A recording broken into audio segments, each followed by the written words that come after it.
I asked for 13 weeks, and now we're BFFs for life. Gotcha. Well, give me about 30 seconds. I gotta go check something. Yeah. Beep, beep, beep, beep, beep, beep, beep, Nickelodeon. Trying to make sure that we're actually live before I go to the websites. And then to the chat who's coming in or whatever. You're just gonna need to chill out for a second because I am looking at things. The gray box is perfectly fine. We're waiting for Reverie to kick off, so you can just enjoy what we got.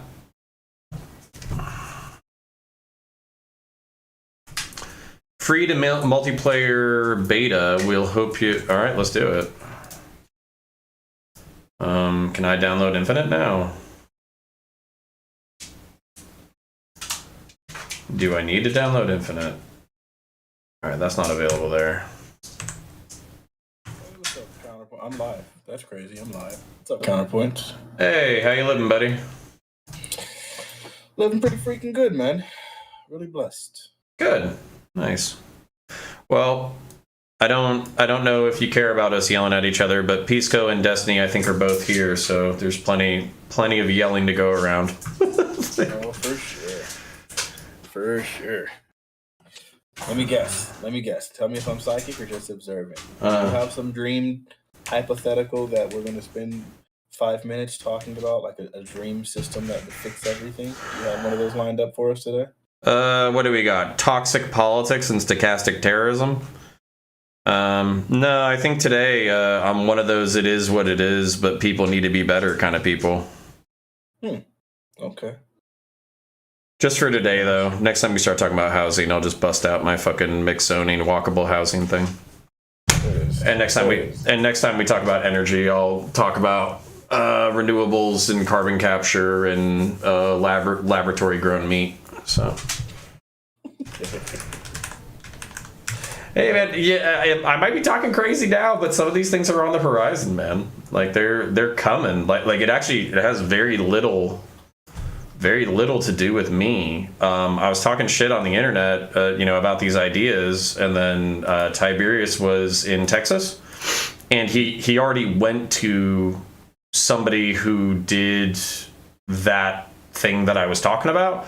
But it wasn't quite what I was talking about because it was just like really nice apartment complexes, next to like a mall.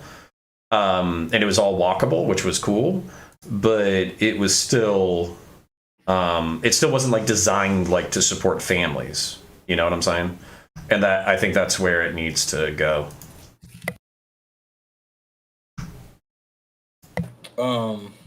Yeah, I think, I mean, there's just, I don't know. A million things to do and we don't have power over any of them? Yeah, I got you. Our entire political system is garbage. You want to put out a great hypothetical, I'll tell you one. Yeah, tell me. I think the easiest solution to all of this is just term limits on Congress. How many years would you do? Because I would 8, just like the presidency. Yeah. And I'm not I'm not opposed to that, by the way. But I also think that because of the way our system is set up, it takes a really long time to get ideas going. But I think it should be so my centrist compromise or whatever would be 20 and out, no lobbying. So literally you have a career to try to implement your agenda. And if you don't implement that shit, you're out and you're fucking banned from DC. You can't do shit. Yeah. I would like shorter terms, but I agree. Something along those lines sounds great. I think, the lobbying problem, man, it's too much. I don't know if we don't have a true democracy right now. Well, I think you could probably yell at Destiny about that because he's like, yeah, well, I looked into it and it works the way it's supposed to. And I'm like, I mean, maybe it is working the way that they'd intended. Doesn't mean that it's working great. Right. Yeah. Couldn't be better. Yeah, and that's the question is do you so for instance, like more authoritarian or more centralized governments can respond faster, but they can respond faster in better ways, and they can respond faster in worse ways. And when we have things like the war on terror and the drug war and global, climate change or whatever, it's like, is having a slow response fucking us super hard? And that's kind of the question everybody has to answer. I think the answer is yes. Yeah, and I think it's obvious the answer is yes. It's just like I can't extrapolate out in my head multiple like systems where it's like, well, what would happen if our presidents had less checks on their agenda, or what happens when a representative knows that they only have 8 years, so they just do whatever the fuck they want to during those 8 years because they know that it's like, I just have to get elected the second time and serve my second 4-year term, and I can do whatever the fuck I want during that time because nobody can stop me. So I like it. Well, so the beauty of that is, one, that means people are going to have a lot more, like, there's going to be a lot more push to actually get whatever they need done, right? Yeah, and I think that's automatically huge. And then I think also, like, if you really really think about it, like half of the reason why like politicians can be bought is because they know this is like a long-term, lifelong career goal. If you know, like, oh, this is only a temporary amount of time, it's like, sure, you can offer me really good money right now to do nothing, and that's fine. But I think the damage is so much less than if it's like, oh, I'm going to spend my entire career like not doing anything about X problems in order to allow for, because these people are paying my checks. Oh yeah, and then the my frustration is, because this is where I think that we're at right now, is they complain about the problems, but then they don't fix the problems, because if they fix the problems, then they wouldn't be able to complain about the problems anymore. And it's like, like, why, motherfucker, like, like, we elected you to try to fix this shit, not just to complain about it. And then I think that's like, from the right-wing perspective, it's easy to point and laugh like when the Democrats like fail to achieve anything, but then that also feels on purpose, where it's like, hey, we'll say all the things to get elected, but then ultimately we're gonna pass like not what we promised, basically, even when we have the ability to do so, and we'll just pretend to be impotent because we don't actually want to solve the shit that's going on. And so that's frustrating. What's up, centrist cop? What's up, buddy? How you living? Living the good life. Oh, dude, man. Am I going to be able to do one of these debate panels without you being on it? No, I'm here every Monday, bud. Dude, you're here. You're fucking wherever I am, you are. If I go on Hippy Dippy, you're there. If I go on Reverie, you're there. Like, what's going on, man? Fucking putting in work with these people. Yeah, dude. How do you think I got to 13K in fucking 2 years? It's by showing up and yelling. Holy shit. I'm just assuming everyone that has 1,000 or more followers, I just immediately assume they're buying followers. I need that for my own. Dude, your mic is low. Well, and I'm not saying I got 13K like live viewers or whatever. I'm saying I got 13K subs on YouTube. But still, like, yeah, I showed up, I grinded it out. So Matt, is that better? Hello. Much better. Yeah, that's better, Doobie. Hi, Doobie. Hi, Connor. I'm just getting over a flu, so you guys need to be nice to me tonight, okay? Ooh, I don't know about all that. I can say honestly, Doobie, that like I get excited when you're going to be in the panel. Like that's like part of my motivation for joining today. So he can trigger the fuck out of people. No, actually the same. You and Connor, I disagree with you guys about like everything, but it's always fun to yell at you. Yep. Having frogs on a camera, it's pretty good. It makes the panel appetizing. Makes you feel better about how you look on camera. I would just like to take this opportunity while speaking to everyone to say StreamYards is fucking trash, and I hate it. Like, you literally downscale my camera so that I can't stream in 1080, so that it's easier to manage. And I'm like, how is it easier to manage than two programs? Well, because I think Prime and I both, myself up until very recently, were running on some pretty outdated hardware. So like the OBS, like if you're like, I was running some shit that was like 10 years old, it would seriously eat like 80% of my fucking RAM. It's crazy how much it fucking eats. Jesus. Yeah, so, but I don't have that problem anymore. So basically, as soon as, for everyone listening, as soon as you pay for Prime's new computer, maybe he can upgrade his shit, and then we could all be on Discord like modern civilized folk. Dude, Like it's just like I bought fucking, like I bought Discord Nitro so that I don't have to deal with this 720 trash shit. And then he puts me in a program that forces me to 720. Yeah, well, I'm sorry, buddy. We can't all be beautiful and seeing people's pores while we're streaming. Scott, to be fair, I'm not gonna say. Never mind. No, talk your shit, boy. No, I was just gonna say that person who shall not be named in this server also does it on StreamYard. Oh, Dylan, that bitch. I don't have to deal with Honor on the Octagon. Well, the yeah, we'll both be on the Octagon on Wednesday. Yeah, 3 of us are going to be on the Octagon on Wednesday. I think they added me to that erroneously, and I just stayed in there. That way, everybody else would join up, and it would be, big. Wait, what's the Octagon? It's Sprouts. Spartacus. Yeah. Spartacus and American Nachos thing. But I'm not available Tuesday through Thursday, at least not yet. Maybe if my work schedule changes, I'll be more available. But the point being, like, that this is actually insane, because I'm trying to think of like everybody's political perspectives and everybody's on this panel. If Destiny didn't dip out, Destiny, Pisco, FLS, Fnatic, Doobie, I'm not sure who else is here. Wait, did Destiny quit? I don't think so. I was just saying he like joined up and then he left and then he joined up again. I don't fucking know. Yeah. So I was just saying, it's like I think I've successfully been yelled at like 6 out of fucking 8 people on the fucking panel. You know what? With Fnatic and I yell at you, it's because it's like it's center of love. Oh, can I? I don't know. I don't know what Doobie's political positions are. All I've learned so far is that it's triggering. He thinks that that destroying the economy by printing as much money as you possibly want is a bad idea. But he also is pro beating kids at school. So I don't know. True. Yeah. Need to be beat. Right. Understand his politics. He's a Hydra agent. But dude, right? Oh like he's he's a glowy. But okay, so Doobie. There were so many hot takes like a week or 2 ago, and Doobie wasn't even like deigning them with a response for so long, and then he responds to me and calls me an idiot, and then I was like, and then he was like, well, at least your point was it's stupid, but it was smart enough to respond to, and I was like, oh, that's like almost sweet. You got moved like right after saying Doobie, so. Whatever compliment you just gave me was I was saying I was I need the compliments to validate my existence. Yeah, can you hear me now?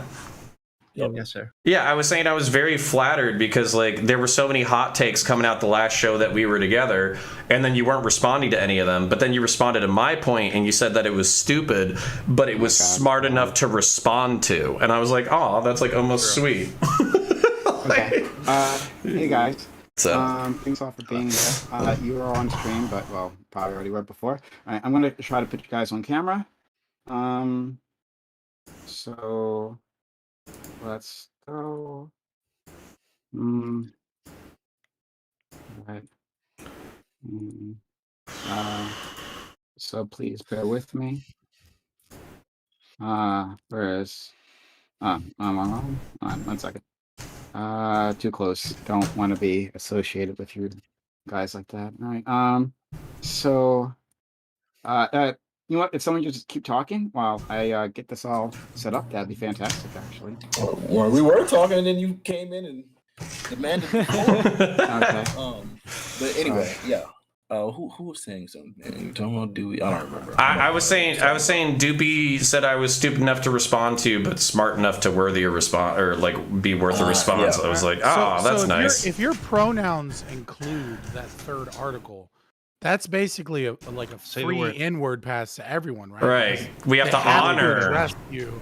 Like we have to honor your pronouns, right? By Twitch's terms of service, right? Like I can't dead name. Can't not. I've got to call you by your pronouns. Well, I mean, listen, it's only if you know how to appropriately use it, and I'm gonna cut it out. I mean, there's 2 of them there. There's he and him.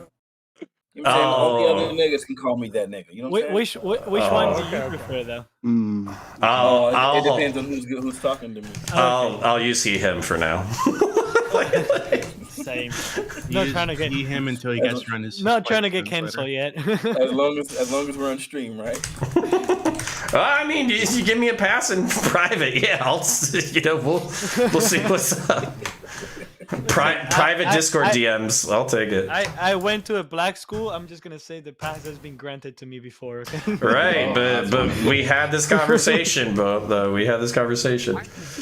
I have dated black women. I've been to cookouts, and I have black slaves as part of my DNA in both my mother and father's side of my family, and I would never. Yeah. I thought you were gonna go. I'm never assuming that pass. I thought you were going in the opposite direction. I thought you were saying you had a sexually transmitted pass. That's what I was hearing. What I will say though is, if you were also in the NFL, according to Colin Kaepernick, it's pretty much the equivalent of slavery. So then you get a pass too, because going through the draft. Something tells me. 10-head tells shit. me that if another white NFL player starts just screaming that at him, he's not gonna find that too happy.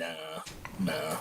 I thought that video was the most atrocious thing, man. Dude, like, why can't people just admit that he's a cloud chaser? That's it. Like, he's a cloud chaser. It just is Wait, what it who's is. a cloud chaser? Which person? Colin Kaepernick. Like, it could be. I don't know. I don't know about what You know his what I mean? Like, overall come on. agenda was, but like I just know that video pissed me off something fierce.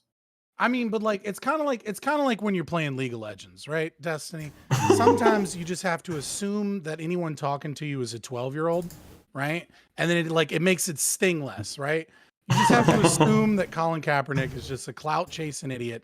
And then it's okay. Like, if you don't take him seriously, you'll be fine. You know, if Kaepernick compared League of Legends players to slaves, I think it'd be more on point than NFL players. Because when you're a league player, you're just enslaved to that game in the worst fucking way. Okay? Yeah, right. Not just physically, also. Oh, Prime. I know you're trying to start, but I fell down a rabbit hole today. I started watching Star Citizen YouTube videos. Holy shit. Well, it's a game that still hasn't been built yet. It's taken a decade to build. It's been $350 million in development, crowdsourcing. They're gonna get his money. They're gonna get Counterpoint. Don't sub to Counterpoints. It's going to Star Citizen. I'm not one of those $2,000. Listen, I'm not saying it's going to Star Citizen. I'm not saying it's going to Star Citizen. All right, so we'll see. Like, I actually have that game, so if you get it, we could have a ship together. And fuck yeah, Doobie. He's gonna be my fucking co-pilot. I am so excited. Can we get like 6 people? Yeah, let's get like 6 people to do drop ships. I am so excited. Sure, I'd love to see it. All right, everyone, it's a small miracle that this stream is happening right now. I woke up today, dicked around. A few hours later, found out my computer would not fucking turn on, or at least it would turn on, but like the display, like nothing was on there, right? I think something's wrong with the power supply. I have to fuck off to Best Buy, try to get a new CMOS battery. Power supply, I had the power supply, but I couldn't install a power supply. Luckily, I also bought a laptop, so now I'm streaming off a laptop that I've never used before that only has Streamlabs, and Discord and Opera, my browser. That's what's happening right now. So please forgive me if we have any technical issues, if anything's a little different. I do apologize. Literally, like seconds before before this went live, I got this all set up. So apologies. All right. Let's get started. This is the Reverie Roundtable, which you have at 8 p.m. Eastern on this channel. If you're watching this on YouTube, please like, comment, and subscribe, and come over here sometimes and see the live show. I'm going to introduce all of our guests. So we're going to start with Pisco. Pisco, thank you so much for being here. How are you, buddy? I'm doing great. Thanks, Prime. It's a pleasure to be on your show. I think these are some spicy and interesting topics, and I'm glad I got the invite. Okay, awesome, great, love to see it. Fanatic is one of our great guests as well. We have a lot of top tier guests. I'm very happy. Fanatic, how are you doing? I'm doing blessed. I'm glad to be here. I think this will be pretty good conversation. Thank you guys for having me. Life is great. I'm excited. All right, we got a goddamn VIP and our buddy Counterpoints, who's always here with us. Counterpoints, how are you, buddy?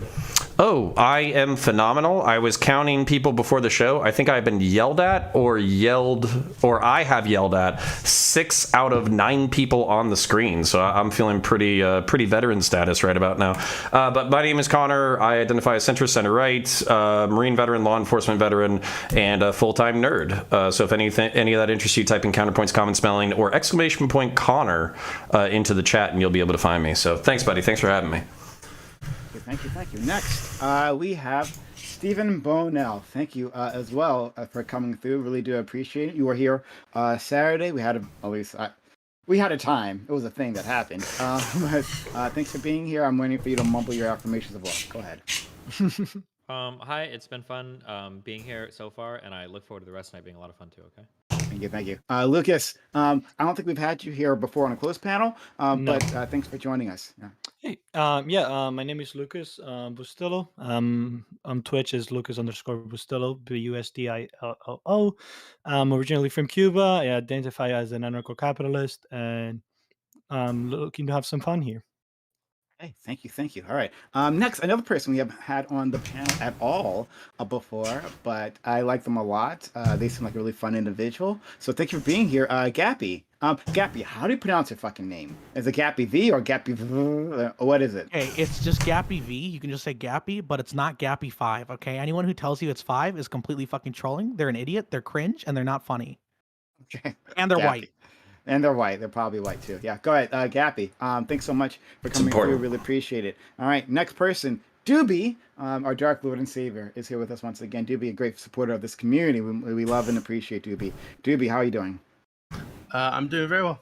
So as Prime said, I'm Doobie. I help run the politics of Run Discord, and yeah, glad and thanks for the invite. Thank you. Next, last but not least, we have our friend Scott, who works with Lucas, both of them, on the Fabian Liberty podcast channel, something, whatever, right? No. Or whatever. Okay. He's not my He's not my co-streamer. Oh, okay. He's just one of my boys. Oh, all right. I thought you got. All right, go ahead. See, so it's a dark place on the internet for us anarcho-capitalists. Everyone hates us left and right, so we tend to stick together and hang out together a lot. But no, I'm Scott from Fabian Liberty. I co-stream with Mark, also known as Aquamark, and we do news and all kinds of stuff like that. Happy to be back, and obviously, ANCAPs are invading tonight, so let's go. Okay. I love to meet Mark. I only had Lucas here because I thought he was part of the crew. But now that I know, right, doesn't even have a podcast.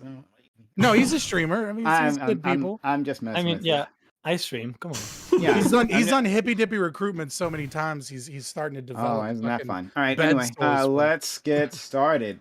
Thank you all again. All right. Topic 1.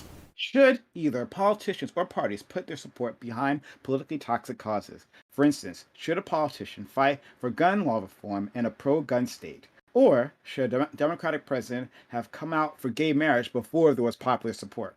Are parties strictly for the purpose of putting political wins on the board, which means they should only support a sure bet? Or is there importance for parties to move the needle on unpopular issues? Yeah.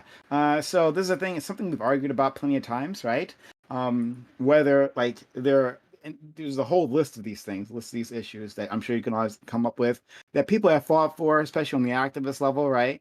And we argue, why aren't politicians doing this? Or when they do this, we're like, why are they doing this? Because maybe this is popular, right? So I wanted to, what is really the purpose of these things, right? And should we expect politicians to take, for instance, like a brave stance? If this is if your principles lead you to believe this, should be taking a brave stance, even if the public is not there yet. All right. Opening statements, keep them short. All right. We'll start Pisco. Yeah, I think that it's very important for our constitutional system that certain politicians not be completely 100% responsive to input from the polity. That's one of the reasons why, for instance, the Senate has longer periods for election is precisely because our framers, and I think any good institutional designer, recognize that sometimes elected officials and representatives cannot just merely follow the whims of a polity that can, where favor can turn like the wind. And so I think that while I obviously think that elected officials should be somewhat responsive to democratic impulse, I don't think it should be perfectly mapped on. And what's more is I do think that elected officials have a duty and an ethical duty to try to move the country and their wherever their constituency is in a direction that is ethical. And they have a capability of doing so too. Just because our democracy is responsive, and just because elected officials tend to, by and large, sort of go along with the desires of their people, though not perfectly so, I think the inverse is true, and that politicians can have effect on their electorates. Just look at Donald Trump, who has had a massive effect, I think, in terms of political opinion in the Republican Party, and he himself has moved sort of their political desires as well. So it's a two-way street, and yes, elected officials should be responsive, but not perfectly so. Thank you so much, Fanatic. Yeah, I think Bernie Sanders is an amazing person for kind of pushing the Overton window. I don't like some of the leftists and some of the idiots that have come forward, but ultimately I do think that he kind of pushed a bunch of ideologies that I think were really good and were against the status quo. And so I think those sorts of things are beneficial, even if those things are not necessarily whatever. But I do think that there is strategy that needs to be implemented, right? And there are plenty of times where a politician might vocalize something that can harm the party. We saw that when it came to the 2016 election, with certain politicians kind of losing seats, or at least seeming like there was some backlash because of maybe their endorsement of some leftist policies, like defund the police and things like that. So ultimately, I think it's a great thing, but it does need to be done responsibly. Thank you. Counterpoints. Yeah, what Pisco said. It's both. I don't like saying it's one or the other. And on top of that, some of the most memorable and powerful things that have been done in American history have been done by people who are outside of the Overton window. If you think about Abraham Lincoln, if you think about, kind of as they brought up, like Bernie Sanders. Bernie Sanders hasn't changed anything policy-wise, but at the same time, he shifted the Overton window in the American conversation. I don't think that it is enough for elected representatives just to be the passive, zeitgeist of poll research within their districts. I think that they should help form the culture. And this actually kind of goes exactly to the Trump example, where in the Trump example, we had a bunch of Republicans who are going along with the zeitgeist. Whereas if they maybe took a stand or actually had some kind of principled position that didn't necessarily make sense from an electoral standpoint, maybe they could have helped mitigate some of the damage that we've seen over the past few years. So I'll leave it there, and I'm looking forward to the open. Okay, thank you. Destiny.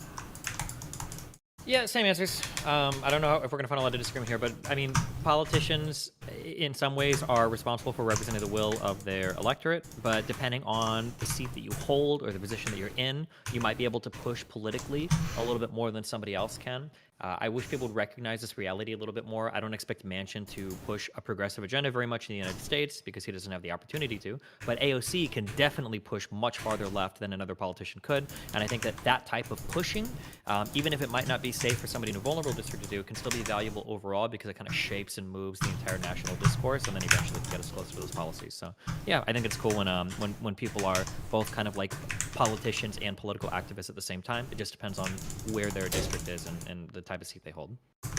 Lucas.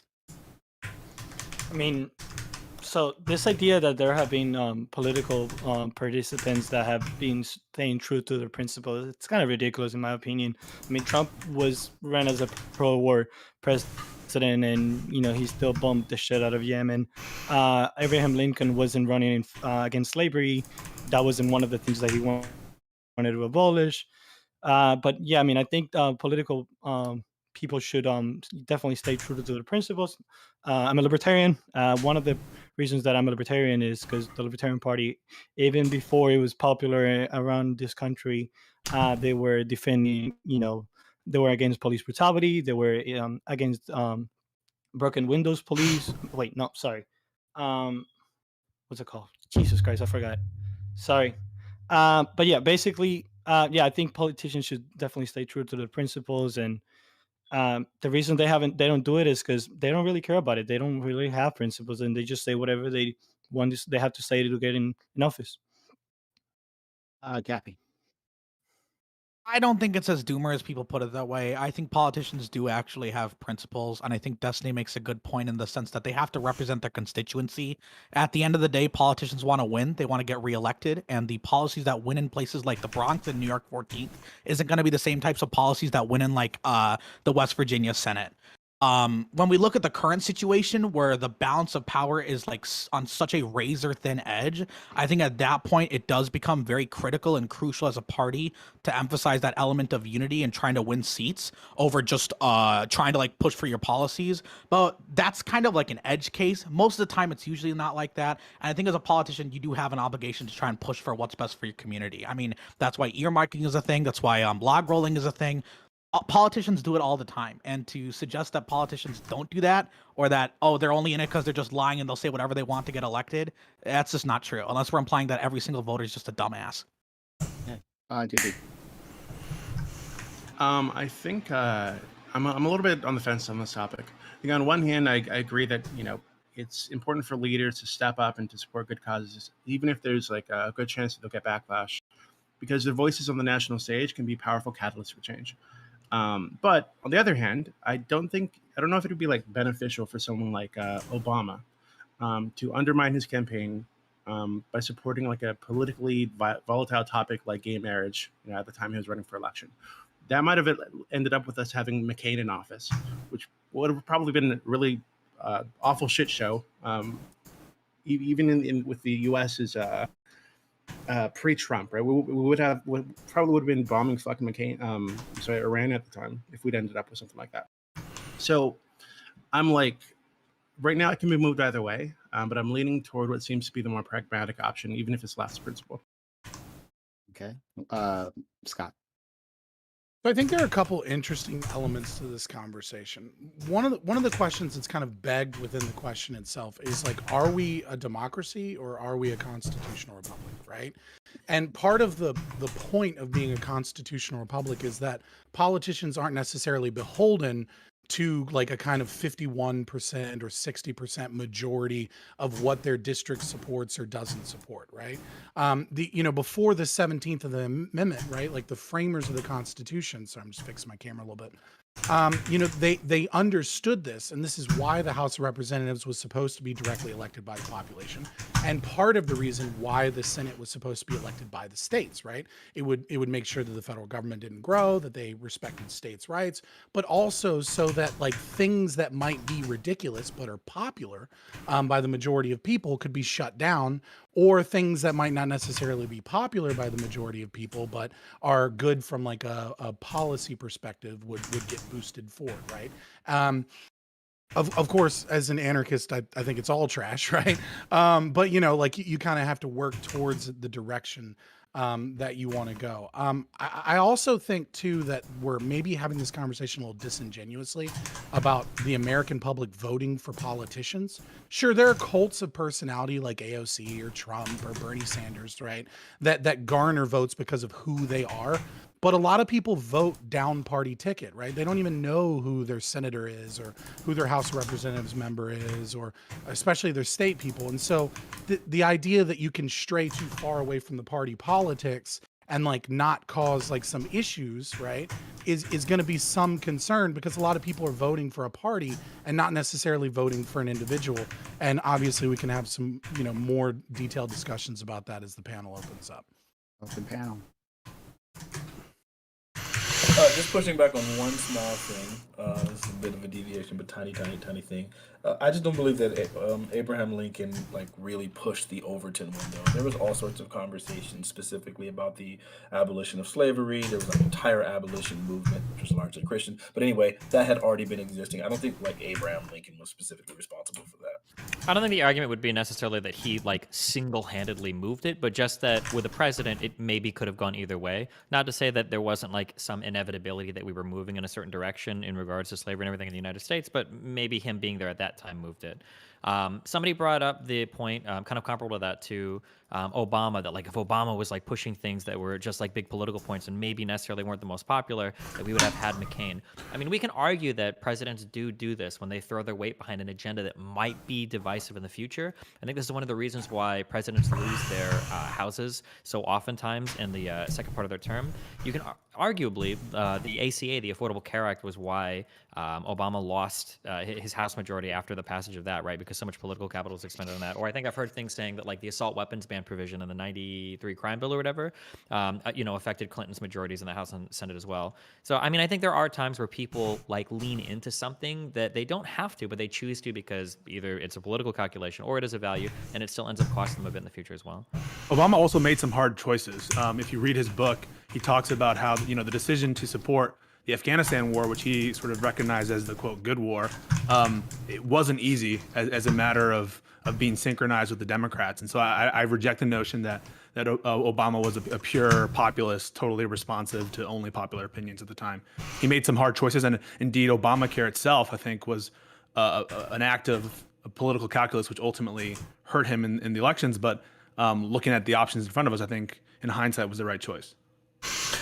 Yeah, and that's kind of my point is like, if you only do what's politically expedient, you're going to be a toothless politician, and you might as well have not existed in the first place. Besides being representative of some polling data, and when we think about like, I don't necessarily like great men in politics, but you can't deny the impacts of certain people. So while like I'll admit that like, what is it, like Abraham Lincoln might not have single-handedly started like the abolition movement or whatever, I still think there's something to be said for the fact that like it takes a little bit of balls to order an army into 50% of your country to basically like slash and burn it in the name of politics. So like that, that's where I think we've kind of become accustomed to wars being like really far away and kind of the consequences of political actions to be further away from us. But the truth is that these things do have a lot going on with them, and it's kind of easy to wash your hands of it and say like fuck it, like it doesn't really matter at the end of the day. But I think that's like a point of privilege for us that we're able to say that shit in this day and age. Sure, I wasn't dismissing like him having like any importance or any relevance and all of that stuff. Like I'm just saying I don't think he pushed the Overton window per se. But sure, he had obviously all of the significance. Like the Emancipation proclamation that he signed was actually super duper important. His willingness to like actually stay in the Civil War, all these things were like really, really great things. His motivation was probably to preserve the Union, but ultimately it doesn't matter. Like he had an insane impact, so I wasn't pushing back against any of those things. I'm curious, Fabian, and I guess Lucas as well. You guys must be extremely fearful of the tyranny of the majority. Would you, in America, be in favor of moving away from direct election of senators? You mentioned that, Fabian. Yes. Yeah, so I would personally be in favor of repealing the 17th Amendment. Yeah. This is the one where your state legislative bodies used to appoint the senators, right? Instead of it being... Yes. Dude, is there an argument against that? This is kind of off topic. That seems so base, because it seems like it makes you way more invested in your state level elections as well. Yeah, no, I mean, I think the goal of it. I mean, the instantiation of the 17th Amendment eventually led to the 1990s kind of oh my God, who was the big Republican that was up against Bill Clinton? That was the majority leader. Oh my gosh. Newt Gingrich? Yes, Newt Gingrich. Newt Gingrich understood because of that what we could do is we could make local elections national, right? That was how he took in 1994 or 92. Sorry, the off-year election after 94. So the off-year election after Clinton, right? He realized that what we needed to do was start pushing national politics at a local stage. And because we have become so divested from local politics, most people don't even vote in local elections because they feel like it has no relevance to them, despite the fact that local elections are way more important to their lives, right? It's almost like psychologically, it's almost the exact opposite because most people aren't that invested in politics. And I think the reason I bring that up is because I believe that the founding fathers understood that they were trying to craft a government that kind of had like every element of like Plato's, ideal government types, right? Like you have the philosopher king in the executive presidency, right? Like you have the democracy within the House. You have kind of like the oligarchy in a sense in the Senate, right? And so it's supposed to be not just a balance of like, checks and balances between different houses of government or between the federal and the state level, but also between different types of government, right? That was part of the idea of having an unelected Senate, but mostly it was there to preserve states' rights, right? To keep the federal government from getting too large. Can I challenge that for a moment? I mean, are you really putting the fact that we have been more worried, and I agree with you that like I would say that people more identify in terms of their national citizenship than their state citizenship. You putting that on the heels of repealing the fact that we have direct elections of senators. I mean, or that we enacted that amendment. We could have like a whole fucking like 3-hour discussion on the 17th Amendment, and I'm sure that would be fascinating, right? I know I'm not putting it solely on the heel of one thing. I'm saying it's one factor, right? I think that was coming no matter what. The Civil War, I think. I mean, yeah, no, before the Civil War, for example, people used to say that they were from Virginia. Now they say they're from the United States. As a matter of fact, the vocabulary of the United States changed. People used to say the United States of America are a good place to live. And then after the Civil War, they had said the United States of America is a good place to live, right? So, I mean, obviously the Civil War probably had more of an impact. I'm simply mentioning one thing but I think and I'm not even talking about I'm not even talking about people identifying. That was something Destiny brought up, not what I brought up. I'm talking about the fact that people are invested, whether or not they're invested in local elections and their relevancy, and whether or not they're more invested in federal elections. But you are in favor of repealing that amendment, aren't you? Yeah. Okay. I think that what that would produce is just an enormous shift of a balance of power, even more than it is already, to rural voters who are already being able to take advantage of, I think, totally unjustifiable gerrymanders and the kind of finagling in the states just on the nth degree. And I think we already have way too much sort of disproportionate power in the hands of rural voters in this country. I mean, you could say that, and that'd be interesting, and I'd love to debate you on that. But again, that strays away from the topic of the question at hand, which is the idea of whether or not politicians should be supporting things that are necessarily toxic to their candidacy or differing from their party, right? And the reason I bring this up is an idea that this is one of the things that inspired the founding fathers and the framers of the Constitution to create the Senate separate from direct elections. Yeah, but I would say nowadays, a lot of the country, I would say including the presidency, are not responsive enough to democracy. Some of these, I think, archaic systems in place that the framers constructed, such as the Electoral College. Wait, are you in favor of the democracy? I mean, in terms of the presidency, I'm very much against the Electoral College. I think it's absolutely unjustifiable. Yeah, I mean that's just fucking cope because you don't like the way the country is. no one with it that's actually seriously thought about it wants presidents only in Eastern Seaboard major cities. Yeah. Okay, campaigning and then just like not giving a fuck about rural areas. Right? I mean, that's not what the Electoral College doesn't seem to do. What do you think the Electoral College does? I mean, it's to instantiate that rural individuals and people from smaller states have more power in our election processes. It's smaller so that we don't. It's smaller states. Yeah. And so rural voters in California, rural voters, but it's not based on that. It's based on the fact that you're a small state. You proportionally get more votes. Pisco's already apparently trying to practice being a prosecutor, man, because he's ready to fight ghosts and get away from the topic. Like, what do you mean? I think it's a little bit unfair to say that the Electoral College is like a necessary institution that needs to exist to protect like rural interests when we already have like the Senate, right? You can argue that there's a lot of overlap there in terms of what they accomplish, because the Senate also automatically disproportionately favors smaller states, but the Senate explicitly disproportionately favors smaller states, which you can argue is good or bad. The Electoral College doesn't necessarily do that because doesn't necessarily favor like rural voters as you would claim you want it to, because like Pisco said, rural voters in California aren't getting any more representation, or rural voters in any solidly blue state aren't getting any more representation. I think there's legitimate arguments on both sides of that. Well, and the topic is really the essence of the topic is about the responsiveness of our elected officials to the polity, and what this does is shift essentially who the polity is, and how much say each member of whatever polity you're talking about gets. And so I think the Electoral College is relevant to the essence of the question. Yeah, and FLS, like, I don't think we should rigidly stick to the topic if we all fucking agree. If we can go onto a fucking tangent where we start yelling at each other, I think that's fine. I have some disagreements with the topic, right? I think I introduced this idea that like most Americans are voting down party ticket, right? They're voting because someone has a D or an R next to their name, right? Not most people don't live in AOC's district, right? This is like a creationist fallacy or whatever, kind of, where like people exist on the planet Earth, because God made them to be, rather than, well, maybe people developed to exist on Earth because that's how the Earth is, right? When you say that, like, everybody happens to vote for the same party, Sure, that's true, but that's because people in the same party also tend to share the same beliefs as well, right? So we can't just say that people only down ballot vote because they're only looking for the DDR. It's not a creationist fallacy, It's right? also Like, not you're, true. you're, no, you're, even if you're you're- bullshitting, and you know. Virginia. Look at Virginia right now. I mean, 'cause Virginia like, just even if that's true that they do down ballot vote, which they do a lot, they could be because Right, there's which shared they do, beliefs which there. is the majority of voters, right? Sure, but that also there are breaks from that as well, and we saw that in the last election cycle where there were districts that Trump like massively carried where that down ballot effect didn't happen, or there were districts where Biden won where that down ballot effect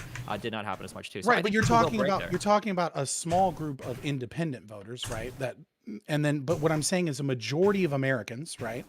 And you've The already majority of conceded Americans- this. A majority of Americans support a political party, and they tend to support that political party almost no matter who the Sure, but individual is. let's just think about what you're saying. A majority of Americans that would vote for a Democratic president would also vote for like a Democratic governor or a Democratic House of Representative or a Democratic congressman or a Democratic senator, right? That's to be expected, right? Like that we Right. would expect to see that.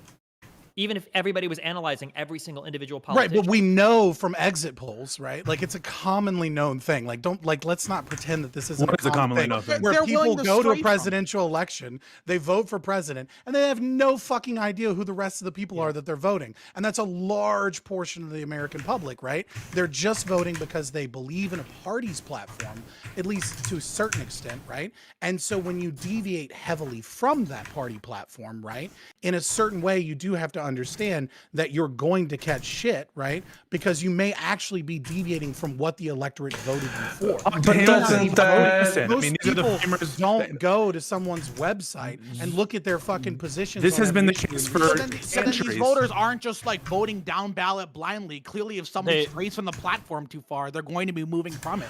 We saw it with Well- Nina Turner. We saw it with that India Walton person in Buffalo who completely lost to a fucking write-in candidate from a guy who retired because they absolutely hated her platform, even though she was Democrat. Outliers I don't think existing voters. is not an argument Yeah. against. But what the I'm saying. fact that there is such strong sways between someone being Democrat versus a literal write-in candidate, I think goes to show that voters are not just absolutely fucking stupid people. If But- anything, as these elections get more and more local, where there's I didn't less say that. turnout, I didn't say that. Nobody But- said that they were Reason to hop stupid. on. You are always fighting Ghost. Why are you saying Wait. that he said that voters are stupid? He never said that. Okay, I but mean, they, we're implying that voters just kick down and go fucking down ballot all the time. They're not fucking capable of actually That thinking. doesn't I mean didn't they're say they stupid. weren't capable, Gappy. I'm talking about the reality. I mean, So I this said is that. why socialists never the fucking reality is get this, anything that done you- because you they mean- don't live in the real world. You cited I'm the just talking about framers. the real world. You cited Right, the like- framers, Madison, who is I think a very important framer so far as the Constitution is concerned. He Right. thought that political parties were inevitable.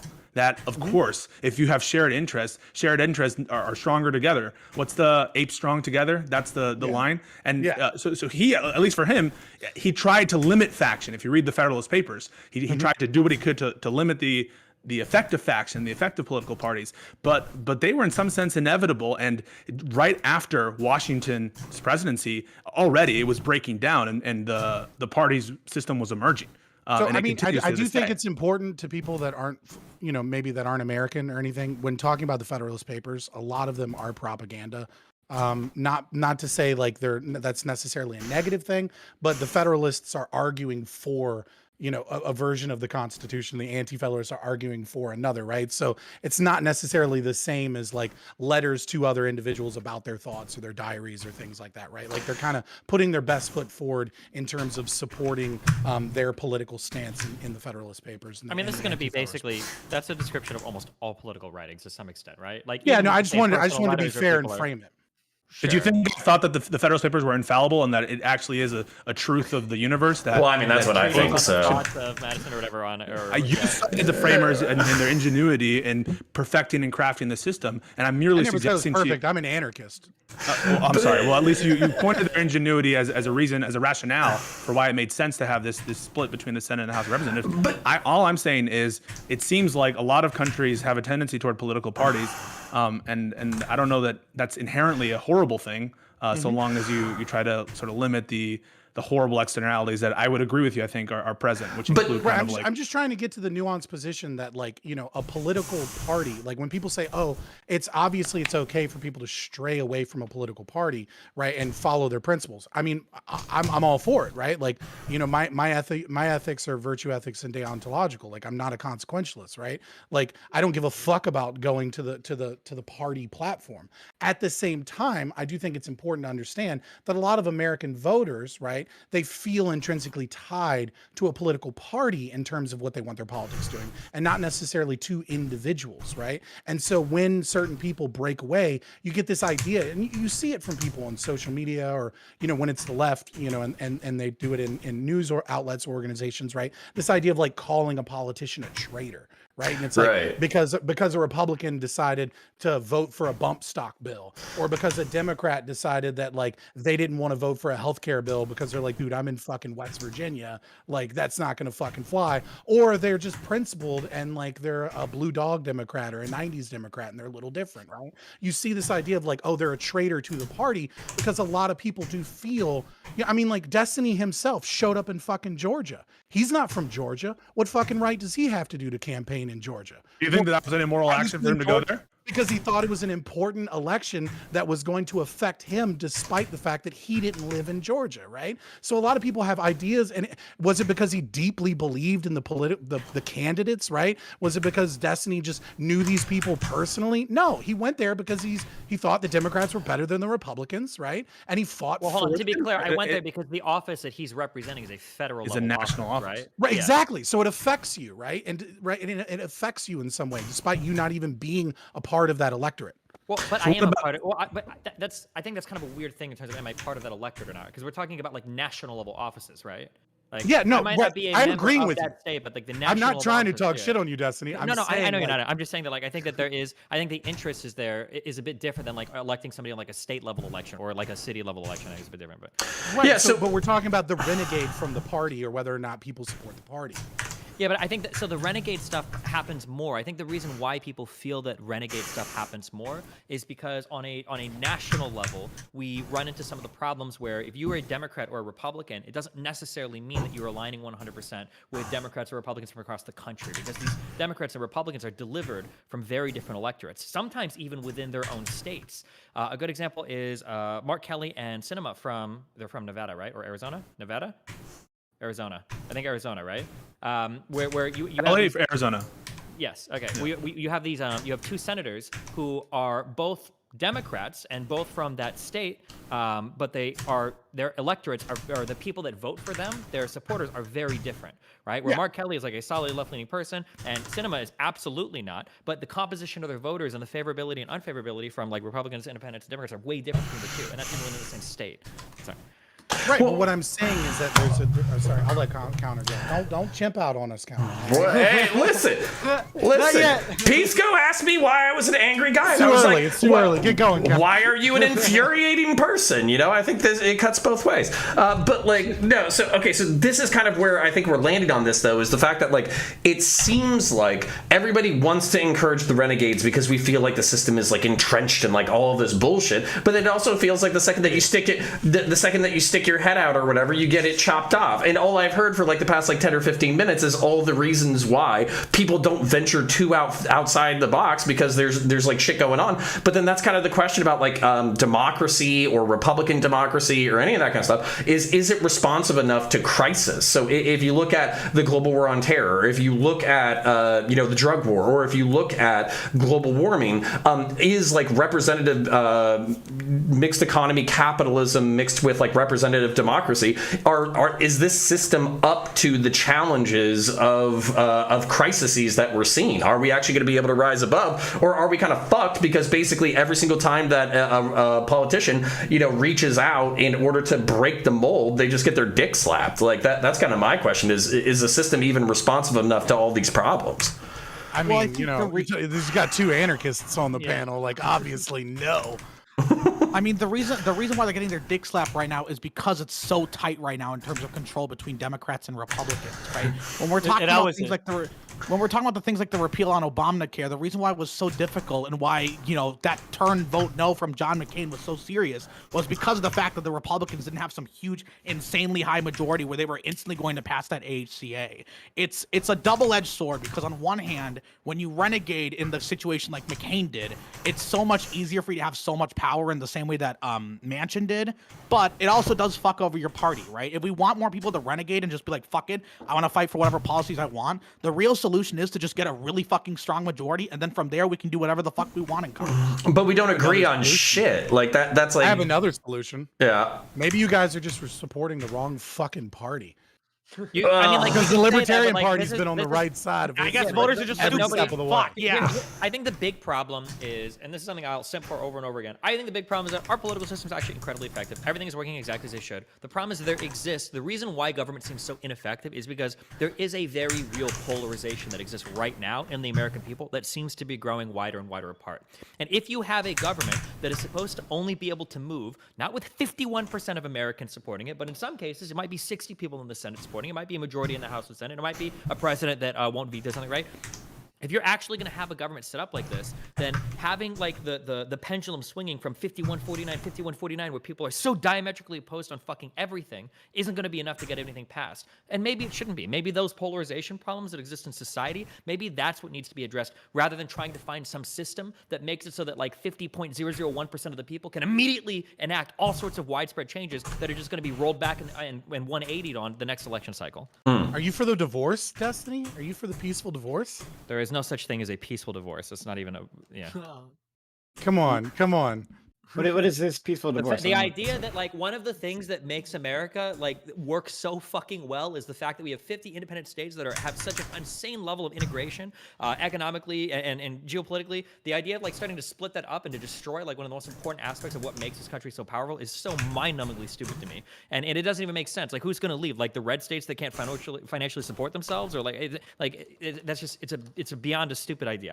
I don't know anybody that is actually floating this idea seriously, unless it's one of you guys because you're ANCAPs. But There's tons of people floating that idea. Yeah, it's absolutely ludicrous. There's like a million different reasons why it wouldn't work.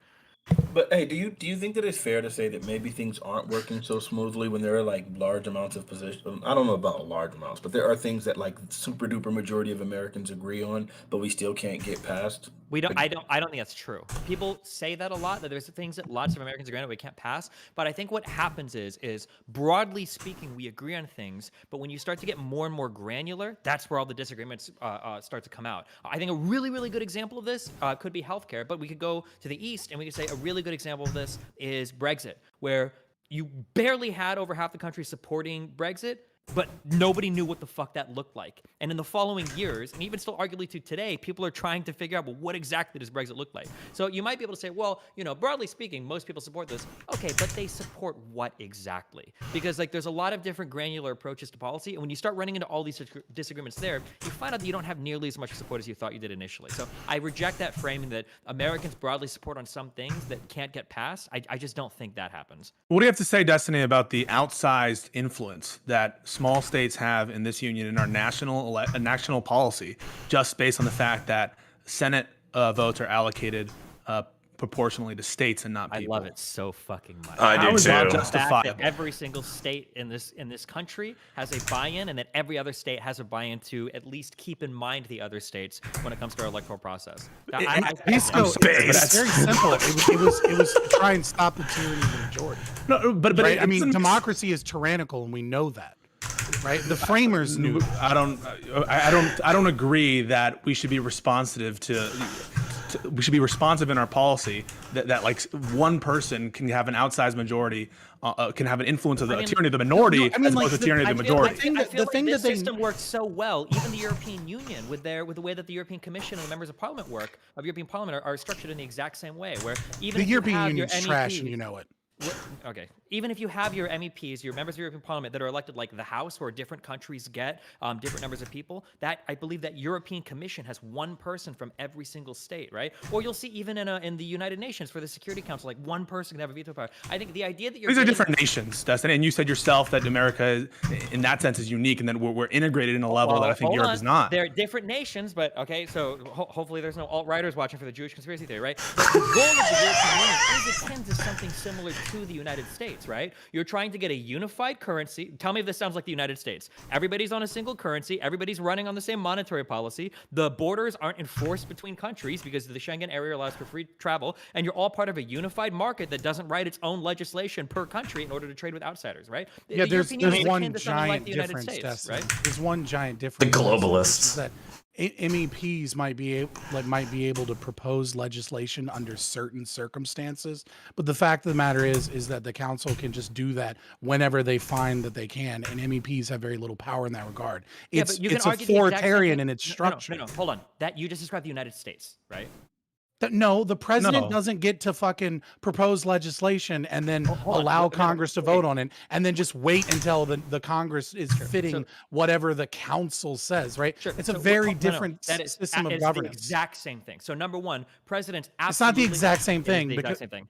Number one, they do set legislative agendas. Number one, president can have legislative agendas. Number two, who the fuck cares what the House is passing if you can't get it passed through the Senate, right? We might argue that, well, there's a process by which you can write and pass legislation from the House, and that happened a lot under Trump. Pelosi was fucking rocketing so much legislation out of the House, but who the fuck cares? If you don't have a Senate, which is our version of the commission, to pass that legislation, at the end of the day, it doesn't really matter. Maybe in name it does. Like, cool, we got a lot of powers that be don't fucking decide who our senators are, right? Our senators are elected after the 17th Amendment, and before the 17th Amendment, they're chosen by the states. It's uniquely different from a deontological position. It's uniquely different because of the ideas of individual liberty or the liberty of those nations. That's why Brexit left. Brexit didn't leave because they were pissed off about their fisheries, right? I mean, you can make an argument that 20 or 30% of the population was pissed off about immigration, right? That like clearly was a large motivational force for Brexit. But a lot of it comes down to ideals, enlightenment principles that we've lost in our nation, right? I mean, I don't. Okay, without getting into the weird philosophical stuff, right? So the people from the European Commission are elected members from the members of the European Parliament, right? So these are like the people you get elected by these member states, right? Now it would be akin to, I think, like our House of Representatives. Like once you elect them, they appoint in a representative manner somebody from the House of Representatives to the Senate. But I think that it's pretty similar at the end of the day. With with the issue being that Brussels, Germany, and France have essentially all the power in that system. Wait, right. Hold on. So, no. So to get into Pisco's point, right? It would be like our issue here in America multiplied by 100, right? It would be like if California, New York, and Texas got to decide who our senators were. For things to pass through for EU legislation to pass, don't you need the sign off of the commission that has one member per state in that commission? Yeah. So how is that different from that's essentially our system now? No? It's not. But do you agree that you're reducing it, right? And then trying to say that they're the same thing as an apology for the EU and as a means of saying why Brexit was like stupid or something, right? No, like you're reducing it too far. I'm not. What I'm just trying to say is things are different, are the same that are similar, and that's what just I'm not saying true. is that okay, maybe they're not exactly the same. They're close enough though that they may as well be okay. What I'm trying to say is that anytime you've got a ton of different things or organizations coming together, and these things have different populations within them, it seems to be the case that from an institutional point of view, it's good to give a one vote per type of thing. Otherwise, you wind up in areas where some of these entities that have joined that don't have as many people are completely and totally irrelevant. That's Can we put you on that, Destiny? Can we put you on that? So suppose that everyone from Kansas, everyone in the country, except for 10 individuals in the rest of the states moves to California. Do you then think it still makes sense to maintain the same amount of senators per state in those polities? I think. And if you say you couldn't run those states without a few people, just put in the minimum number of citizens it takes to run that state. Because like at that point, you could literally toss those states into the ocean and they wouldn't matter. But if you had the minimum number of people to run those states, I think that having every state bought in to your national legislative agenda is really important. I don't like the idea that all those states just become irrelevant because they don't have the population there to support the national agenda. At no amount of scale. I mean, suppose that there's just a billion people live in California and they why are you like just Destiny, just dismiss with the argument because it's absurd. That's not happening. It's not Right? Like, absurd. you're taking the argument It's a to an good- no, it's a good extreme point. conclusion. No, it's a good point because California. No, it's the probably fucking has the trolley population- problem. It's like, what if you it's kill? not, no, one it's person not a or trolley million problem. people? Hold on, it is a real thing that exists right now in the United States. What isn't it like a Wyoming voter has like 13 or 18 times the voting power as like a California voter? Like this is a thing that exists right now. It's not even a hypothetical. Like this is our current system. So I think it's worth addressing like the relative imbalances when you look at an institution like the Senate or the Electoral College when it comes to establishing our legislative body in the United States. But it sounds like no amount of imbalance would change the needle for you, Destiny. As long as everything is functional, no. There are movements in certain states to split their states into multiple pieces. Get more I mean, power. yeah. Well, So what do you think about that kind of gamesmanship? And suppose that everyone was on board in the relevant state, or the majority of that state was on board. I don't know how that process is. You need to have Congress. Can We could have a peaceful divorce. Okay, can I? No, fuck that. Can I address this really quick because I actually think Destiny wants to force the other states. You know what I'm saying? California can be its country, and the rest of us can have our own. Okay, but there's actually like a moral argument that I don't think I brought up before with Pisco, which I don't know if he's going to care about, but I don't think we've discussed it before, which is basically like you're looking for the consent of those smaller people who potentially feel fucked over. So for instance, if we're talking about the EU, you could talk about like Hungary or Austria or Poland or any of these other countries who are either part of the EU or part of NATO, but they have like a disproportionate influence because of their like geopolitical or geographic history or something like that. Same thing in the United States with like Kansas or North Dakota or Nebraska or whatever. Part of the way that like when you have controversial legislation that comes through the fucking like the federal body is you say like, hey guys, this got passed with like a very clear like majority, 51 to 60% or something like that. And on top of that, we already rigged the game for you, so your vote was worth 3 times that of the major member states. So I know that you were concerned about bullying, but this is the contract that we already signed, and as a result, you're just going to have to abide by the rules because you got outvoted, and you're just going to have to fucking deal with it. I'm not worried about the tyranny of the majority right now, Connor. I'm worried about the tyranny of the minority, and I think that these Destiny might have been right. I think in the buildup of the nation, where you really wanted buy-in from the smaller states, especially in a time when there wasn't this national character that exists today. But the extent to which we needed that 2-state buy-in, and remember that was a fickle thing back then, given the Civil War. I think that the need for that has lessened. That there is a national character that people buy into that we all mentioned at the start of this.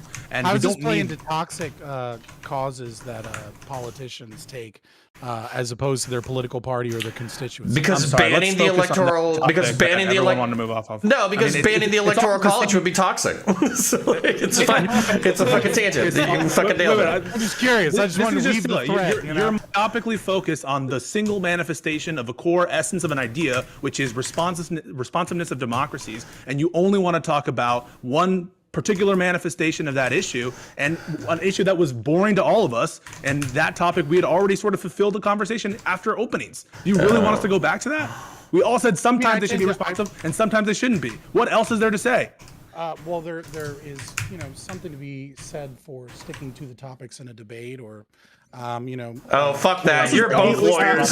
You're both lawyers. Shut up. What are you talking about? Such a good moderator, man. Holy shit. Thank you, Scott. What else is there? I was just asking the question, right? Like, if you want to get triggered by it.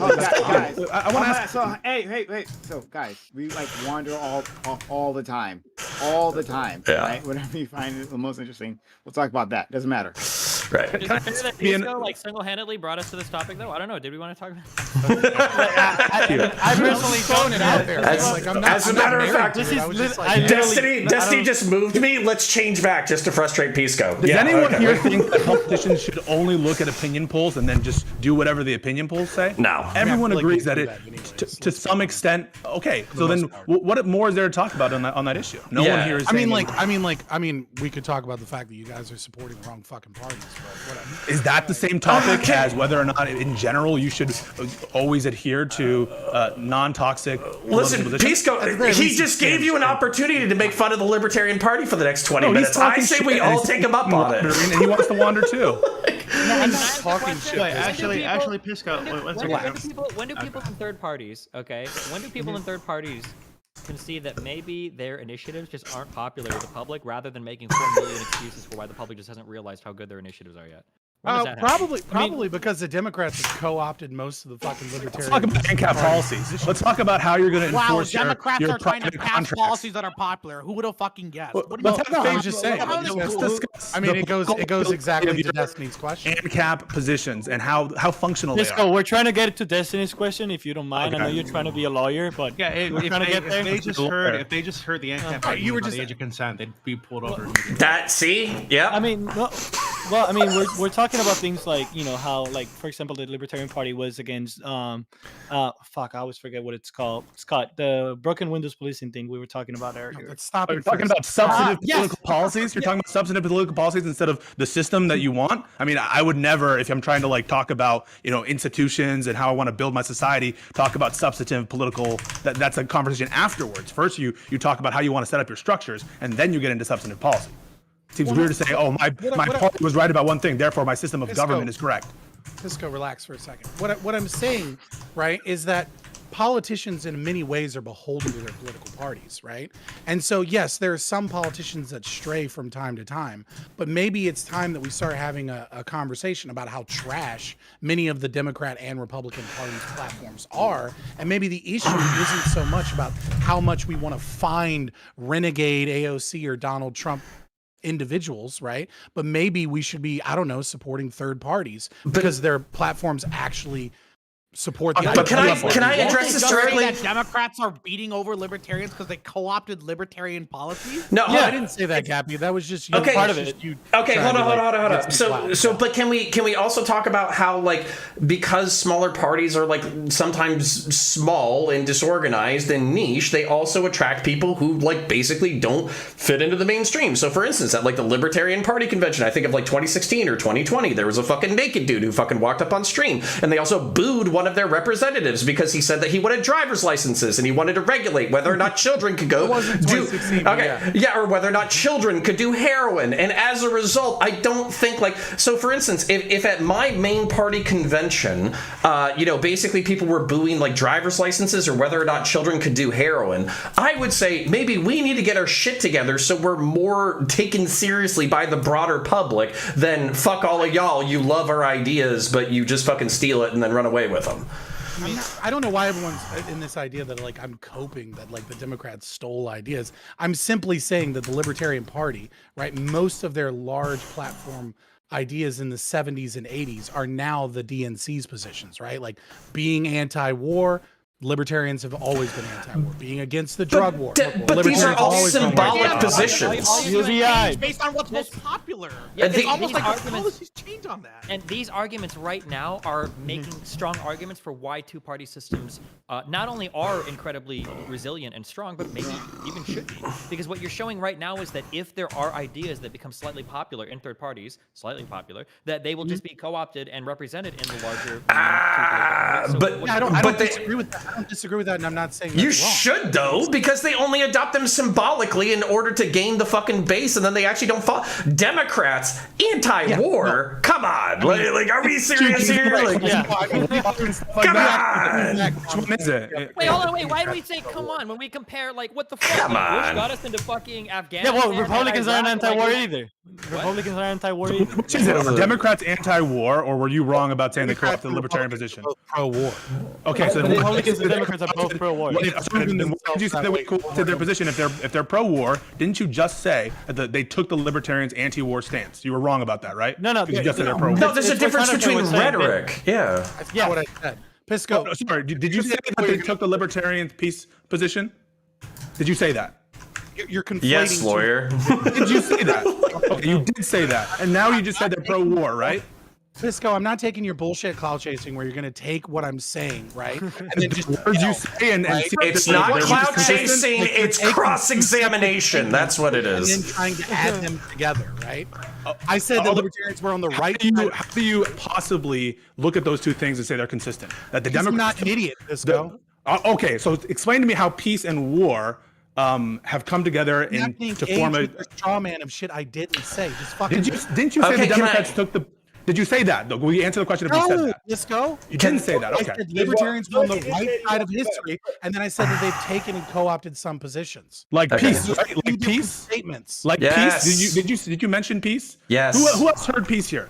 Okay. God. Okay, Let's Pisco, go. to answer Back your up question. here. No, FLS, real quick. So, okay, but what I'm saying, which I think FLS agrees with, is that Democrats have used libertarian positions rhetorically in order to be popular, widespread, but when you actually look at their policies, they don't actually implement a libertarian agenda, or at least not as much of a libertarian agenda as actual libertarians would want. So it's like, but he didn't say that.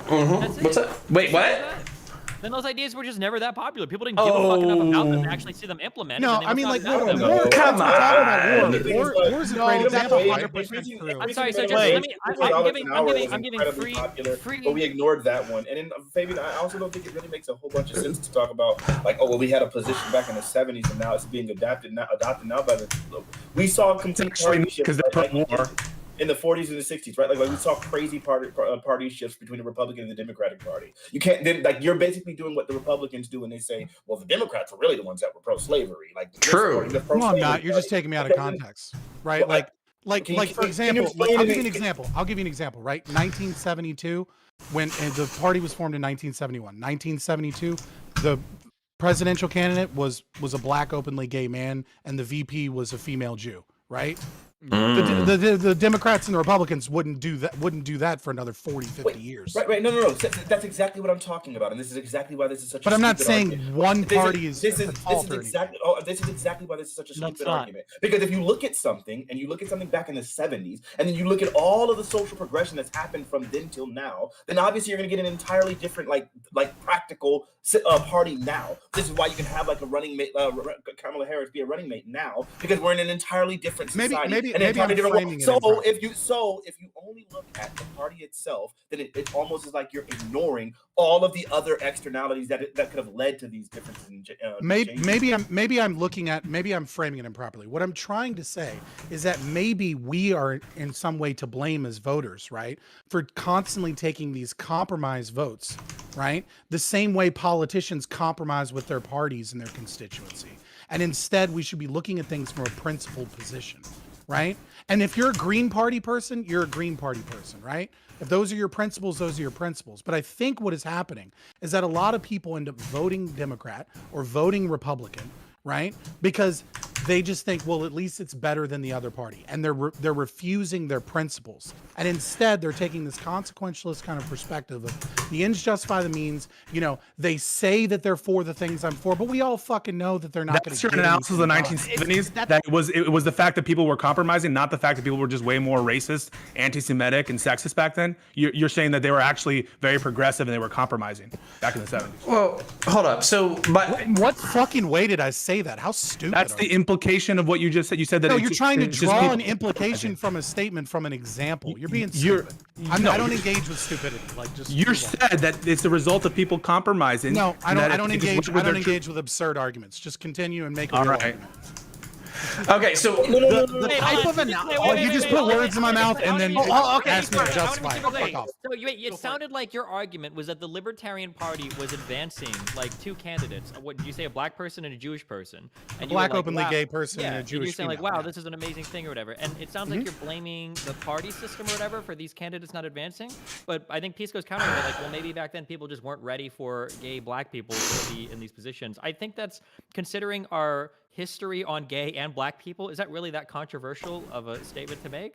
No, but he's saying that I said things that I didn't say. No, so but you're saying that argument. If people compromise, you're saying the result of us having this slew of candidates that the Democrats didn't put those people forth, or the reason why the Libertarian Party did not was not able to advance that candidate was because of compromising instead of substantive political disagreement, which I would this is a non sequitur. Like I feel like a lawyer should just, like, I don't know, go back to undergrad or something, take like a logic 101 class, right? Like these are not. I'm being illogical.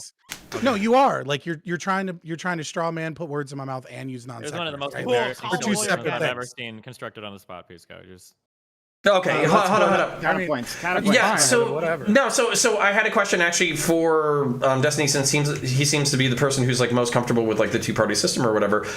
Is there? Yeah, well, I mean, it seems like you do.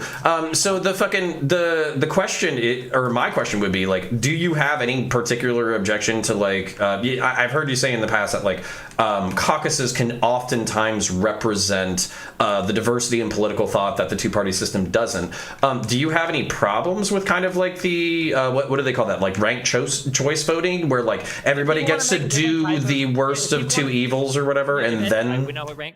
I know what rank choice is. Yeah. If anybody wants to do rank choice, maybe the audience doesn't, buddy. You're a fucking 10-head egghead fucking genius. Is because it's one of the hot button topics. Okay. Oh my I god. want to give some free. Everybody's free genius. Life advice to every third-party person here. Okay. All the progressives. Okay. There are so many people in this country that walk around and their thoughts are, everybody would vote for my people if they just lived by their principles or knew what we stood for. Okay. At some point. Okay? At some point, I know we just went through a whole opioid crisis and we had marijuana shit. At some point, the copium is going to run out, and you've got to realize maybe my positions, my policies just aren't actually as popular with the American people as I wish they were, or maybe I actually, for the most popular policies I have so much overlap with the mainstream parties that nobody would actually look and consider our positions. I think that at some point people have to stop thinking that everybody would vote for me if they just knew what my shit was. Progressives do the same shit in the U.S., and I see third-party people do all the time, and it's like a non-argument. You can't engage with it. Like, okay, yeah, I guess they would all vote if they live by their principles. I don't know how anybody's supposed to argue against that. Okay. I mean, I'm not asking you to prove a negative. No, but hold on. Stop using the debate terms. Jesus. The problem is that like it seems like the feeling that I get, maybe it's just me because I'm not listening well or whatever, the feeling that I get is always this idea that like everybody would vote for us if they were just a little bit smarter, or if they just knew a little bit more, or if they understood us. But at some point, no, I'm not making. We never said that. You literally said that. You said Listen, I think you're having flashbacks to your when the infrared debate. No, I think I'm the saying maybe Libertarian people Party should just isn't vote for getting their- popular enough because other people don't like the specific identity of those Man, candidates. there's so many- You're blaming it on the voters rather than the campaign staff who probably fucked up, rather than the policy people who probably fucked up, or every single step in between. Why do you think I these third hate parties the aren't as fucking popular? government, right? I fucking hate the idea of government, but I have to engage with it, right, as much as possible. I'm simply suggesting, right, that maybe, right, instead of trying to find maverick candidates that go against your party, right, instead of voting down ticket and being like, we've got to stop the Republicans, so we're going to vote Democrat, and I'm going to try and find a maverick Democrat that'll push the Democratic Party in the position I want, right? And then you just end up voting 90% of the time Results for in Trump. politicians that you don't Trump fucking isn't small like. government. Trump isn't small government. That just results in Trump. If everyone had listened to you, we would have Trump. If the Democrats listened to you, That is ridiculous. How is that that ridiculous? The Such an opposite. asinine argument. Oh my god. So Obama was small government and that got us Trump? Is that what you're saying? Because Obama was nothing but if small people government. listened to you and didn't vote for Biden because they're waiting for like the libertarian candidate, presumably, let's say you're talking to a largely Democrat audience right now, or left-wing audience right now, we would have President Donald Trump second term. Maybe. And that's not small government in my mind. I mean, neither is Biden. Yeah, it's Okay, Biden. so Like, you know what I mean? Like, what's the argument we about have big government that isn't horrific like Trump, and it's I think better.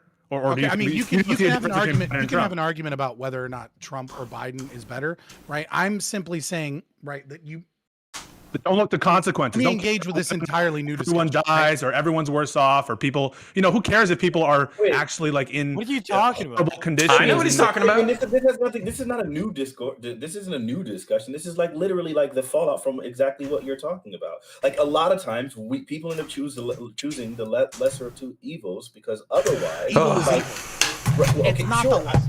Sure, evil is evil, but let's not act like there aren't degrees to this, right? Like Donald Trump can have an entirely different evil, and so people oftentimes can recognize that like the harm that this person is doing to the environment, like all of them rolling back regulations and all sorts of nonsense, that these things are worthy of saying, I'd rather a Democrat than to have 4 more years of this guy's, because it literally seems like we could probably end up in a civil war if we give him 4 more years, and that might outweigh anything else. So like, I don't know, it seems nice to just be able to say, I don't care about consequences. I don't care about how anything is implemented. I don't care care about like any practicality whatsoever. All I'm saying is that like we should just stop doing this thing. And it's an easy position that you get from your ridiculous and I'm not saying those things. You are basically. That's I'm not. You I'm not saying 100% those are things. saying No, that. what I'm saying is that you should vote, if you're going to vote at all, you should vote for your principles, right? When you vote for the lesser of two evil, right? What you end up doing, you end up with You're a just shit repeating standard. yourself, Fabian. But my point is, if voting your principles if voting your principles, the outcome of that is to get 4 more years of Donald Trump, then at this point your principles don't mean anything.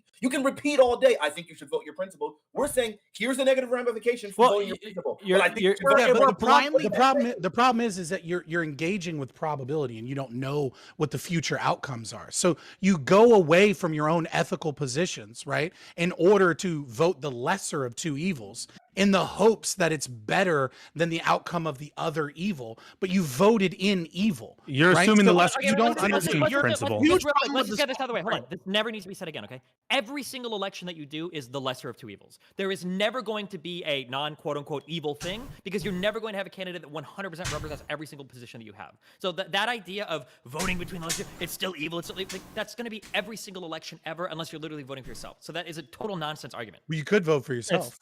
But it's completely pointless if you're not going to win. I voted for Cthulhu a few times. The perfect is completely the enemy of the good. There's never Joshua for Congress is not going to be running for president and get every single leftist vote out there tweeting out the craziest shit, or that guy who say we shouldn't have driver's licenses or licenses to put a toast in your own damn toaster is going to be winning anytime soon. Ironically enough, if we're just saying we should just vote for third parties because it matches our principles the most, but it actually doesn't result in our principles being passed. It doesn't result in any sort of co-op. Oh God! All it results in our vote not fucking mattering. Ironically enough, by voting for libertarian or green, you are being antithetical to your own principles. Can I? Oh God! Please! You're actually fucking yourself over. You're voting for evil, and you admit it by saying it's not voting for evil. You are voting. People are not literally saying, people are literally looking at the platforms between Democrats and Republicans, and they see that the Democratic platform aligns better with their values than what Republicans are. It's not, I think the Democrats are less evil. It's that the Democrats align with my policies better. That's what they believe is less evil, which is part of the perfect. same They should be hypocrisy. voting based on what can get their principles passed the most. Oh So my if they God. believe the Democratic platform does it better, they can vote Democrat. Not fucking vote third party where they get 2 fucking votes, nobody ever cares, and then Joshua for Congress walks away with 0.7% of the entire fucking vote to a dead guy. Okay, Also, you're part of the same hypocrisy because by your own admission, you are compromising by engaging in this electoral process. Because We have no choice. We have no choice. Okay, We have no choice. then you're doing the same thing. You're not aligning with your principles because you're not voting for people who call for the end of the American government, and so you're engaging in the same hypocrisy that all of us are doing. You know what? He is aligning with his values so much better by voting for people who can, at least from a strategic, pragmatic perspective, try and get some degree of his policies pushed than just trying to go full fucking third party and just pray. Just hope that maybe if voters aren't as stupid, maybe we somehow get enough money, maybe we just get enough retweets on Twitter, that maybe somehow we'll get enough to win a local city council seat. Can I please, for the love of God, fucking address this shit? Isn't he engaged in the same compromise that we are? He's voting for lesser two evils, which is someone who more aligns with his principles, but they're not saying they're anti-government entirely. Pisco, you can chew on your bone in a second. FLS, please, for the love of God, because I think I can fucking give y'all a bridge to cross, and then you can fucking burn it right in front of my face. So like, Great mediator. I'm fucking centrist cop, trying. So I mean, what this really boils down to, because like FLS, we've actually had this conversation in the past where you said like you have like a principled analysis from deontology. You don't want to violate your principles in order to do a lesser of two evils, utilitarian calculus, and on top of that, because we're a majority of us are making utilitarian calculus to justify our evil shit. That's why evil shit in the world is being perpetuated, okay? And then this can also boil down to like individualism versus collectivism, because like liberal and libertarianism is individualistic. Fascism and communism are oftentimes collectivist, okay? And then, so my point being is that like there is another option, which is communitarianism, or the mix between the two, which is basically like having your principles, trying to violate them as little as possible, but still using the utilitarian calculus as much as you can without like necessarily grossly violating your principles. And the reason why I bring this up is not because like I'm trying to get the utilitarians to stop being utilitarian or trying to get the individualists to stop being individualist, but because it's like for you guys, it kind of seems like if everybody got on the same page and we all started practicing individualism and our principles and all that kind of stuff, the world would be a better place collectively. But because we don't, we fail that. But non-participation is also not bloodless. You can have like your hands clean because you didn't participate in the fucking system or whatever, but your lack of participation also does like foster different fucking outcomes. So that's where I'm saying it's like you have to have a conversation between these two moral paradigms, or else you end up completely in Pisco's camp where you just want everybody to do heroin, including 2-year-olds, or you end up in FLS's fucking camp and you want you want everybody to do heroin, including 2-year-olds. So but for different reasons. So there's a difference. So the problem is you're creating an either or scenario, right? Yeah. Like there's dual power theory. There's the idea of like voting local sheriffs in, right, that align with all of your views that are libertarian, like anti-drug war and pro-Second Amendment, right? There's agorism, right, like refusing to engage with laws in terms of the economy and just circumnavigating shit, like individuals that, let's say, sell raw milk by selling memberships to a community or selling it as pet milk or things like that, right? Like there are other ways of engaging the fight against the state that don't require you to vote. You're voting and you're compromising, aren't you? You're voting for someone who doesn't align with you politically perfectly, and in fact, almost I don't know if there's any libertarian candidate who says I want to dissolve the American government. And so, aren't you engaged in the very same hypocrisy that you're accusing us of? I mean, absolutely, yes. Okay, I will so then don't criticize us for that. No. I mean, He's not engaging that. You can be a hypocrite and still say that something is wrong, right? It doesn't change the argument. I fully and wholly admit, right, that I have voted in my life and that is a moral conundrum that I personally struggle with. Because I'm not sure whether or not, right? I'm okay with saying that I'll take that L, right? And you're consequentialist. It's not just about being an L. It's really hypocritical, and I mean, it's not just about being a hypocrite either. It's almost like it's really short-sighted, right? Because most of the time, I think most of us would admit like that we're not trying to operate out of hypocrisy. The problem is, like, once your hands are tied and you're kind of forced into doing something, then it's like, okay, so now we've done that. We've made this hard choice, right? We had no choice, and so we did whatever the frick we had to do. And so like that's the world that we're in right now. And it's almost like you're posturing around this idea about like, oh man, if people didn't do that thing, it wouldn't be a problem. And it's like, no, but you've been given the same opportunity and you've made those decisions because that's pretty much I've made mistakes. Right. It's not no. Was voting a mistake? No. It's not just about Voting a mistake. It's not just about making a mistake. It's about the fact that you literally don't have a choice. So you're doing the same thing that everyone else is doing when presented with the exact same options. And instead now, on the other side, having done that, now you're like trying to like cast aspersions against everyone else for doing the same thing. I'm not casting dispersions, right? Yeah, you are, dude. You're saying maybe if people didn't compromise, we'd have a better life, but you're compromising by your own admission. Yes, absolutely, right? But that doesn't mean that you can, like, we're engaged. We're like, I'm not the arbiter of the fucking universe, right? Like, we're engaged in a discussion about, like, how we can make things better, what our problems are, how we can That's solve consequentialism problems. talking. You said evil is evil. It was categorical. Yes, you are. What you're doing is you a don't total... even know please define consequentialism then, because so you're basing your decision making is based on outcomes. It's based on consequences, because you're telling me that notwithstanding the fact that who you're voting for is evil, they don't agree that we should shut off the government and we should do that. You just equated ethics with consequentialism because you don't your know decision making You're so smart. Just to be clear, consequentialism is a totally valid normative ethical system. To say that equating ethics to consequentialism means you don't understand consequentialism is ridiculous. You don't understand consequentialism or normative ethics. That's what you're trying to say. Stop using the fucking debate bro terms. Go back to the argument. Jesus. No. There are three forms of normative ethics: virtue ethics, deontology, and consequentialism. I just said you just said that I was engaging in Pisco said no. How are you not? How are you not? I was engaging in consequentialism. How are you not? How are you not? Because I'm engaging in virtue ethics and I'm engaging in deontology. I'm sorry. How are you engaging in virtue ethics by voting? Oh my God. How many times are you going to equate things I'm not saying and then link them together? Right? You vote. Oh my God. It seems like everybody on that panel is having a problem rephrasing what you're saying. I don't know if that's all of our problems or... Well, maybe if we were all just smarter, we would all understand what he's saying. You know, maybe You said if voting people was were wrong. stupid, You said they don't listen to our panels. Yes, if they all voting is wrong. Actually, no, So no. you do Gappy, wrong things, don't you?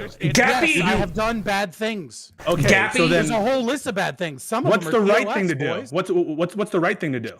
Is it something you can say In my on opinion, would be not to vote. See, hold on. Okay. But you guys just missed it. Gappy just annihilated anarchism and individualism because we're all too fucking stupid to be anarchists or individualists because we can't even grasp what's being told to us. So I think the Libertarian Party should be fucking disbanded because we're not fucking 10-head enough in order to participate in anarcho-capitalist, fucking politics. Okay, at the end of First of all, you don't all have to be there. You just let me have my little place. We'll elect you the king of anarcho-capitalism. Sounds good. You just give us some land and let us do our thing. You don't all got to come, boys. Getting back to the actual original issue, I don't think what Scott is suggesting by just voting for a third party, I don't think that it's he said don't vote. Sorry. He said don't vote. Don't vote. Okay, well we're saying don't vote. I don't think That's your prescription, right? Don't vote. My personal prescription. Not vote for a third party. Pisco, why do you keep answering questions My bad. with things that I'm saying and then yelling at me when I'm trying to answer the goddamn question? If you're gonna ask me a fucking question, let me answer the question. My personal moral position is that it is wrong to vote. My position for the rest of you people that clearly believe that voting is moral, I'm simply saying maybe if you voted on your principles, we'd be in a better position. There are ways to get towards the end goal.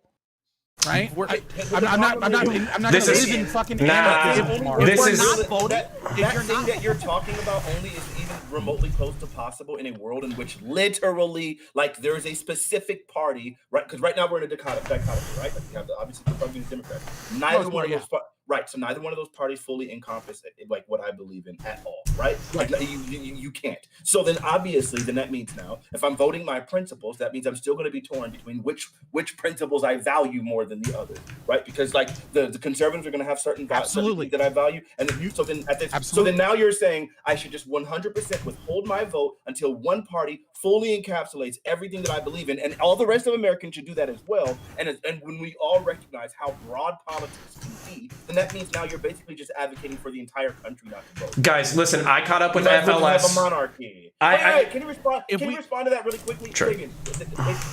Did anything I say there, was any of that wrong? What I'm saying is that the most moral position, from my opinion, You're not going to answer my question? Okay. He's getting there. I'm answering your question. Stop getting triggered.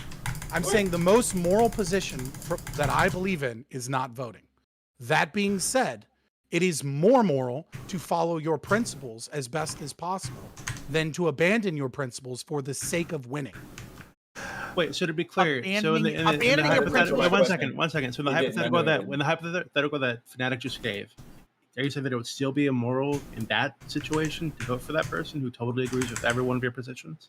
I mean, if you magically found someone that voted for that believed in like literally every one of your positions, and you like, it would still be immoral from the sense that it's a government, right? And like, if you're giving them power and they win, there will be people that disagree with that person, and it's still tyranny of the majority. It's still against freedom. It's still against liberty. It's still against individuals. No. But isn't it? Wait, hold on. But when we're talking about serious things like war or like civil rights, things like this, if you remove yourself from the equation because you're hung up on a particular position that a politician might have, like, isn't that immoral? Because now you're not removing yourself from the equation. You're just not. You voting. are. Yeah. Well, not voting is this whole idea that you have because you not voting. It means you not voting means they get one less vote, right? Where they would have had to vote otherwise. So you're in effect helping their opposition. So why isn't that immoral? Well, because you're playing into the immoral paradigm by giving into it in the first place. That's what I would say. But at the same, but hold on, I've been trying to meme for fucking 10 minutes. Nobody's letting me do it. This is just fucking like ANCAP accelerationism, though. He's telling everybody to vote on your fucking principles. That way, worse and worse fucking political parties get into the fucking state. They trash everything, and then we all become anarchists. So this is just ANCAP acceleration. You're immoral if you do that. Why would I not want anarchism? Like, what are you talking about? up on that, Katie, because just to be clear, this is like year one of your life that you should learn this. Okay, inaction is a form of action, and to pretend otherwise, it is intellectually. It absolutely is. No, there's positive, negative, and neutral. We know this intuitively. If you're standing next to a child that falls into a pool and you watch him drown when you could lean over and pick him up, even in an intuitive sense, people will like condemn you for your moral inadequacies. Okay, and we know this on a larger sense. Not Lucas. We could, yeah, maybe not. If you look at the outcomes of events, for instance, let's say there's a party that would vote against war and another party that would vote for war, and part of your personal beliefs is to be morally opposed to war, but you decide to withhold your vote because you believe that acting within that paradigm somehow like makes you an evil person. You are putting a finger on the other end of the scale by removing a finger from the other, and that's how it works. Right? Destiny, you have revealed yourself. See, this is the problem with consequentialism, right? Because you're engaging with probability. The system itself is evil. Every president, with the exception of Joe Biden, for the last 100 years has run as an anti-war president.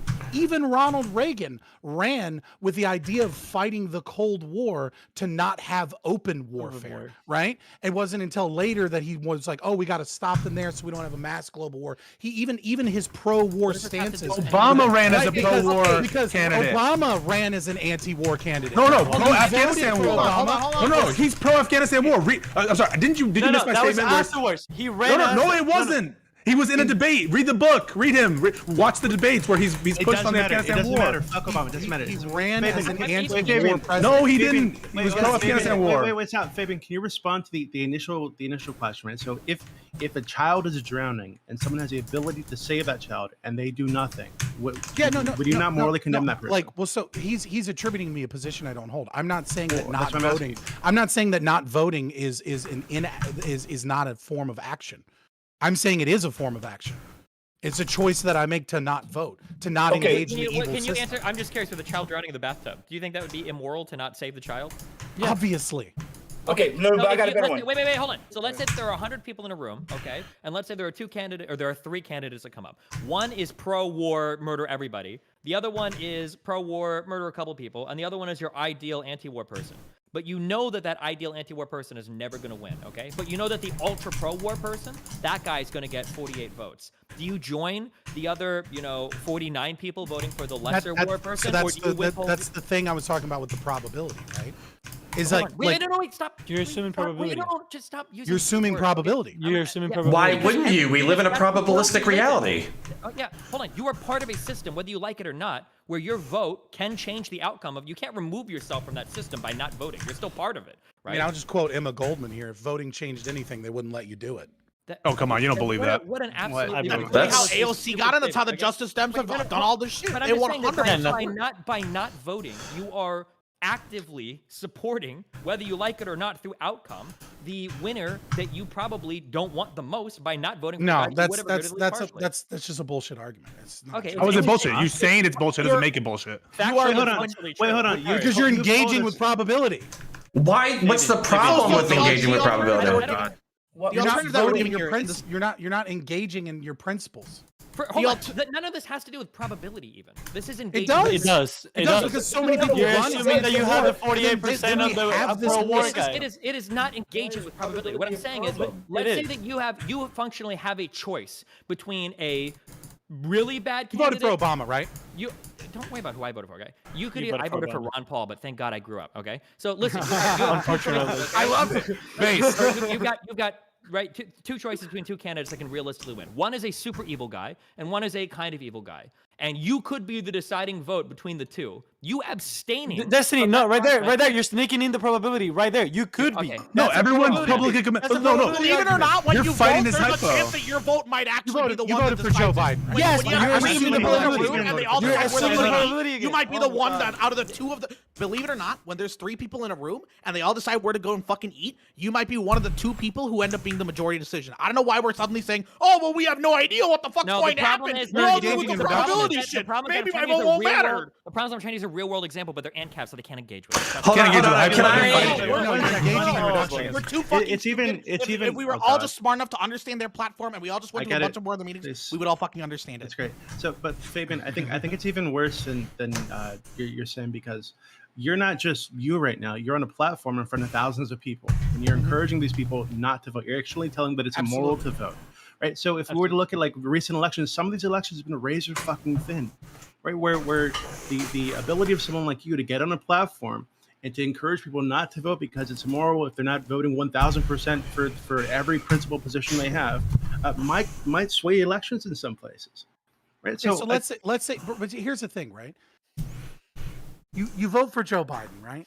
And let's say you vote for Joe Biden. You're like, oh, awesome, right? You have to understand that you're engaging in supporting a system that perpetrates so much evil. And the idea that like, oh, well, the Democrat is going to be slightly less evil than the Republican. You're voting not just for the candidate, but for the system itself. And the system itself is one that upends countries in fucking fucking regime change wars that has been doing fucked up shit since the fucking Eisenhower doctrine. Okay, I'm sorry. Really quick. This isn't even philosophically wrong. This is just absolutely wrong. You support the system by living and existing here.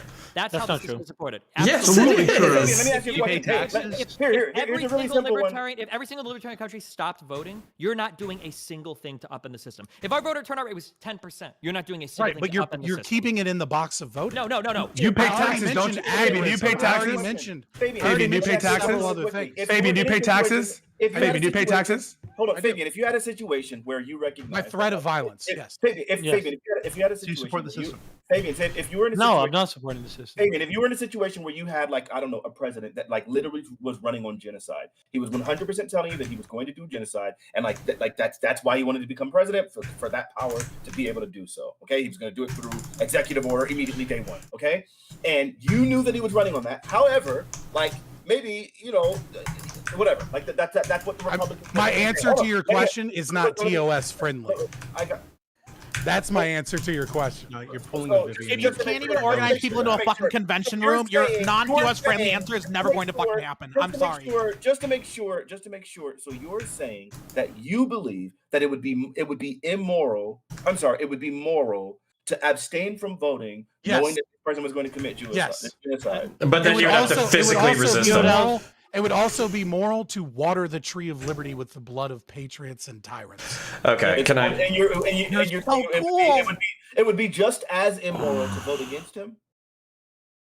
No, it would be less. It would be less. So the reason why people vote in these systems, despite them feeling that not both I already parties made that match what argument. they want, is completely because they believe in their fucking principles, that they are far more principled than anyone who votes for a third party, and they understand that they're not going to be able to fucking delete the system Those within are the principles. next fucking Those are several preferences. months. Okay, Those are principles. so instead of just abolishing and saying, well, we can't do Yeah, shit, you can't just imagine. magically Do you know the Those are difference between principles. Those are preferences and principles. principles? Do you know the difference between Tell me. principles and Explain it to us. Tell Explain it to me. us. What's the difference? I'm asking you. Do you know it? Or I not don't know tell how me. you mean it. They are trying to progress their principles through this fucking system, okay? It's not literally, I am trying to make sure that electoral politics stay in. They're voting because they want to make sure DACA stays on. They're just voting because they want to keep their fucking healthcare or some shit. Those are the principles they're fucking fighting for. Unless we're trying to get into some philosophical. Why is that not a principle, please? Explain it, Smarties. Explain it. Position is So not this- fucking Lucas. You do. Lucas, you do it. No, you. Oh, someone Okay, I'll do define it. it. No, that's fine. That's fine. I'll do it. So a principle is something that you hold like in a moral weight, right? Like And more weight than a preference. So it's just Okay, you're gonna preference is allow, more Let weight. him are finish. you gonna allow me to fucking speak, or you're just gonna keep talking over me, like you've been doing for this whole panel to everybody? Okay, I'm thank listening. you. So a principle, it's a moral position that you hold. So it's like a line that you're not willing to cross for something, right? A preference is something that, all right, this is kind of bad, but I'll take this over this. That you're not doing that based on principle. That's a preference. So principle is something you would never cross, right? It's a line. Yes, it's a line Yeah, that so- you said. That's okay, a principle. So when you vote, you're breaking principles, right? Okay, and- both of you. And I'm sorry. we I'm have sorry to already break it, answered that. but We've already I'm sorry to answered break that. Why it, do you but in keep the- going back to it? Because my question is, are you planning to vote in the future, Lucas and Fabian? No, I'm not planning on voting in the future. Lucas, will you commit to not voting in the future? No, actually, local sheriff election where Why? some aligns with all of my ideals. Yeah. As a system of fighting the system itself.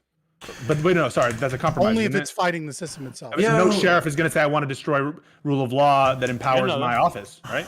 Well, sheriffs might say things like, I will intentionally not enforce the drug war, and I will No, but intentionally we're not talking about enforce his unconstitutional office. gun laws. The fact of a police officer existing, a sheriff existing, is an affront to your philosophy, isn't it? Or sorry, your political framework. The fact of a sheriff. Like as a public office, yes. Yes. Okay. And so you voting for a sheriff itself would be a compromise and unethical, wouldn't it? Well, I just said because it would be against the system itself. Do you think there's going to be a sheriff who is in favor of abolishing his office? There are already, but you know. Yeah. Wait, hold on. Okay. But you're So wait. here, one I second. mean, like, are Wait, they going to be? Am so I you going to be said able to vote for you them? said that Probably. you said that there might be a sheriff that refuses to enforce a certain law, but they'd still be enforcing other laws that you probably have an issue with, right? Mhm. So, but you'd still vote for that sheriff, even though he's going to be enforcing those other laws, because he's not. Okay, then why are you encouraging people? Oh my God. Why are you encouraging people? Fucking brilliant point right Then Because- why are you encouraging people not to vote for politicians of that group because they might be opposed to some other principal position that they have? Because it's not a principle, because you don't adhere it, because it's under threat of force and violence. Okay, guys, hold the fuck up. The reason why. Oh, because there's reason an why Scott axiomatic would fucking be- fundamental fucking position here. Okay, the fundamental fucking position here is the fact that they don't want to fucking violate a principle, because if a principle is malleable by the threat of force, hold on. If a principle is malleable by the threat of force, and you hold a principle because somebody is threatening you with that fucking principle, then they don't view that as a principle. They view it as a preference. But hold on, because there's a fucking underlying argument for this entire thing, which I don't think Lucas or FLS fucking believe in, but I do, which is basically, I'm gonna butcher it again, but it's from a story from the Bhagavad Gita. It's basically like a young prince who's about to go into battle against some of his family members, and he's wishing that he didn't have the mantle of responsibility and the mantle of power, and he's like talking to God or some shit. Yeah, and then God basically says like, hey, you running into the forest is its own form of action, and like you're in the, I'm gonna butcher it, but like you're in the fucking stomach of the world already. Guess what? You don't really have inaction as an option to you. Like, you are going to have to make a choice here. And as a result, he, basically grew some nutsack, and he said, all right, I'm gonna go do the battle so I can, manifest my power in the world in order to make the world a better place. So, totally fucking butchered it. All the fucking Hindu people can get butthurt about it. My point is that if you extract this principle and then you apply it, my lesson from this is that power is going to be manifested in the world regardless of whether or not your fucking principles are. The only thing that you can do is you can fucking incrementally change the world through your rhetoric and through your influence on people around you in order to have like an incremental implemented agenda. Yeah, but that's because like I feel like the worldview is fundamentally flawed because they view inaction as a, I do too. So moral let's good. put the fire to them and get public commitments that unless you're voting for a sheriff who wants to abolish their office or a politician who wants to destroy America, you are not going to vote. But this isn't how principles work, and I wish I could explain this to Lucas. For them. But Lucas, wait. That's how it works for them. Lucas just said it's a line that you do not cross, and I'm assuming that you are not going to. You don't want to do anything immoral. So I want public commitments from both of you that unless the politician you're voting for, Here's the prosecutor. Will you commit to it? Will you commit to it? Lucas is young. I have hope for him. FLS is older. I have no hope for him. So like, I want public commitments. Will you commit to it? Yes or no? Okay. Will you commit to it? Let's go. I already said yes. Okay. Lucas. But like the rest of the time, you haven't been listening. Okay. Lucas, just say yes or no. Come on, let's go. Yes. Okay. But all right, but hold on. So I just want to say that, like, so for the young people out there, inaction is its own action, and I don't think that a principled inaction, when you can see the demonstrable harm in the world, is something that you need to get behind. And this is actually like a fascist talking point that I kind of learned. Is like, hold on. Power is going to be implemented one way or the other. All you can do is you can have an influence on the power that's wielded in the world. And from my experiences, and because of my experiences with law enforcement and the military, power abhors a vacuum. So all you can do is you can have principled power that's responsive to the population that it serves, and that's the best you can do. I do not think anarchism is possible at all. Mostly because we don't have enough fucking brain power to get on FLS's fucking tier, dude. No, none of us do. Okay, we need the state to really serving us. Yeah, they're not serving you guys because you guys have you have nobody in the fucking country who agrees with that type of platform who cares about that compared to any other fucking party that's available. Wait, you're just committed to not voting, and you want us to like support the Libertarian Party. The Libertarians themselves are just committed to not voting for the Libertarian Party. We literally Yeah, said you might, that you we might would. agree with him about, Wait, you might disagree with him no. about something. No, I we never love said that. we wouldn't vote. We said we wouldn't vote for somebody that disagrees with our principles. True. Well, libertarians but I don't need- agree with the We ending of the said, state. wait. But Some it, libertarians do. we're What are you that's talking about? yeah. Well, and that's also Okay, There no, are some wait, hold on. individuals But within no, the that- caucus that do. Lucas, what you guys have been saying is that unless somebody exists in the hypothetical that fanatical said, where they 1,000% support every one of your positions, it would be immoral to vote for that person. That's what you guys have been saying. Yes. So I think I thought I said that. I don't think either of you can find anyone in the Libertarian Party that exists today, right? That is that for you, right? So both of you are telling people I mean, that right, you wouldn't but vote for I anybody in the also- Libertarian right, Party. but Russ I telling you You also- want us to. Right, but I also said that I would vote for someone, right, that was deconstructing the state, right? Because that is a principle of mine. I will empower someone to deconstruct the state. But aren't statists always gonna fucking beat you because they're always gonna be interested in the power of the state? Like so aren't you just kind of like just subscribing to perpetual impotence because you're trying to eliminate the power source that everybody else you would relies have to- on? You would have to agree that the statists will always win, and there have been examples where that is not necessarily true, right? For like The 6 Republic of months, Cospire- right? Yeah. No, the Republic No, of the Cospire was Cospire. what, like 300 years? Fought the papal 395. state? Yeah, like What? 300, 400 years, right? They fought the papal state and created an anarcho-mutualist society that told the papal state to go fuck themselves and Yeah. engaged in tobacco sales and things like that. I mean, like, so there are examples of that occurring, right? Oh well, you said one. Do you have another? I mean, there have been successful and unsuccessful communities, right? Like, Okay. I mean, that's one. That So just we- happens so to we be the have one closest to our one- preference. Yeah, but I mean, you like you Wait, have can I like ask- I mean, can I ask- you don't Sorry, have go any ahead, buddy. perfect representation of our ideology, no. But like, there's Chiron in Mexico. There was the Oneida community. There have been plenty of anarcho-mutualist communes that have existed. There's obviously been communist communes that have existed, right? There are examples. I mean, there's the Iga Sukuku Iki, right? Like, which was a kind of a mixture between anarchism and feudalism in Japan, right? Like, there's examples. Okay, but throughout history of this can I throw working a to some extent. can I throw a So, Destiny argument at you real quick? We're running out of time here. We May I gotta ask go Lucas next a topic. quick question, please? Very quick. I'm And we have really a hype concerned. train going on. If you guys could help out with that stuff, that would help. Go ahead. I'm really concerned yeah. about something I thought I heard you say, Lucas. So when Destiny's mentioned this hypothetical about a drowning kid, right? I was joking. Okay, joking. okay, yeah, because you said No, that you. I'm not a okay. deontologist. Okay. I follow virtue ethics and egoism. So, Okay, so you're not total loss then. You just you know, no, I was joking. Okay, thank you. All right. feel So we're gonna move on. I have so many things. Yeah, and again, how about the hype train? Sub, gift bits, gift subs. That's how we power this. But thank you for the kind of people who've been helping us out so far. Okay. All right. So we're moving on. Let's escalate very quickly. All right. Before we get to our next topic, please remember, if you are sitting here, if you've been enjoying this so far, enjoying what we've been doing, hit that follow button right now. Hit that follow button. Make sure notifications are on. Since you know I'm going live, because I do it 6 nights a week. Even when my computer shits itself, I buy a laptop specifically to make sure you have content. We have never missed a Reverie Roundtable, right? In the year and a half that we've been doing this, not once. We do this for you, okay? So if you support that, help us out. Counterpoints, thank you for gifting 552 just to the channel. That's I had a good sales day. Thank you. Yeah, and this stream cost me $1,200 to put on. So if you want to help out, then Help them out. Get subs. Anyway, yes. The follow the channel and mission is on. Also, exclamation point social in chat. For our social media, we have jump into our Twitter for channel updates. Right, even though I was too busy to do a channel update today. Go to our Discord. It's where we have all our conversations, the open panel. It's going to happen right afterwards, where you can be involved. Yes, you sitting at home, you can be on here to talk about your opinion. That's on the Discord. So jump into our Discord and YouTube. That's if you missed anything.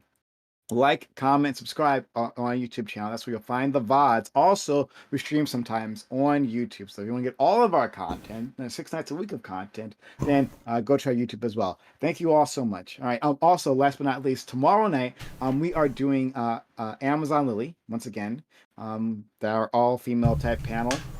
We're maybe trying to do this a monthly thing right now, but we'll see. I think we've got like a really good lineup. I think we've got Interesting topics. I think it's going to be fantastic. So, if any of that interests you, anything interesting at all, hit that follow button right now. Make sure notifications are on. Come back tomorrow for Amazon Lily. But we still have content here. Sophia Kyle, thank you. I'm saying it, Seal, Sophia Seal. Thank you for the 10 subscriptions. Awfully kind of you. Everyone, this is how we do this. And this is, this has been a day. But thank you for the kindness. All right. So next topic. It's going to get it up in my face. All right. Topic 2. Stochastic terrorism is an instigation of animosity directed to a specific person or group. It is often done by political or religious thought leaders in the media towards their enemies. The hate that they generate is generalized, but as the violent rhetoric is repeated, it encourages others to act on it in unpredictable fashion. That gives the speaker plausible deniability. Does it count as stochastic terrorism to publicly spread hostile rhetoric at a person accused but not convicted of a heinous crime? Does it matter if the accused may have committed a crime of hate themselves? Is spreading misinformation about a contentious event, like the Rittenhouse trial, an example of creating a hostile environment where violence may erupt? Or is this the normal combative rhetoric that is present during a controversial, politically charged moment? And credit to our friend Doobie for coming up with this interesting question. Yeah, if you were here on Saturday, then you know where we're going with this. Stochastic terrorism is a thing that we have to deal with now in general. People have been escalating rhetoric to dangerous levels, right? And honestly, it seems like in the hope to get someone to take an action. Now we've had discussions, and this not just on this channel, fucking every channel, about the Rittenhouse trial, for instance, right? And not just that, but other situations like this, where the rhetoric escalates, and maybe we dehumanize people. So is that stochastic terrorism? So let's explore that. Bougie, thank you so much for the 5 hot tier on gift subs, getting us to the next level. Thank you. And everyone else has been supporting. All right, I'm going to go and opening statements for our guests. Help out the hype chain if you can. So bits and gift subs. All right, peace go. Yeah, I'm going to ask the indulgence of the panel because I'm going to tailor my comments mostly to Destiny. And I think that, by and large, I think Destiny is a good person. I think that he's very careful about his language. And I think that, we agree on a lot, but he is absolutely at sea with his position. Now, we're having this topic in the context of him calling Vivian 3 things on the panel. He called Vivian a stochastic terrorist, he called Vivian a terrorist supporter, and he called Vivian a terrorist. Before we get into stochastic terrorism, I think it's important to know what Destiny thinks about terrorism. Destiny says that terrorism is too ambiguous, too broad, too vague, too amorphous. But Destiny uses the word terrorist. We know that because Destiny called Vivian a terrorist. Now, he says this was just a short form for stochastic terrorist, and I didn't have that context, and that he needs to be careful. I buy that, and I accept him at good faith that that is indeed what he meant. But that means that he needs to be careful and more careful, because that's the same context and the same excuse that Vosh gives for using fascists. It's the heat of the moment, it's the heat of the panel, and that's why I get loose with my language. And so if that's the case, and I'll take it at face value that it is, he needs to be more careful about that. But Destiny also doesn't matter if he didn't mean to call Viv a terrorist. He calls other people terrorists. By calling Viv a terrorist supporter, he implicitly called Michael Reinhold a terrorist. He calls Al-Qaeda members terrorists. He calls Oklahoma City members terrorists. And he doesn't hesitate. But when I refer to January 6th and insurrectionists there, he hesitates. But why? What are the things that distinguish those actions? And there certainly are things that distinguish those actions. But Destiny hasn't given definitional criteria to distinguish why when terrorism starts and when it ends. If the word is bad, if the word is too vague, then he needs to reflect on when it is that it's okay to use it. When is it an easy case for which it makes sense to use terrorism? And when is it being used too vaguely and it's just trying to reflect the political proclivities of the speaker? Destiny says that the terrorism is too broad. And how can you apply the same word to people in Al-Qaeda and to the insurrectionists of January 6th? Excuse me, how can you apply the same label of stochastic terrorist to Trump as you can apply to Vivian? I'm assuming that something about this term stochastic terrorism has to do with your proclivity or your likelihood to induce others to commit violence. And so are you really saying on the same level, Trump and Vivian are stochastic terrorists? And if so, your criticism drops with respect to this massive gulf between the magnitude of the harms caused by either form of terrorist. Destiny, when asked what is his definition for stochastic terrorism, he says something loosely like advocating violence. Well, Trump didn't really do that explicitly, and Vivian qualified everything, and it would seem to sweep in Destiny into the very thing that he's accusing others of. Because I'm sorry to say, Destiny did make a comment about dipshit protesters. We all know that comment. He says he distinguishes it because it was justified violence in that case. Well, I'm sorry, every terrorist thinks that their violence is justified. Well, you can't distinguish it by virtue of it being legal, because what Destiny's offering is not legal. It's not legal to use deadly self-defense by and large in this country just for defense of property. So I'm sorry, if you're going to accuse the regular label of terrorism of being too broad and too vague, this stochastic terrorism definition, I mean, is just the vaguest thing I can think of. I want to know some definitional criteria that Destiny uses for this term, and why Vivian is being swept into the same thing that we're calling Trump for. In summary, Destiny uses the word terrorism, but he hesitates when it's being applied to certain groups, and he doesn't provide definitional criteria for terrorism or stochastic terrorism, and he needs to justify himself, and everyone should have a thought about that. Thank you. Okay, thanks so much. And that hype train is still going on. Sub, give bits, give subs, help us out. That's how we do make this happen. If you're enjoying this content, all right, Fanatic, please, opening statement.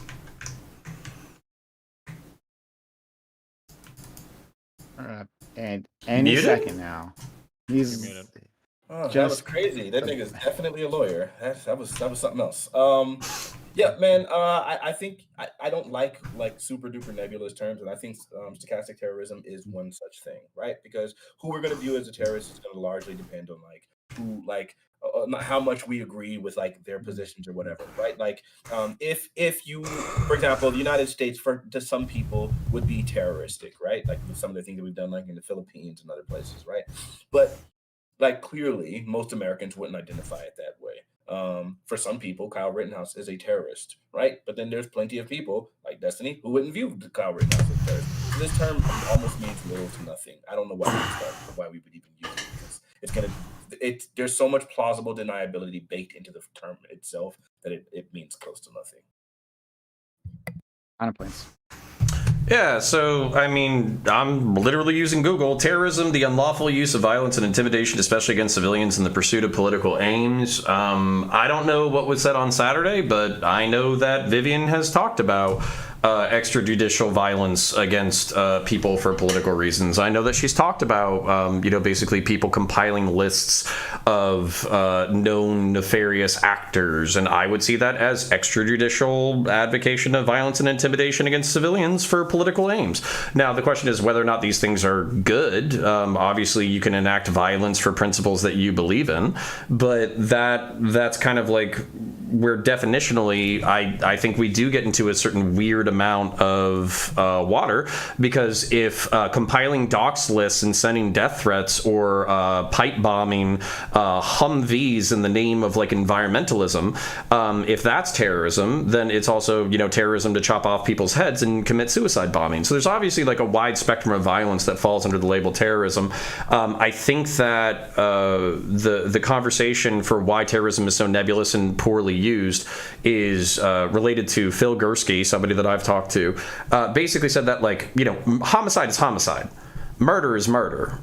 So basically by using this term, this very loaded term, and allowing it to be used in our public parlance so often, we're opening up a Pandora's box where we can just label anybody a terrorist for any amount of advocacy or violence that crosses some social threshold, and that's the danger of it. So for me, I have no problems with the use of the word, but I think we need to be specific, and while we're being specific, we probably shouldn't be wrestling over the definition. We should just agree that there's a spectrum of violence that falls under this label, and then say, I believe this person on a 0 to 10 between ISIS and people who pour sugar in the gasoline of high gasoline vehicles. I think this person is a 1.5, and then we can kind of have a conversation from there. But I'll leave it there, and I'm looking forward to the open. I'm sure it will be super mild. Oh boy, Destiny, lots of things been said about you. I didn't take notes for that opening. I didn't know I was on defense right here. So I like the term stochastic terrorism because I think that there needs to be a way to describe calls to violence that aren't direct calls to violence. So given some time to expand my actual definition of stochastic terrorism, which I think aligns with how I've seen other people define it, stochastic terrorism is essentially you are publicly presenting a universe where the only option left is violent options. That's it. Violent action is the only way to rectify or remedy like a given situation. So good examples I think are when you have people saying things like foreign immigrants are invaders into your country, your politicians are all bought out and nobody's going to stop them, and they're going to come in and take over and ruin your way of life if nobody stops them. Like I think that you're creating a situation like politically, or you're creating this air of this idea that the only way to stop these people is through violent action. Therefore, when you constantly engage in this type of rhetoric and somebody acts, you can't just kind of like wring your hands and be like, oh, well, who could have guessed, And then as a second example, I would say somebody like Donald Trump absolutely engages in this. When you say things like your electoral system has been hijacked, Pence isn't helping you, Congress isn't helping you, nobody's helping you, all the intelligence agencies, everybody's fucked. If somebody ends up doing a violent action, like say invading the fucking Capitol building on January 6th, I would argue that like you have engaged in a form as Donald Trump of stochastic terrorism. You're fomenting a situation where the only possible way to remedy it is through some violent action. Now, to get a little bit more personal, I think Pisco will try to attack me because of my reluctanceness to use terrorist as like an actual label. I will admit that if I'm like engaged in a conversation and someone's like, oh, are you familiar with like the terrorist organization ISIS? I'm probably just gonna be like, yeah, of course, or yeah, I know, like, yeah, these terrorists, whatever, blah, blah, blah. Now, like on a broader level, should I stop and say every time, well, I don't know if I would call them a terrorist organization, but yeah, maybe, sure, I could acknowledge that. The thing that I like the most about the stochastic terrorism definition, though, is just what it defines, not the idea that it is giving me a closer definition of terrorism. Like, we could call this, like, stochastic incitement to violence or stochastic something else, and I would be just as okay with the term. It just seems like stochastic terrorism is what we ended up going along with. Terrorism is an incredibly nebulous thing. Every state has a different definition of it. Nation states have different definitions of it for a variety of reasons. It doesn't mean the same thing to any group of people. People that aren't terrorists, like the Mujahideen that was supported past Carter's administration, can become terrorists when they do things that we don't like. Some people consider the U.S. a terrorist nation. Like, it's the whole idea of like the word is just so silly to me. I just don't like it. I don't think it gets us anywhere. And yeah, there you go. Lucas. Yeah, first of all, I want to thank Pisco for reminding me why I don't want to be a lawyer, because that was so boring to listen to. But stochastic terrorism. It's such a broad term that it encompasses a lot of things. I wasn't sure that I didn't know this was going to become the Trial of Destiny by Pisco. So, I mean, if I knew that, I would have watched all of the things that Pisco accused Destiny of, so I could, follow along the conversation. Some of us have a life outside of Twitch. So the idea that Kyle Rittenhouse is being accused of things that he didn't do or hasn't been proven that he did.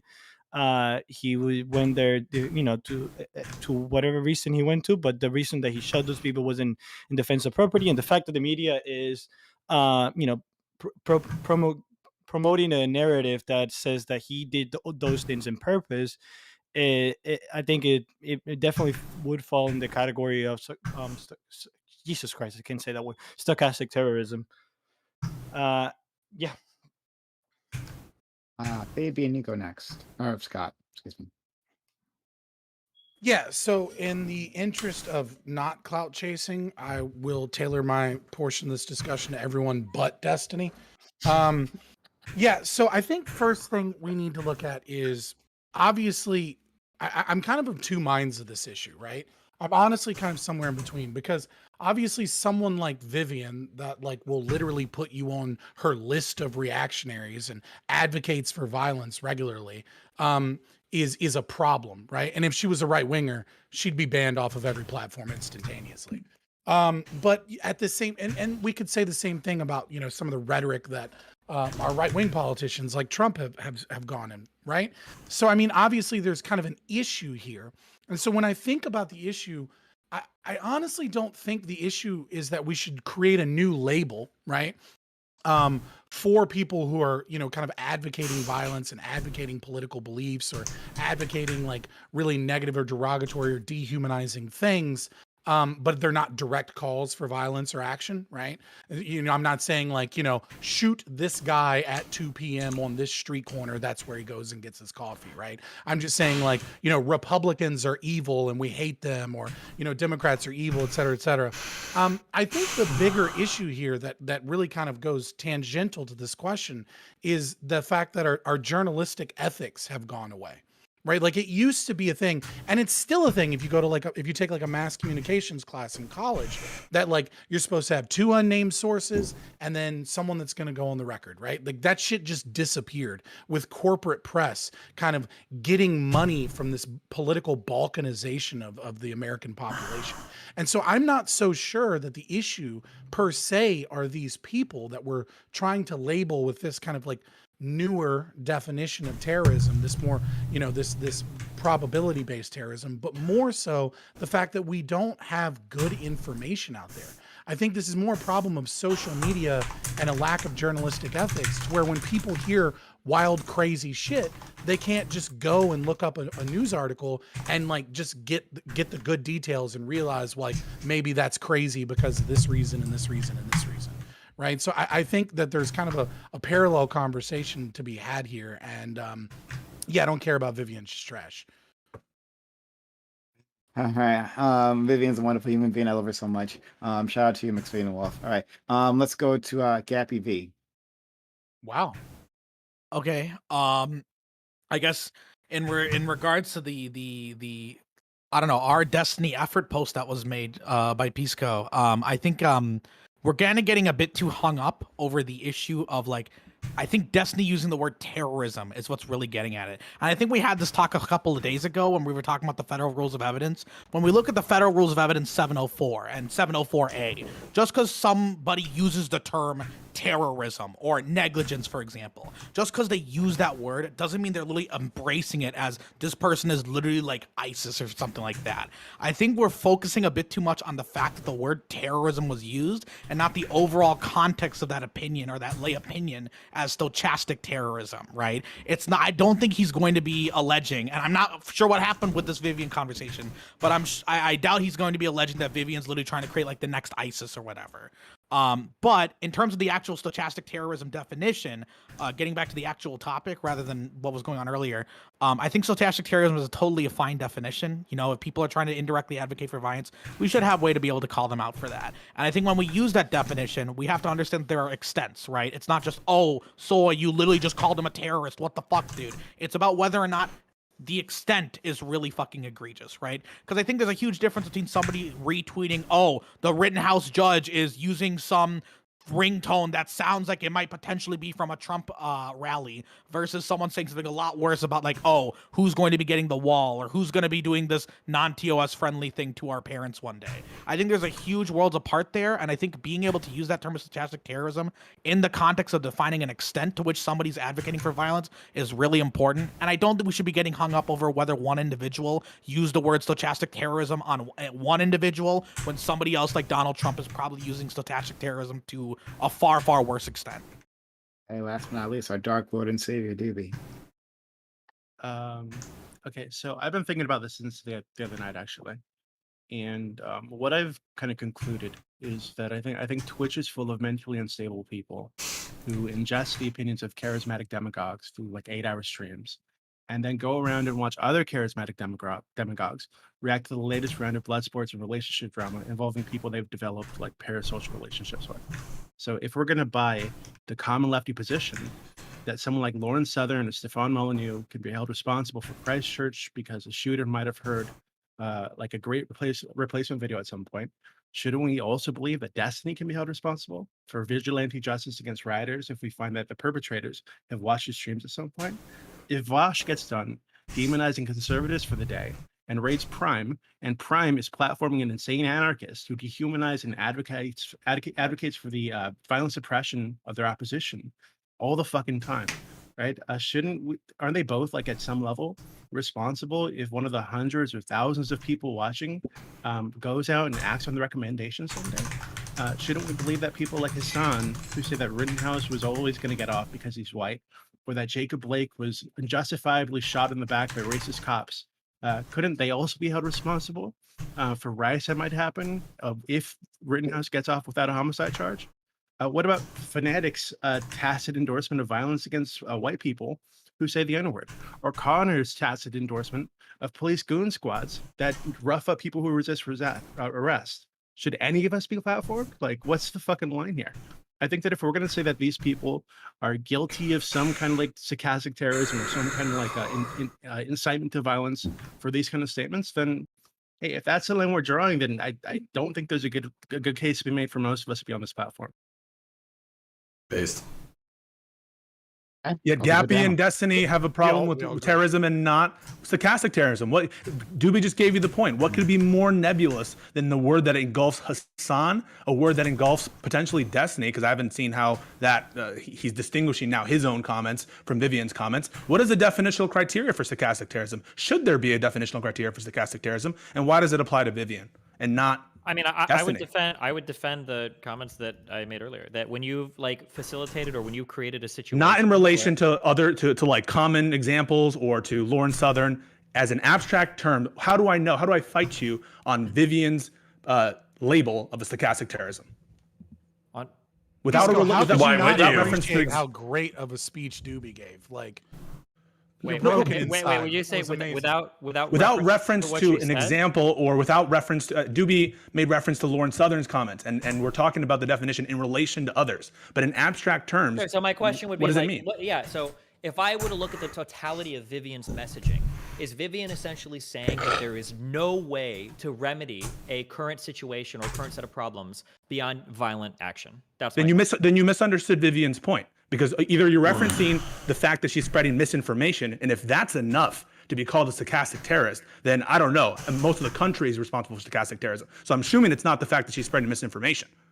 No, spreading misinformation on it could, but not that. I don't know if that on its own would do it. But my issue with Vivian wasn't that. My issue with Vivian is that she's advocating for violence in that specific situation in which there are people come and speak, right? Yeah. So one was the idea that people that show up, that you have a right to basically force them out with the threat of murder or murder eventually to get, or killing, I should say, to be less loaded. That you're allowed to kill people essentially that come to protest to an area where you don't want them protesting. Number one, and then number two, the undermining of our entire judicial system, saying that all of it is broken and fundamentally it won't work, and we should never expect anything from it. That was couched in the first part, right? The part about violence was couched in qualifications and dependent upon a set of predicate facts, which are exceptional predicate facts. I disagree. They're exceptional. Do you think the Black Lives Matter protest was an exceptional protest? No. I don't believe that Vivian couched it. I think that she couched it the same way that ethno-nationalists couch it when they try to say, like, I want to get rid of all black people in this country, but I don't want to do it violently. I just want to pay them. But when you run down that line, okay, well, what if they don't accept your payments? What if they don't want to leave the country? What if, then eventually, like, okay.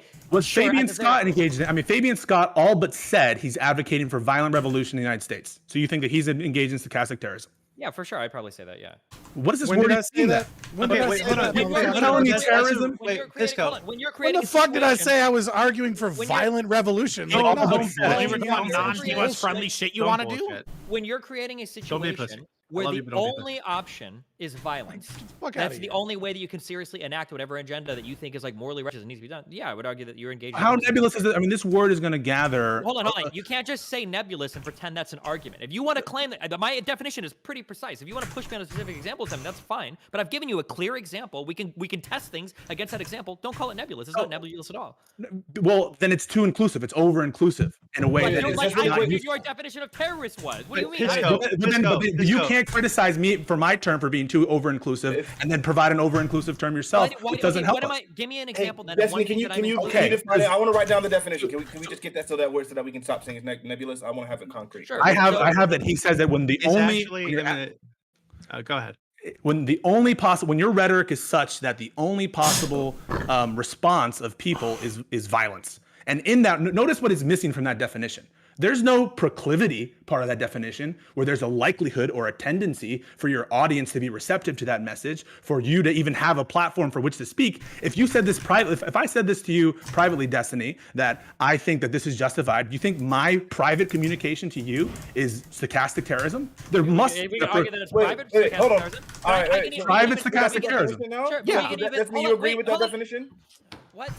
Do you agree with that definition? Yes. Okay. But like we can even argue that if you don't like the term, because it sounds like you don't disagree that this is a thing that should exist in like have some way to. I disagree as applied to Vivian, and I think there should be a. It just sounds like you okay, but like let's say for instance that we're having a private conversation, a one-on-one private conversation, and you're telling me this is bullshit. I want to be a professional StarCraft 3 player. I can't because my mom and dad won't let me on the computer. And I say, listen, bro, they're not going to let you go to the library. They're not going to give you your laptop back. If you want to do this, you have to fucking kill your mom and dad, right? In a video because you're missing two components. You're missing two components. Because terrorism. He wasn't done. So you can try to expand this and say, oh, you're missing blah blah blah blah. But I'm giving you a clear example where you're saying, because initially, the reason I'm giving you the example is earlier you said, well, you're telling me that in a private one-on-one conversation you call it stochastic terrorism. I just gave you an example of a private conversation where yes, I would say that's stochastic terrorism. But nobody who understands the core concept of terrorism applied across all definition is a broader ideological goal. Speculation. A broader ideological goal, a broader religious, political motive that isn't present in your private violence example. Now, on the margin, that's going to be fuzzy, but there are clear cases of. There is no universally agreed upon definition of terrorism. I understand that. No, but the core to the concept of terrorism, I think everyone here would agree that there is some substantive ideological motive beyond mere private revenge or mere. It's non-state and it's ideologically motivated. Yes, non-state ideologically motivated. Read off of the fucking FBI site, okay? It's violent criminal acts committed by individuals and or groups to further ideological goals stemming from domestic influences such as political, religious. This is terrorism, not stochastic terrorism. Hold on, I'm not done. Okay. Political, religious, social, racial, or environmental.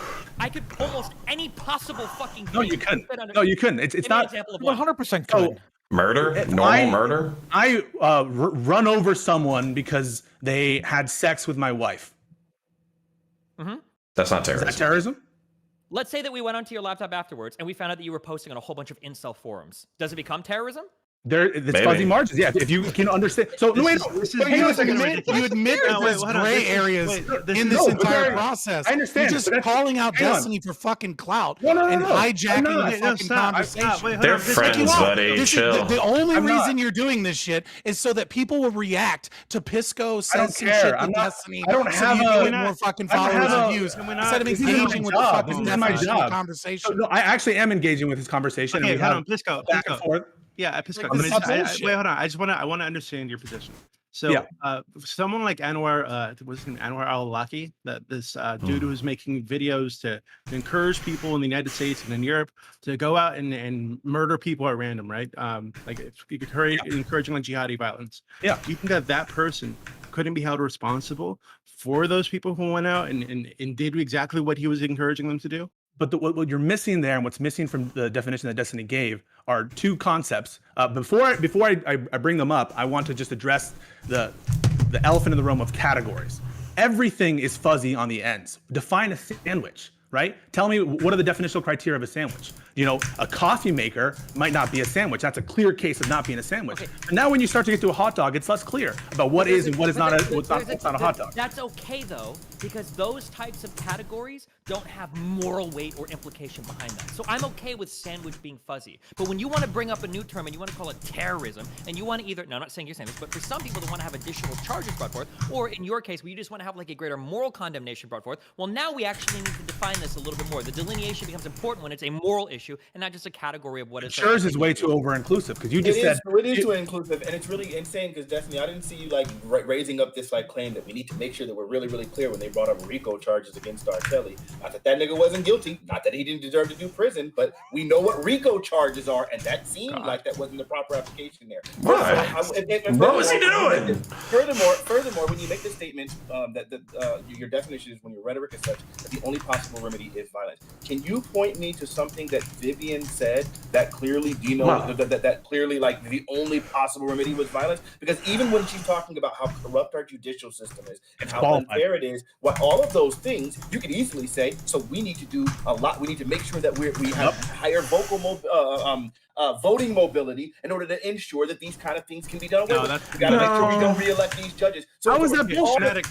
Fanatic, I don't know if you missed the stream. I don't know if you missed the stream on Saturday, but this is not what we're talking about. I watched the entire thing. So anyway, all I'm saying is there's nothing that you're saying, and unless Destiny can point me to something specifically where the only possible remedy is violence, then it sounds like this is an improper usage. So Destiny, the floor, you have the floor. What did she say specifically? So, okay, I don't remember every word, but I'm going to say some things about Vivi's positions, and I don't think she would disagree with them, right? The issue is when you start to say what you said before, that these systems are broken, blah, blah, blah, blah, blah. If you were to go on and say things like, well, we should vote for different people, blah, blah, blah, somebody like Vivian would say, no, voting doesn't do anything. No, you can't fix these institutionally. No, we need pressure from the outside. None of these things will be fixed with them because capitalism supports capitalism, power supports power. That's the issue at some point, and then that's why they get into eventually justifying things like riots against private property, because they're saying, well, there was no other alternative. Voting does nothing, it's worthless, it's a waste of time. When you've engaged in that line of rhetoric, then the only option left is violence. That's literally all there is left. I have a legitimate question on this fucking topic. I feel like stop. In fact, I have a legitimate question. She was explicitly endorsing violence.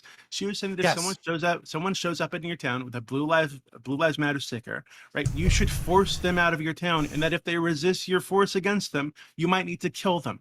Right, so don't dance around. This is exactly what she was. No, like qualified how? Real question, right? To the people that disagree with this usage of this term, what in the fuck do you call people who advocate for violence, right?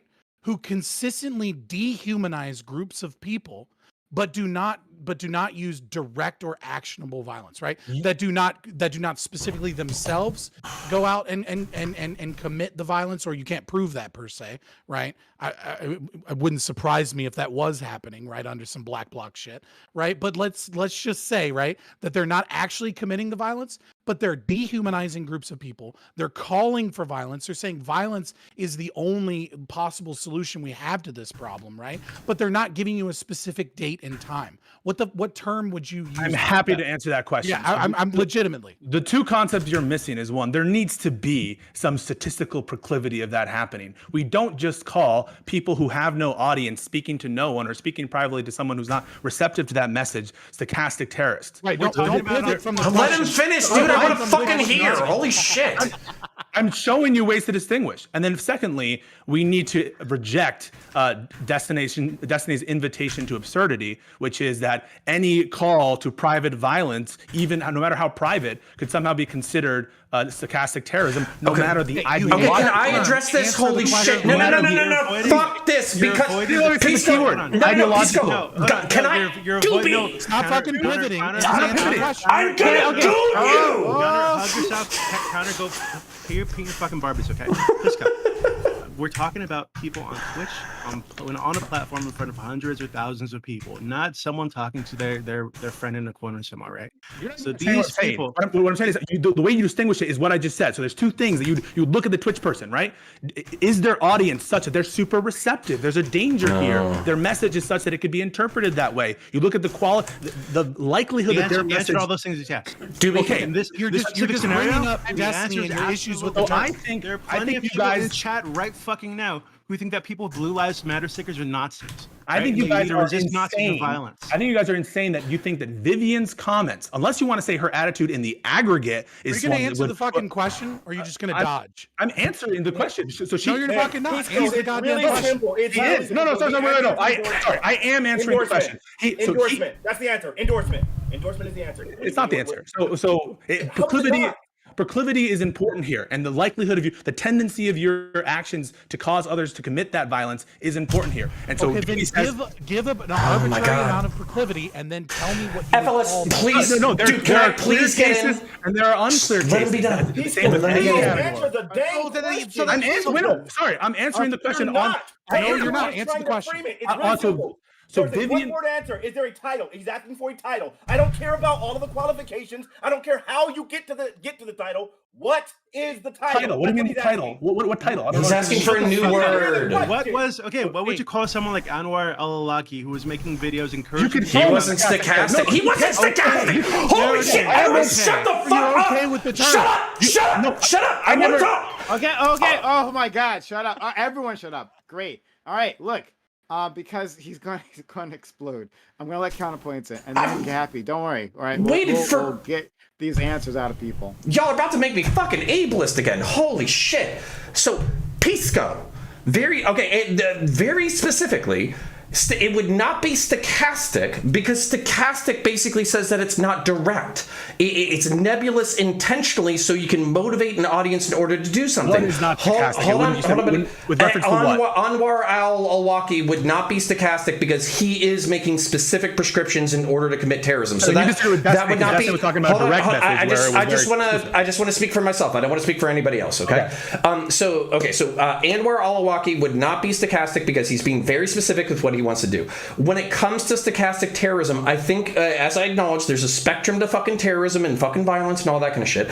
The reason why I am comfortable saying that about Vivian, actually, I love Vivian. I like the fact that she owns her bullshit and she just fucking says it instead of fucking dodging left, right, and fucking center. One of the things that she said was that in the past she's participated in anti-fascist fucking movements. They greeted people at the fucking train station. They got into a fucking scrap. They kicked their ass and they sent them home. And she thinks that it's appropriate to have non-state actors engaging in political violence in order to achieve a certain amount of ends. If I was to take the definition of terrorism, which is basically non-state actors very specifically engaging in violence towards political ends for civilians, the first word is met. And then for stochastic, where it's vague and nebulous and not intentional and specific, if that's also met, where it's a generalization about things, I understand that like Mixed Vivian Wolf is not the same as fucking Anwar al-Awlaki, but at the same time, both words have been met. It's a question of spectrum, and we have to be nuanced. If you don't want to see the state clamp down on people like Mixed Vivian Wolf, I agree with you. I think there's room in here for speech and opportunity and all that kind of stuff. But one of the things that I thought was kind of missing from your point was the fact that like intent doesn't necessarily matter if there isn't a result, if the intent still existed in the first place. And you were saying because a person has like stochastic violence in mind, but they don't achieve the goal, therefore they're admonished of the attempt. I don't agree with that at all. If they have the intention to commit that violence. Okay. When did I ever say that? I never said that. You just said it. Then don't worry about it. Just deal with what I said. I don't reject the term stochastic terrorism. I'm rejecting your definitional criteria, which does not include some statistical likelihood or some greater ideological purpose. Those two things must be key. Otherwise, we're way over inclusive. Frame it in a legal definition instead of a colloquial expression. Fabian, as you see now, you just can't ask Pisco questions like that. He won't actually answer them. So I just answered it. The answer is your question. You're just saying it's too nebulous. The idea is for the people who are doing it directly, you just call them terrorists. That's I think there you go. Yeah, I think, or rather than terrorists, I think Pisco. So hold on, let me turn this over. Right. So Pisco's problem is, it sounds like you're essentially saying that you can't really call this an indirect incitement to violence if the likelihood of any violence actually occurring isn't zero, right? But my problem I don't know if that's zero. Really just basically copy pasting the definition of incitement to violence. No, because the other component which you're missing from your definition is the same thing that's present in the terrorism definition. It's not just violence or crime. It's even though there are edge cases, I submit to you, mixed motive cases, an ideological purpose there. That has to be present in all these definitions of terrorism. Some greater fundamental societal ideological purpose needs to be present there. And so isn't leftism the motivation? I just want a really clear question. By that definition, then, would you be comfortable saying that every single BLM riot was a terrorist riot? Because that was something. Are we talking stochastic terrorism or no. Terrorist. Those were terrorists. If it's violence. Yes. Yeah. So if it's violence for a greater ideological end, I have no problem labeling it terrorist. Just to keep in mind, I just want to get this out. Okay. I think we all must agree on this. The definition of terrorism cannot depend on the substantive rightness or wrongness of the underlying motive position, right? Sure. Everyone agrees with that. We cannot say that it's terrorism only when it's people correct. That seems to be how it goes. But yeah, I understand that. But so your definition of terrorism cannot, and stochastic terrorism has to tread the same line that I did, where we're going to call some stuff we like. Okay. But the thing is that at that point, literally every single riot, because most of these have social causes. I think maybe there are some that don't, but for the most part, then every single riot then is an act of terrorism, or at least not necessarily. Terrorism. I mean, if it's an act of so you can fight. Okay, how about let's say every single riot that's caused due to social unrest, we can all say that these are not necessarily. I mean, I could see an artful argument that this was not an act in pursuit of an ideological aim. It was just an act of rage, or let's say for the looting, this was not an act of for an ideological purpose. This was just someone taking advantage of heightened tensions to just steal stuff. So there can be cases where it doesn't fit it because the specific person does not have that ideological purpose that needs to be present. Perfect. And, no, and can I open this up? No.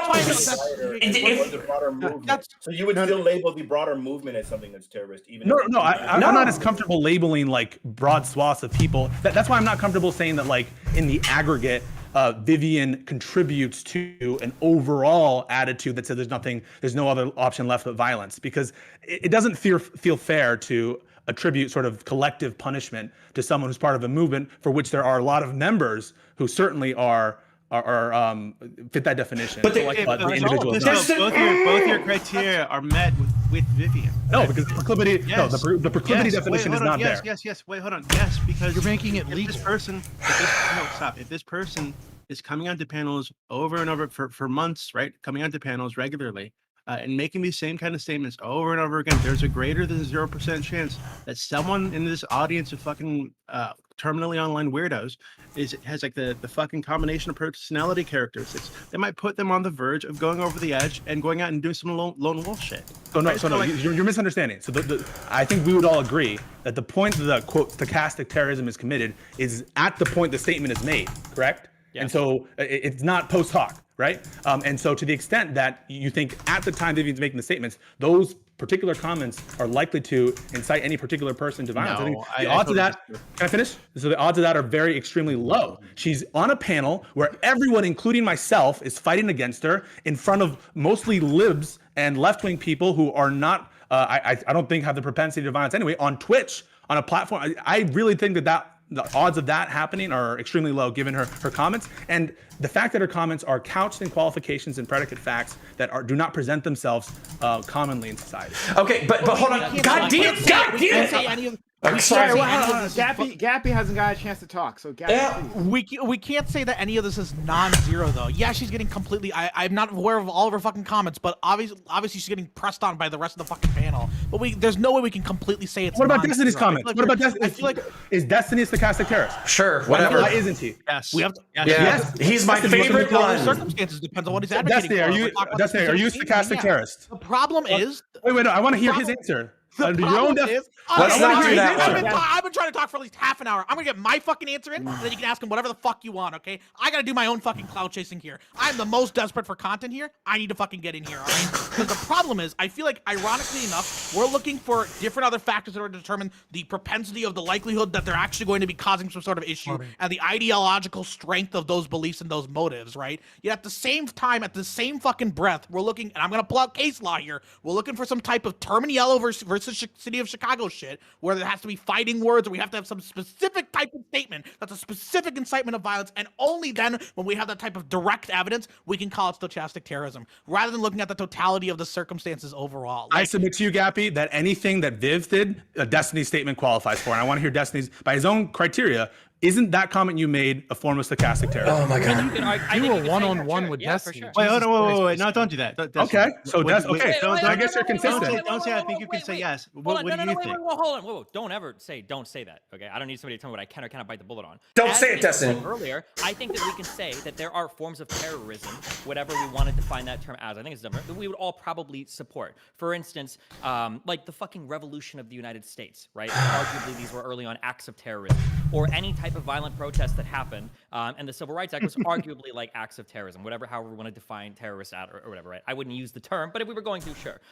We can also say that there are forms of stochastic terrorism where, like, hey, there are certain groups of people in certain circumstances that we can say, like, domestic violence victims, or people that have been kidnapped by somebody. We're like, hey, if somebody's taking you to a location, you don't have contact with anybody else, like, sometimes all you can do is fight back. We can argue, yeah, sure, these might be forms of stochastic terrorism, for sure. I'm not saying you engaged in stochastic terrorism? I mean, that... What? Yeah, you did.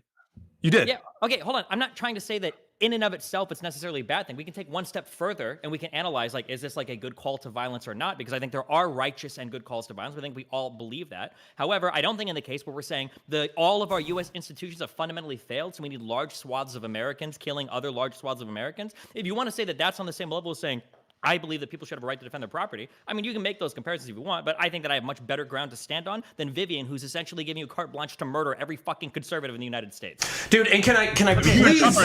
But to be clear, Destiny, when you made that comment about the rioters, you said they have your blessing to go out and do that.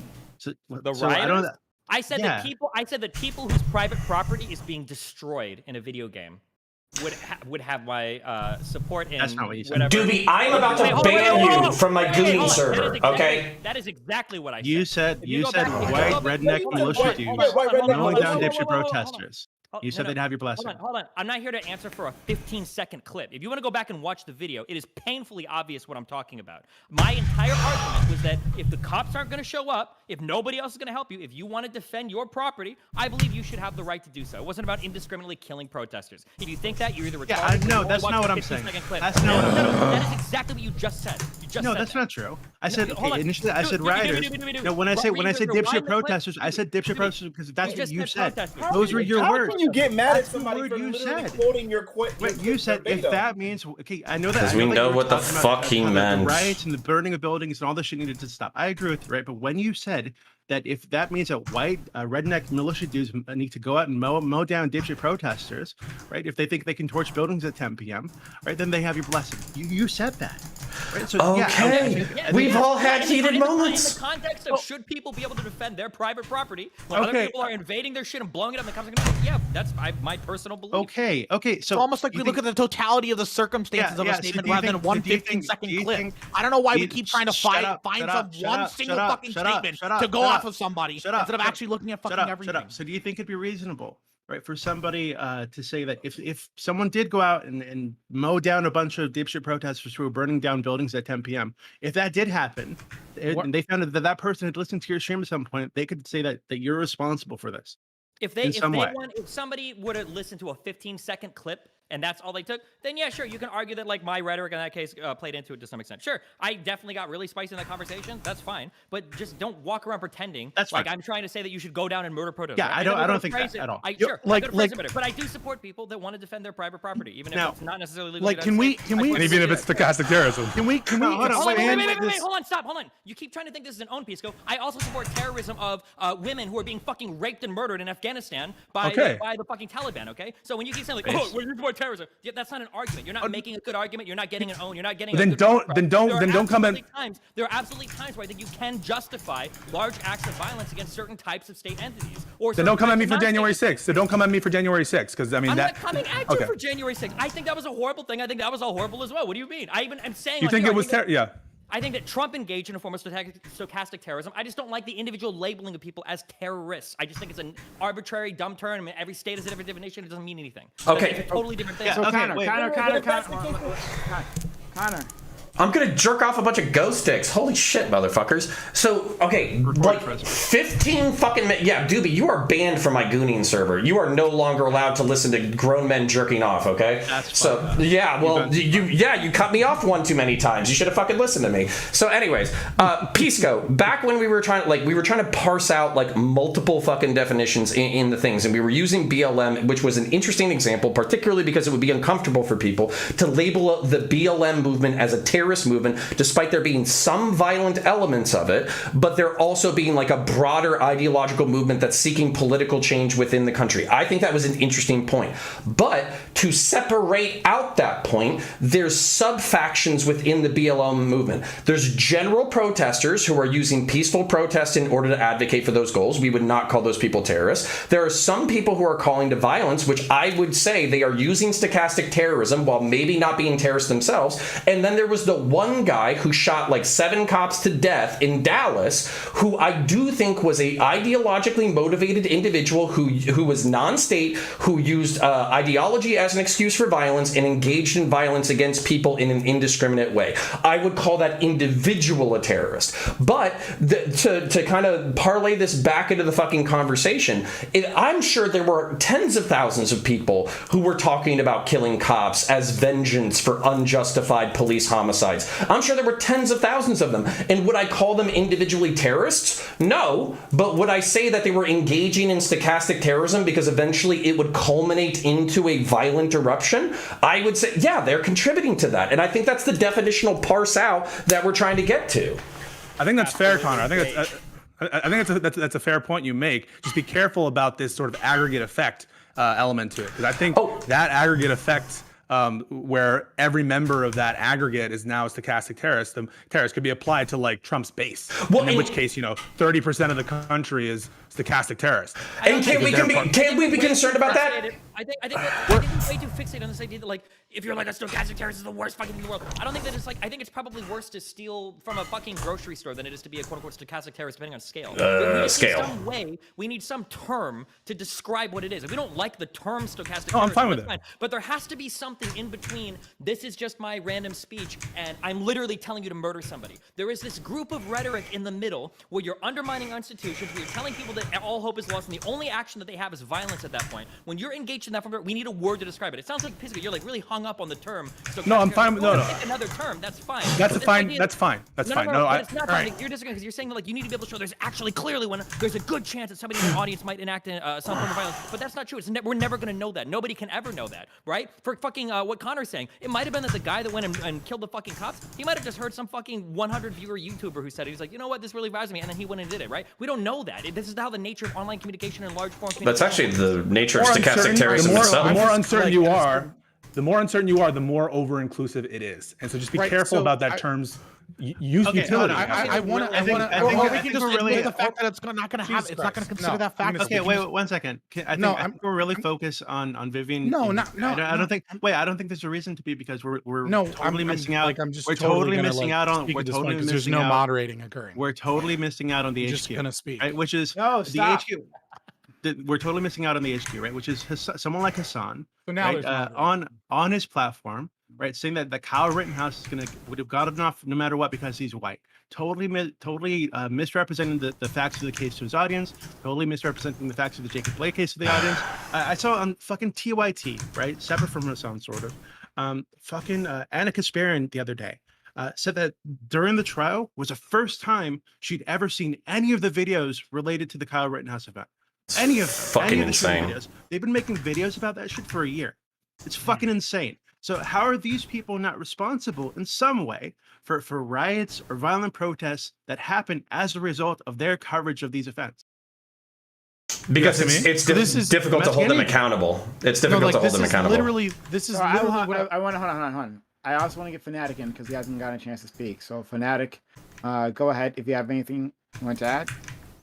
If you're muted. You're already muted. So, is anybody here saying that they are completely divorced from like any of the violence that would occur? I don't think that's the case. Like I feel like what's happening here is like it's like we keep arguing as if we have a disagreement on what stochastic terrorism is, and we don't. Like everyone here at least has an understanding. Like we all agree, like this is what it is. Now, the only disagreement I thought was whether or not it applied to Vivian or whether or not it applied to Destiny. No, we're disagreeing on the likelihood of somebody in an audience to commit an act, or whether or not you're engaged in stochastic terrorism. Whether or not it's a factor to consider, and the ideological purpose behind it. Well, don't say all because it's mostly just people yelling at Destiny. Okay, good. So then let's ask this.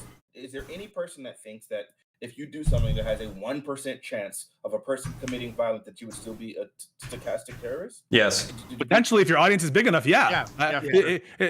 For sure. I would like to take a position, right, that I think that the term itself is problematic.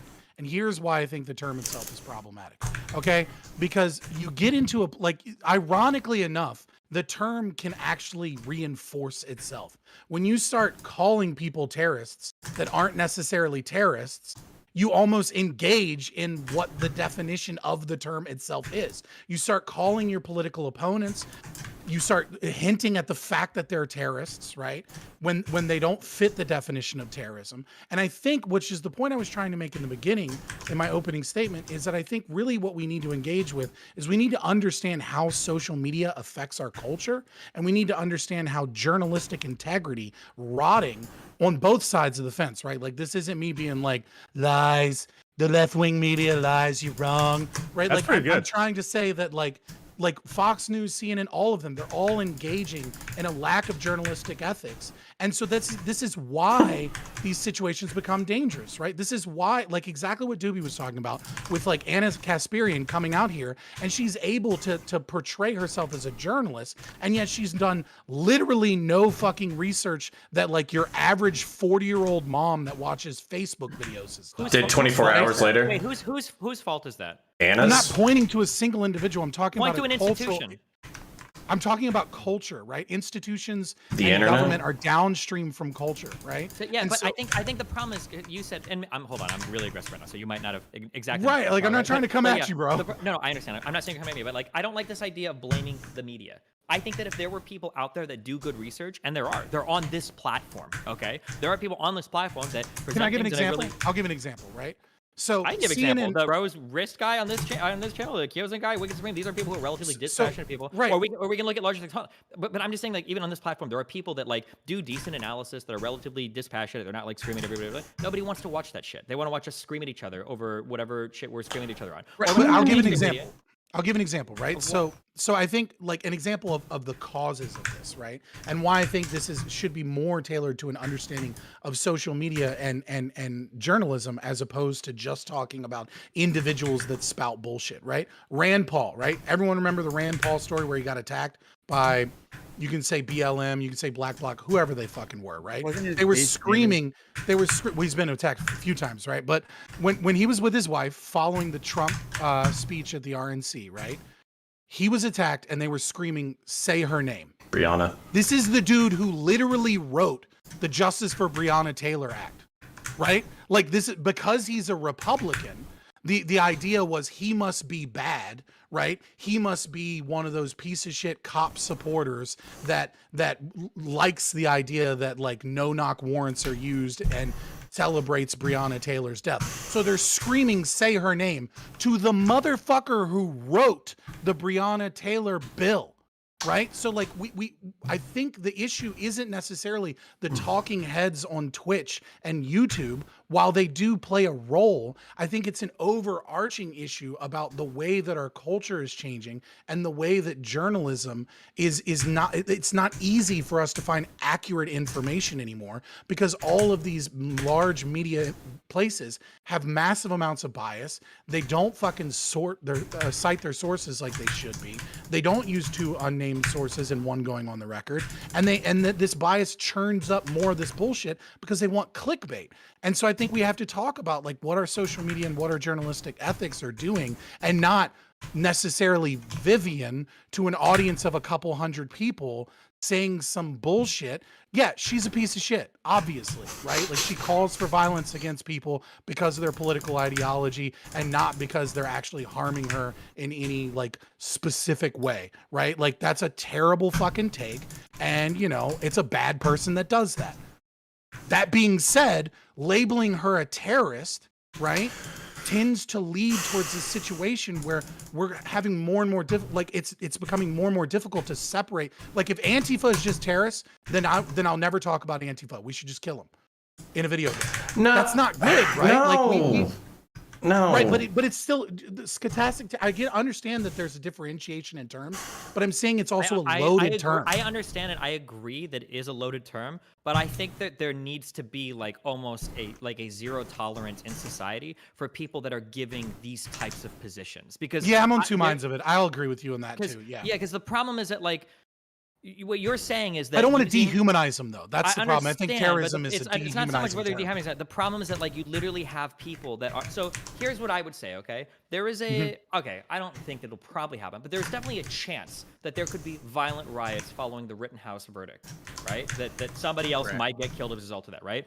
The only reason why you would go and riot afterwards is because you've been misled by somebody else about the facts of the case. That is the only reason you would go out and riot, assuming he gets an innocent on all charges verdict, right? So in that case, how do you not draw a straight line from people on this platform or YouTube or in the mainstream media? Fucking Joe Scarborough just yesterday, I think, said that like he fired 60 rounds of his rifle that night. He fired like 8, okay? When you've got people that are directly saying this type of shit and then people go out and they enact violence because of it, I think that's fucked up, and I think there should be a zero tolerance for that kind of rhetoric. When you're saying like you have, but I don't.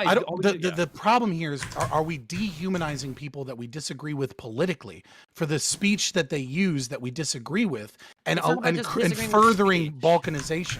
No, it's not just about disagreeing with speech. It's like the idea that like you're calling for people to essentially become like violent actors. Yeah, I obviously have no problem with saying this person's a piece of shit. Like I keep saying it. It needs to be more than that. Like if somebody's trying to say all Muslims are invading your country, they're gonna kill you all and rape all your women, right? Like, well, I don't want to dehumanize them. I'm not really concerned about that. I think that type of rhetoric should be like. Plus, they're doing that shit anyways.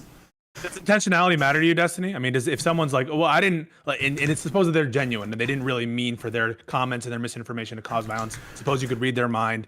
Would you say, okay, that person, he was an idiot? I think it becomes similar in a legal sense to where I want to say for some crimes, like the intentional act can almost be as bad as like the reckless endangerment, like the willful reckless endangerment. Mm-hmm. So like, I wouldn't say that it's on the same level, but I'd say it's pretty close. So like a Facebook mom sharing a meme, nah, I don't think so. But like somebody like me or Hassan who does this shit, 8 hours a day should probably know better.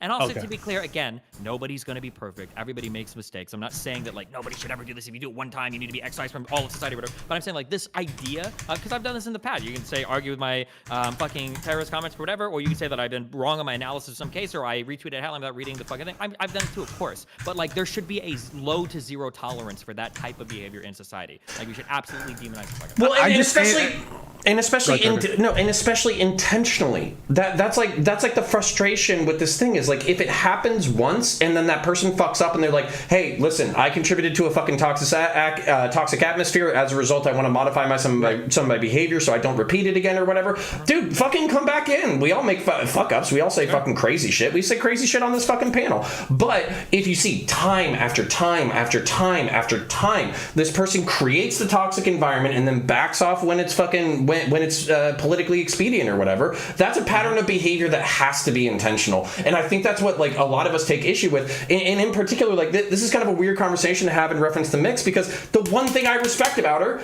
is she'll just say it. A lot of people will just fucking bounce around and be like, well, I'm not saying I want to engage in political violence. Make it better, right? Like, it makes it better to me, I'll tell you that. Like, I would rather have an honest motherfucker than somebody who's playing around. But when you mention that negligence thing, something you say is also, this is a big problem that I have with like Vosh, for instance. So like, this is somebody that will time and time again get something completely wrong, attribute all this malice, get the facts wrong over and over again, but then they'll come out like, a week later and be like, oh, hey guys, just I was wrong about this thing, here's the actual thing that happened. When people do this over and over and over and over again, at some point you're like, okay, bro, like if we're not like at willful recklessness, like you're intentionally being like just stupid at this point. I think everything you just said is totally reasonable, but I just think that by any stretch, you should not have a problem then with the looseness of terrorism at times. You just said there are clear cases where someone like Vosh or Hassan might demonstrate reckless indifference, where it's very clear that in your mind that fits the bill.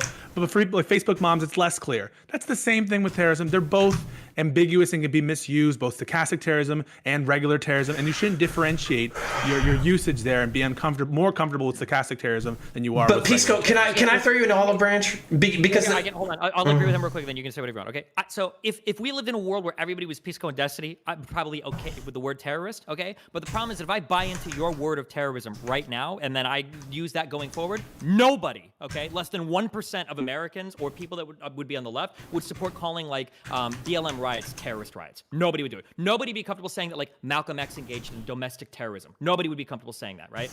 Now, if everybody was comfortable jumping on board with saying like, okay, yeah, like there could be good forms of terrorism and bad forms of terrorism, which I believe if I was going to say terrorism was a thing, absolutely, I would say there can be good and form bad terrorism. Absolutely. But most people aren't willing to engage with that because it's a highly politicized definition. Public and private positions. Well, how we split the difference. Hot. Okay, can I, Pisco? I want to offer you an olive branch too. If your concern is that we're being too loose with the word like terrorist or terrorism, and because of the context that this is coming down in, which is the global war on terror, where we've effectively militarized the entire globe specifically to kill terrorists, and you're worried that this rhetoric is going to come back and take a massive shit on us because everybody's a fucking terrorist. Okay, hold on, but just real quickly, if you're worried that this rhetoric is going to come back and take a massive shit on us despite being definitionally correct, I agree with you. I think we need to be super specific. About, like, I'm very concerned about like us widening the definition of terrorism. Yeah. And then we can call people terrorists for things that didn't meet previous definitions of terrorism. Yeah, but I don't like dehumanize them, and then before you know it, the FBI is like, "Oh, well, that's stochastic. That's stochastic terrorism." Beautiful. And there you go. The FBI has every right to tap your phones, and the FBI has every right to fly footage over BLM protests and make sure that if you're there for more than an hour and they ping your cell phone there, that they can automatically put you and keylog you in their system. Oh wait, they're already fucking doing that. It was anybody on this panel arguing that like legal definition should be brought in when we talk about stochastic terrorism? No, Okay, so not a single person here is in favor of like the FBI tapping people for. But Destiny, when you take an issue with the terrorism definition, we've already seen how cultural changes of definition make their way to the Supreme Court, and then the Supreme Court will use those definitions. And we saw this with gender, right? Like we saw the way that they expanded the 14th Amendment to the LGBT was instead of saying like, no, you need an actual change, in the Constitution. They're like, well, that would be too much. That was an originalist opinion by Gorsuch, and you're saying that was, I don't know, some. Well, I'm just saying, like, even in the highest levels of court, right? You can see how the us changing the language, right, can be a way that the state can justify, right, not actually having to create new laws or circumnavigating the Constitution just by the changing of those things. So we don't need another Patriot Act if we start culturally using the term terrorism differently, because they can just say, well, like, this is what the term terrorism means. Wait, but couldn't we just literally apply this to any new term we create to call out this thing that the state's going to make it illegal? It happens all the time. We're calling what's happening in China right now with the Uyghurs a cultural genocide. Like, where did that word come from? What's the definition? All right. We can't have any legal interpretation of the word. That's what you chose to enter with. No, that's serious. That's serious. It's the exact same situation. All they're doing is conditioning you for a response. Right? Like, if that's what you're going to say, that they're doing with the word terrorism right now. We can't call out any bad thing ever because at some point the state might do anything, I guess. I'm just saying we need to be careful about the terms that we use. There's parallels. So we can't have any sort of interpretation on any sort of term. We can't have any differentiation. Why would I say, Gappy? Why would I say so I'm muted. These people are fucking wild, dude. I'm just saying terrorism is a very loaded word shit. that can have more dangerous. Oh, and for the people in chat who could actually hear me, I think we're talking to Bosch when we're done. So, spread the word or whatever. I mean, that seems a little just be a Disco earlier. Right? It's like what word would you use for a situation in this? If you want to call it like passive incitement to violence or something, I don't know. The reason why I agree with Destiny that like this could be used to apply to any word, but the only reason it's relevant, Destiny, is because that was the reason you said not to use terrorism, is because of the societal implications of using it, and it's going to cause all sorts of problems and classifications that people won't agree with you. Then just find a new term then. I don't know anything else that existed that describes like what stochastic terrorism is. I've heard the term stochastic terrorism. I've seen it explained, and I like the concept behind it. If you want to develop a new way, and then I'll try to make this my new word that. I mean, to be fair, it became the panel became about attacking something you said, right, and not the term itself, which was the original topic. Like, okay, really quickly. So, do you guys think that someone like Hassan or Vosh, right, people who seem more concerned with pushing a particular movement or narrative than presenting reality about a specific case, do you think these kind of people should be allowed on the platform if there's some kind of some reason to believe that them doing this again and again and again might lead to riots and protests and violence? Of course not. But then legally, that would be something called incitement, right? Well, we're not talking legally. I think he means like TOS, right? Well, yeah, sure, like okay, so if Hassan is, I don't watch Hassan because I'm not brain dead, but I've heard what people have said about his coverage, and I think I saw like a tiny clip about him mentioning like Kyle being white or whatever the fuck, right? So if he's saying stuff like that about Kyle Rittenhouse, right, and he's streaming to tens of thousands of people every fucking day, right? If there's a chance that him doing this again and again and again, and implying that a white guy can just go out and murder people, and because the system's racist, it's totally fine, right? And he's going to get off. If we can acknowledge that can lead to terrorism, right? Should he be on the platform?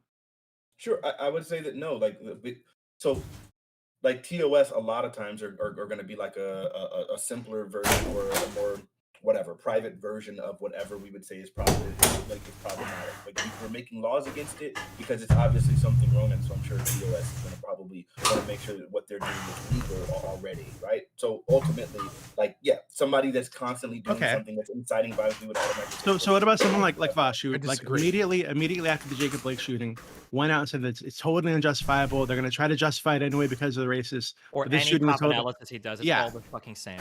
Yeah. I So, disagree. someone like this, should this person be on Twitch? Should Prime be on Twitch? Yes. Because he's No, bringing on Vivian, who's saying this Right. crazy I shit. think- all I the think- time. I think it or really- me, it has to be a lot some more people, specific, Doobie. some When you people, wanna look some at, like, people the say that I say basic- crazy things sometimes. Sure, Okay, I get so you. When if you- Prime you is got- bringing these people on, right? It Should has to he be be on the really platform? specific. It has to be really specific, right? Like so, like when you want to start talking about stochastic terrorism, or stochastic terrorism, it's going to be like it's going to be a much harder thing to prove, right? Like so then at this point, like it's like because of it's how nebulous it is, it's going to be up to the individual creators to be able to say something, and they're probably going to need to find a little bit more like strong of a connection, other than like the fact that someone is just wrong, like. Yeah, because the reason why I was I didn't push back against this earlier because everybody wants to go ham. But when Destiny gave his argument and I was trying to give like a counter, like it's anytime if I ever say that there's injustice within our criminal justice system, then by definition you could say I'm possibly a stochastic terrorist. No. Because at this point, if it's our criminal justice system and our legal system and our judicial system, right? And our Congress, right? Then at this point, then yeah, like the idea is if all of the powers that be have some form of systemic racism in there, then that means that these systems can embolden and empower themselves. So then that means it seems like the only like we have to go Not under my outside of the definition. system to That's do not, just something. don't invoke my definition because that's not what I said. I don't think. How are those things different than Destiny? My thing is when I said that if you say the only way to remedy these systems is through violence, that's when you've crossed. It didn't say that explicitly. And what Fnatic is trying to explain is that you said that there's plausible deniability to it, that you don't have to, you can say I it never without said saying anything. it. Oh, well, hold on. I never said sorry. anything about plausible deniability ever. What do you mean? But you said that you don't have to say it directly, and that you were looking for. I said you don't have to say it directly, but when the only possible alternative is violence. So, for instance, let's say Fnatic was saying that, like, I think that there is systemic racism in our, sometimes even in our voting process. I think there's systemic racism in our policing. I think there's systemic racism all throughout our judicial system. He believes that, I think. Right? Sure. Let's say that he said all of those things. I don't think he's established it yet. Now, if he were to go on and say things like, I don't think voting is going to do anything. Voting won't change anything. All of these systems are fundamentally broken. Nobody listens to you. Nobody cares about you. There's nothing you can do to change any of this shit. Then I think we've crossed the line. I was okay. Well, then we got to start killing people. That's literally the only alternative left, right? That's I gave what other think the difference alternatives is. for the record. Can I? Or whatever. But so I gave agorism. I gave dual power theory. I gave I guess I'm changing a terrorist. local situations. Right. Hold on. Okay, but we all. I think really what we should. Oh no, sorry, understand- counter. I was going to say we have to recognize the power of speech not just as a tool of radicalization, but also as a vent. So I think that's like an important thing because like so for instance, like if you were kind of somebody, I think Doobie was asking like, should I be deplatformed? Should Destiny be deplatformed? Should everybody on this fucking panel be deplatformed? Because at some point in our lives we advocated for some level of non-state violence and blah blah fucking blah. Okay, so the logical answer is yes. But then that seems too hyperbolic, right? So I think that the real stance has to be is like we have to evaluate this from the perspective of is this going to use some utilitarian calculi? Is this a vent? Or is this contributing to more violence? Because if it's people bitching on the fucking internet, you don't want to tamp down on that because then that's going to fucking froth over, become a volcano, and then eventually explode. You want to give people the ability to express controversial fucking ideas. That way they can get it out of their fucking system, and then that way they're less likely to act on those fucking ideas. That's a wonderful point. I think classic protected political hyperbole is like what Kathy Griffin did with Trump's head. And there's lines though, right? Well, what do you think? I mean, that's like classic. There's another LBJ one, a classic SCOTUS one. No, I think that's protected. I think you give a great typically. example. I think it's protected, but what about the These backlash? are legal arguments now. No, I don't really, think anybody that's- before was talking about making this illegal. Oh, I don't mean illegal. I mean like as in terms of like part of the rhetoric of America about stuff that we've accepted as Sure. not stochastic terrorism. Here's something that a lot of people are uncomfortable with for some reason, okay? There are consequences, there are negative consequences to the First Amendment. There are objectively bad things that happen as a result of freedom of speech. But all of us should be okay with that, right? Because we accept that we have a freedom of speech. Now, there are going to be some negatives, but we think the positives outweigh the negatives, right? So Snoop Dogg did some song where they shot basically Trump in the music video or whatever. And I don't know if this was challenged in court directly or not, but this is like, if there was ever going to be a First Amendment, arguably it's for something like this. But if somebody went out and killed Trump, and they were like a huge Snoop Dogg fan, it's pretty dishonest to say, well, hold on, I don't see at all how that could have ever influenced that person. It seems like it probably did. So we can argue that, like, yeah, this is maybe a form of, we don't analyze it at the time after it happened. We analyze it at the time Snoop Dogg made that video. Was that stochastic terrorism? Sure, we can even argue at the time it happened. You can say it is. It could be legal. At the time she did that was at the time it was made. Yes, we can absolutely say that, right? Okay. This is Counter. You got to get modded above me. Let me go real quick. So this is again, like as Counter said, right? Like where we constantly end up in this ethical dilemma, right? Like I think what you should be doing is you should try not to call people loaded terms. You should call out their shitty ideas, right? And I think that's really the thing here when people talk about, well, should this person be deplatformed or should this shit doesn't work. Right, like it becomes a problem. Like the more people you deplatform, the more you just encourage websites like fucking 4chan and Daily Stormer and like other fucked up places where people aren't exposed to opposing counter narratives. Right? Wait, who's heard from Stefan Molyneux recently? But the problem is their rhetoric. I mean, Stefan Molyneux has a fairly decent following on BitChute, to be fair. It's very clear. But I mean, yeah, sure, he's lost some engagement, but that didn't necessarily work for everything. Right, but that didn't work for fucking Alex Jones, right? Like, you know what I mean? Because he's so memeable. It's probably mitigated it a fuck ton. No, yeah, maybe, but the problem, but then you start getting into quantifying, like, what is the difference between someone having more ability to engage with his content, but then immediately going to the next YouTube video that's calling him out, and the difference between going to someone's website or going to their little dark corner. Like, have you seen the comment section in BitChute? Like every have other you seen my comment section? It's like they, except they don't use they in quotation marks, right? Like, you know, so like the issue here is like when you start trying to group people and then separate them instead of just attacking their shitty ideas, you get into this whole conundrum of probabilities and problems. What you should be doing is the exact opposite of what Destiny said, but the same thing at the same time, is that no, we don't accept the First Amendment because like we did a utilitarian calculus and said that some bad shit is acceptable. We accept the First Amendment because it's a principle, because it is a principle of free speech within Enlightenment values that we say that, like, so long as you're not calling for direct actionable violence, that you should be able to say whatever the fuck you want to say. No. I think this is like the SPLC got started defending the KKK. No, right? And why did they do that? Because they were FLS. Sorry, buddy.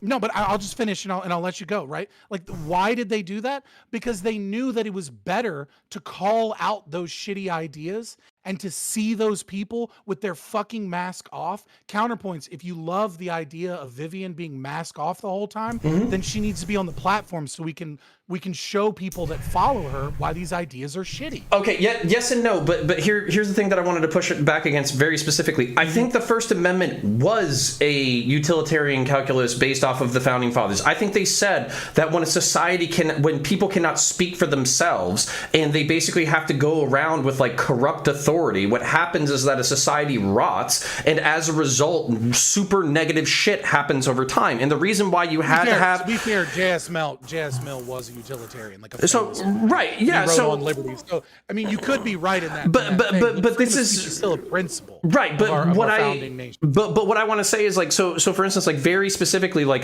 it was kind of interesting making a point that I think Pisco might have not have thought that I agreed with, but then we both agreed on it or whatever. Just because a lot of stochastic terrorism is legal. What Tucker Carlson does every single night is legal. He's allowed to express his opinion in that way, even if that opinion ultimately results in people radicalizing to the point that they think that they're being invaded, that the government is out to fucking get them, that they need to fucking line their fucking their insulation in their house with fucking tinfoil, and they need to fucking snub their Mexican neighbors. Like, that's legal. Whether or not it's good is a different fucking question, and whether or not we should call it out culturally is a different fucking question. And I think the answer is, I think calling it stochastic terrorism is perfectly fine, because we can basically, for me, the term stochastic terrorism, the reason why I like the weight behind it is because it says, hey buddy, we smell your fucking bullshit, we know what you're fucking poking at, and we know that you're poking at fucking evil shit. That's why I like the weight of the term, but I do have the government concerns that you were bringing up. Okay, wait 1 second. To be very clear about what I meant, right, or what my position is. So I did mention Connor, Fnatic, Destiny, and Prime in my opening, right? So I think that all the examples that I gave, I think could reasonably be seen as like stochastic terrorism. But I advocated for state actors, buddy. But I also think that we all do a little stochastic terrorism sometimes. But you too, right? You said yourself as well. Me too. Me too.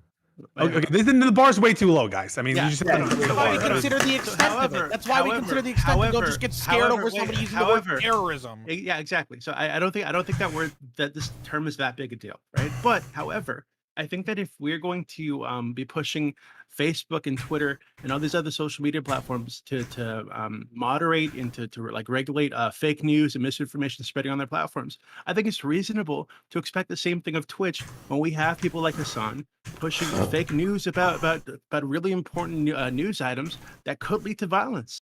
I don't think we need more corporate censorship. If he's doing this repeatedly, and it's demonstrable that he's doing this repeatedly, I think it's totally fine to say, hey, this person probably doesn't need to be on the platform.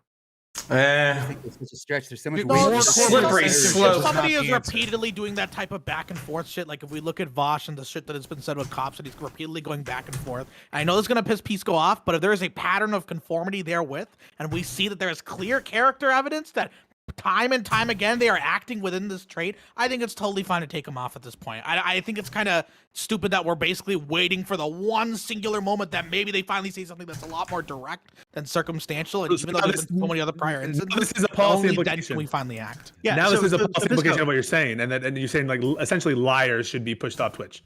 Yeah, that's there's nobody left, buddy. You can demonstrate that either they're outright lying or they don't care enough about the actual news item to be honest about it because they're more concerned about pushing like a particular narrative. You're going to create balkanization. This misinformation that they're pushing, right, might lead some people to react violently, right? Can you tell me why they shouldn't be a policy? Because you're going to create more balkanization. Right. You're going to start separating people, right? Like if you allow more and more corporate censorship, then what you do is you drive more and more people off the platform. Except these people have jobs and they have money too, right? And so they're going to want to go somewhere else for their type of content. Like Twitch is already overwhelmingly left-wing in the politics space, right? Like I don't think anyone really disagrees with that.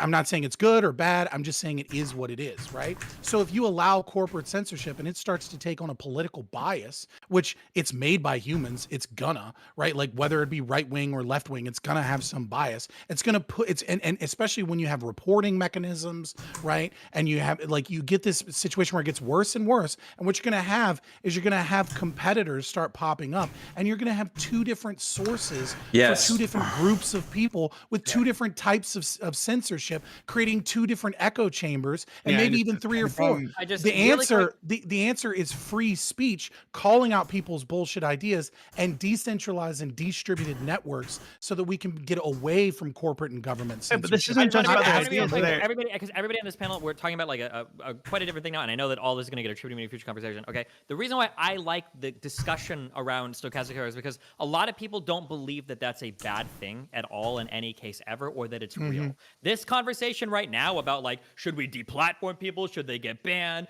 What do we do about it? Should it be illegal? That's none of that shit I have ever endorsed ever. Not talking about any of that. I would just like people to acknowledge that it even exists first. And just like me and terrorism, just like me and the January 6th people. That's all I want too. I acknowledged that it was. Wait, don't say it was gay like I did. If I was acknowledged bad, I don't like calling it terrorism. But why? I mean, you like calling them stochastic terrorists. I like calling them terrorism. Why is that? I don't call them stochastic terrorists. I would call them victims of stochastic terrorism. Yeah. Actually, no. You like calling the people you want to call stochastic terrorists, not because of any policy implications, but because you think it fits your definition. I said that I like to call them victims of stochastic terrorism because Trump obviously engaged in rhetoric. No. Sorry, you want to accuse people like Vosh and those people of stochastic, as being stochastic terrorists, just like I want to accuse the people who, because I think it fits the definition, at least the people who are committing violence on January 6th, as being terrorists. And you say I'm not agreeing with all the other implications of that. But here's the difference, okay? You can give me any other word but terrorist, and I'll agree with you. Or you can even give me the word terrorist, and in your mind world, I can agree with you.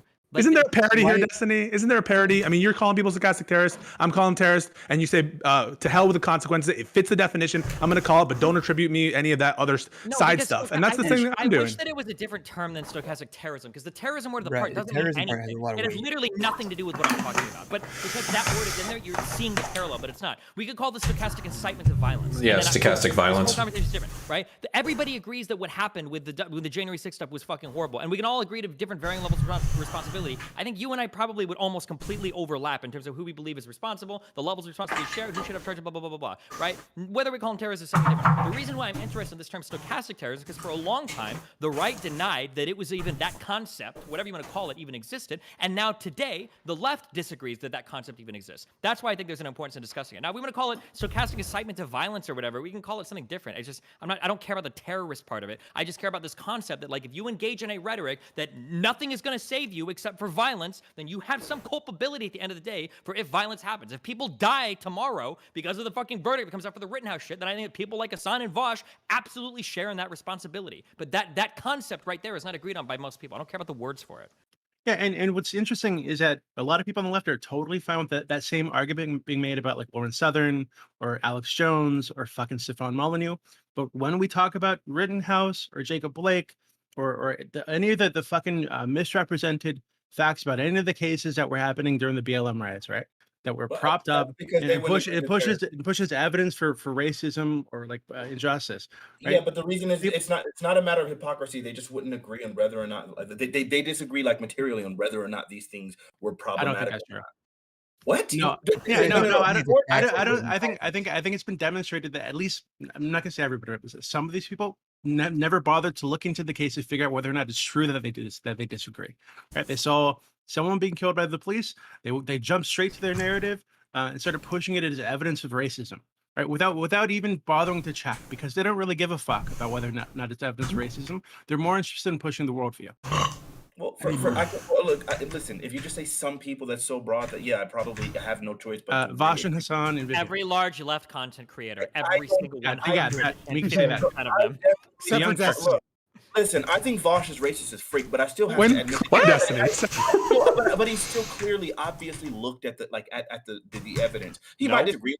If he did, then he wouldn't be saying so much false shit. He would be saying so much false shit about what happened. He literally played the videos on his stream. He literally, before commenting about the Rittenhouse stuff, he literally said he didn't watch a minute of the trial and he just read headlines. He literally said that. And for the Jacob Blake stuff, he clearly didn't read or do anything. He played one video. Wait, of the trial, but I'm talking about of Kyle Rittenhouse, like of the actual incident in question. He clearly watched that. He didn't. He clearly didn't, because when he argued about it with me on stream on that fateful day for my career, when he argued with me about it, he was saying shit like, didn't he turn around and fire at people 20 yards away into the crowd and shit? He clearly didn't watch anything. Yeah, he clearly. Okay, maybe in that initial conversation, but since then he has, right? I don't think so. Fucking no. I don't know, and I don't care. But I mean, based on Peace Ghost's stance, we look at when the statement was made at the time. We don't care about what happened afterwards. But if you at that very moment when he's saying that demonstrably false shit. Sorry, but that has to be true. It can't be the case that we label the same action with the same possibility of causing violence, different things just because one happened to result in violence. I mean, everyone must agree with that. That you assess whether or not stochastic terrorism at the time the statement's made. Yeah, of course. Violence, I don't think legally requires violence to happen, right? Well, if incitement's a bad, I think attempt is a better one. You don't have to have the actual thing take place. A substantial step, You would agree it requires intent, right? That's what I think is important here too, and I think some of these definitions, and I'm sorry to say, including Destiny's, is missing. That I really and now I would agree with him on this, that there's a certain amount of malicious indifference or reckless indifference, which for all intents and purposes you can say is intentionality. I think that's fine, and that gets in some of the actors he wants to get in. But I think there needs to be a malicious actor here, and I think it needs to be a high threshold. You guys are talking about low bars where everyone on this platform is a stochastic terrorist at different times. That's way too low. It's got to be higher than that. There has to be some real chance. It's a reflection on where the political discussions are at today. Everybody else a transphobe. Everybody's a racist. Everybody's a bigot. Once we start making these words so incredibly vacuous that nothing can be really said for, it really doesn't accomplish anything, right? I was invested in the conversation originally, and you know how much I love my definitions. But then I realized, early on in the conversation, This thing is so nebulous and so vacuous that it applies to literally everyone. So what the freak are we going to get out of the conversation anymore? Acknowledge that we're all a little bit fucked up. Concrete definition. I'm not trying to label people as stochastic terrorists, more so as I'm trying to call out stochastic terrorism. So I don't know if this seems like a distinction or a distinction that isn't really in existence, but like, so for instance, like, I don't think it's worthwhile to say that like this person is a stochastic terrorist, but we can say that like this rhetoric or this communication or this message is a form of stochastic terrorism. I don't know if that amends it a little bit better or whatever. I'm not trying to like say like a person is wholly this thing, but just that this action is really bad. We need to understand that it's bad, or at least not necessarily it's bad. We need to understand what it is, and we need to understand what it leads to, so that we can have a better conversation around it. Because all of the who knew that could have possibly happened. Hey, I watched. I think it's a pretty common thing, right? Where the words and the way that we use them begin to expand in our culture, right? Like it's just a thing that's occurring from. I mean, I guess you could say it's kind of the influence of dialectics in our culture. This idea of like deconstructing things and then like synthesizing them. I would say it almost certainly happens more with left-wing people, but right-wing people have kind of taken these same positions to things as well, right? And so I do think it's important, especially if we're going to use terms that are loaded, right, to put them in strict confined boxes, right, and call out people that are using these terms loosely, right? Because the way that the expansion of derogatory terms occurs online, I think is really getting into an area where we're constantly in a need to create new definitions and new terms for things, because the old terms and the old definitions become watered down to a point of meaninglessness, right? And at the same time, right, the words like terrorism, I think, become really, and certain derogatory terms can be really dangerous as they get watered, because they're used as a means to dehumanize people, right? To take people's bad actions, right, and then label them as part of their identity, right? So it's no longer that Vivian said this shitty thing, right, and we should attack this shitty thing. It's now Vivian is a terrorist. Right? Like, so once things become identifying factors, we have to be really careful about that. Listen, I watched a 12-hour Counterpoints video about this, okay? It's called essentialism. It's where you take a virtue of fucking somebody and then you make it a core component of their personality, so you can demonize them, call them a piece of shit, and dismiss them and dehumanize them. We did it in Iraq and Afghanistan with the term insurgent. Right. So if the compromise is we can call out stochastic terrorism, but us as a panel of decent human beings will never call somebody a stochastic terrorist. We will say that they're engaging in stochastic violence, or if they're being particularly nefarious, they're engaging in stochastic terrorism. I think that's a fair compromise that could actually call out the bullshit. Get back so that we can trend set. I think the new term, boys. We're getting rid of the old term. We're creating a new term. Fuck it. All right. I think after a certain pattern, stochastic violence. So many different times they're walking like a duck, talking like a duck, and there's a continuous pattern of stochastic terrorism. I think it's totally fine to call him a stochastic terrorist. Yeah, I actually. I think if we clearly have some sort of pattern, that's totally fine. No. If like journalistic institutions like the New York Times and Washington Post have put out articles that don't include all the information. Like if somebody like did like good faith research and they used those as sources. That's a great point. All the information. How do you hold them accountable? Yeah, I made that point several times. Right? No. They did too, and I think that's a great point from Revolt, which is, and you guys aren't going to like this answer. I don't think we should be calling the New York Times stochastic terrorists. Oh, I do. No, Revolt is literally what I said. Yes, before, which is. There was a distillation of it that affected. Right. Part of the problem is we're lacking journalistic ethics anymore, and a lot of the information that's out there is there for clickbait or for rage clicks instead of actually giving people good information. And it would be a lot easier if people say some bullshit, right? And then people Google it, and then they find a news article, and the news article actually tells them what's going on. But instead, you have institutions like Fox News and CNN and MSNBC and The Guardian, and all of these institutions have deep political biases where they intentionally omit tons of information that's relevant, right? And then they spin narratives, and then the information that they feel that they absolutely should put in, they put all the way at the bottom of the fucking article because it goes against the narrative that they're spinning in the first 3 paragraphs. So let's just say And they're that's engaged in part of- stochastic violence. I hope people are not stupid enough to only read the fucking first line or the They only read the headlines! Literally, the overwhelming majority of people do not even read articles. They read just the headline. That is a known fact. Fucking prompt in before you could retweet something to say, "Are you sure you want to retweet this?" Reading it first, like it's that big of a fucking problem. Like it is endemic. Like people will only read the headlines. Yes, it's that bad. Yes. Which is why it's so fucking important that people like Vosh or other people on the platform don't end up engaging in that type of stochastic terrorism. That I mean, people like, let's call it stochastic violence. Studies, We've done capability. We've done from a position. psychological. Sorry, my bad. I got hype and I was interrupting. If someone's going on a fucking panel and they're saying, "Hey, I know this shit. I know how to talk about this. I'm capable of talking about this specific topic with a bunch of other people and engaging in it," they have a lot more responsibility than the average individual. In that case, then yeah, if they're not going to engage in these types of facts, if they're going to have a pattern of conformity where they're constantly saying wrong shit about different cop cases and then they're backing it off afterwards, like someone like Vosh, then yeah, they're a stochastic terrorist. They are engaging in stochastic terrorism. But okay, I just wanted to add real quick. Real quick. Even super quick. Even quicker. People who sometimes cross up like with the comments that I pointed out in my opening, right? Sometimes people cross into the line of stochastic terrorism, but that doesn't mean they're doing this all the time, right? So I pointed to Destiny, Prime, Counter, and Fnatic, some of the most reasonable people that I've met on this platform. Right? Oh, thanks, buddy. Yeah, sometimes I cross the line, sometimes I cross the line. Right? It doesn't mean we need to label them as this all the time. But there's some people who should be labeled as this because they have a pattern of doing this.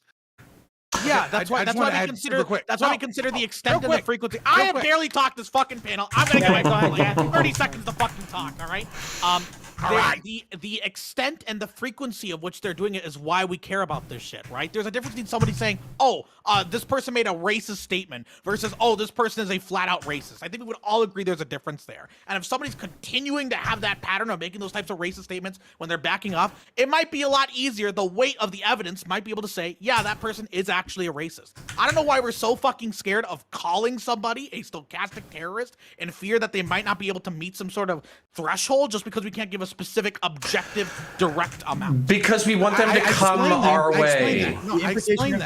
I explain that, right? Because you're talking about identifying people. Once you stop looking at people as fellow human beings, right? Or fellow citizens of your nation, right? And you start giving them identifiers, exactly what Counterpoints That's talking ridiculous. about. It's essentialism. No, you start tying it's their true. behavior to the identity of the person. You start dehumanizing them. That's and you start ridiculous. leading it's not ridiculous. We're not dehumanizing them. We're saying they're how is that human. not dehumanizing? That's we're like saying literally they're the a human definition. being who's doing a dumb fucking just thing. don't and we're understand the pointing out the dumb definition of fucking thing that they're dehumanization. doing. Okay, but guys, I have a super relevant point. So I'm going to talk to Vosh in the next 10 minutes whenever we get fucking dismissed. And so, do you think that I should say that sometimes it appears that he's engaged in stochastic violence, or should I call him a stochastic terrorist? Because that's obviously what you see from what you believe in is no. Okay, but yes. my point is that the rhetoric that we choose to speak with people with is going to have a fucking impact. And if you're trying to convince somebody to modify their behavior, then you need to treat them as a fucking human being who's engaging in a negative behavior, not as a fucking evil person that you want to destroy. That's like that should be obvious. You challenge behavior and you challenge ideas. You don't challenge people and then identify them with monikers. Do you think it's okay to identify somebody as a racist if they continually say racist things and do racist things?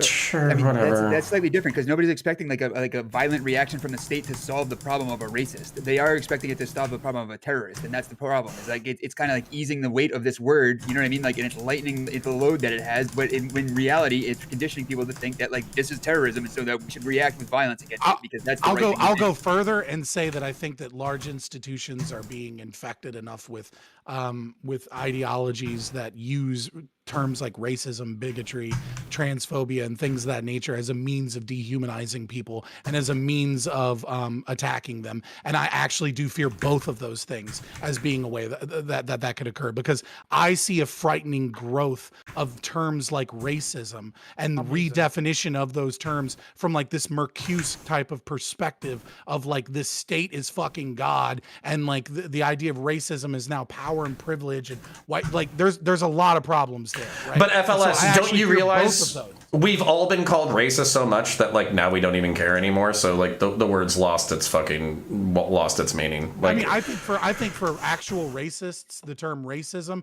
has now become a badge of honor that means that I engage in the truth and I say the uncomfortable things that other people don't want to hear. Which and that's is true and fucking sad. Look, we see these things happening all the time and from the same exact person. Like one of the conversations that I intend to have with Destiny is specifically over his use of the word racist.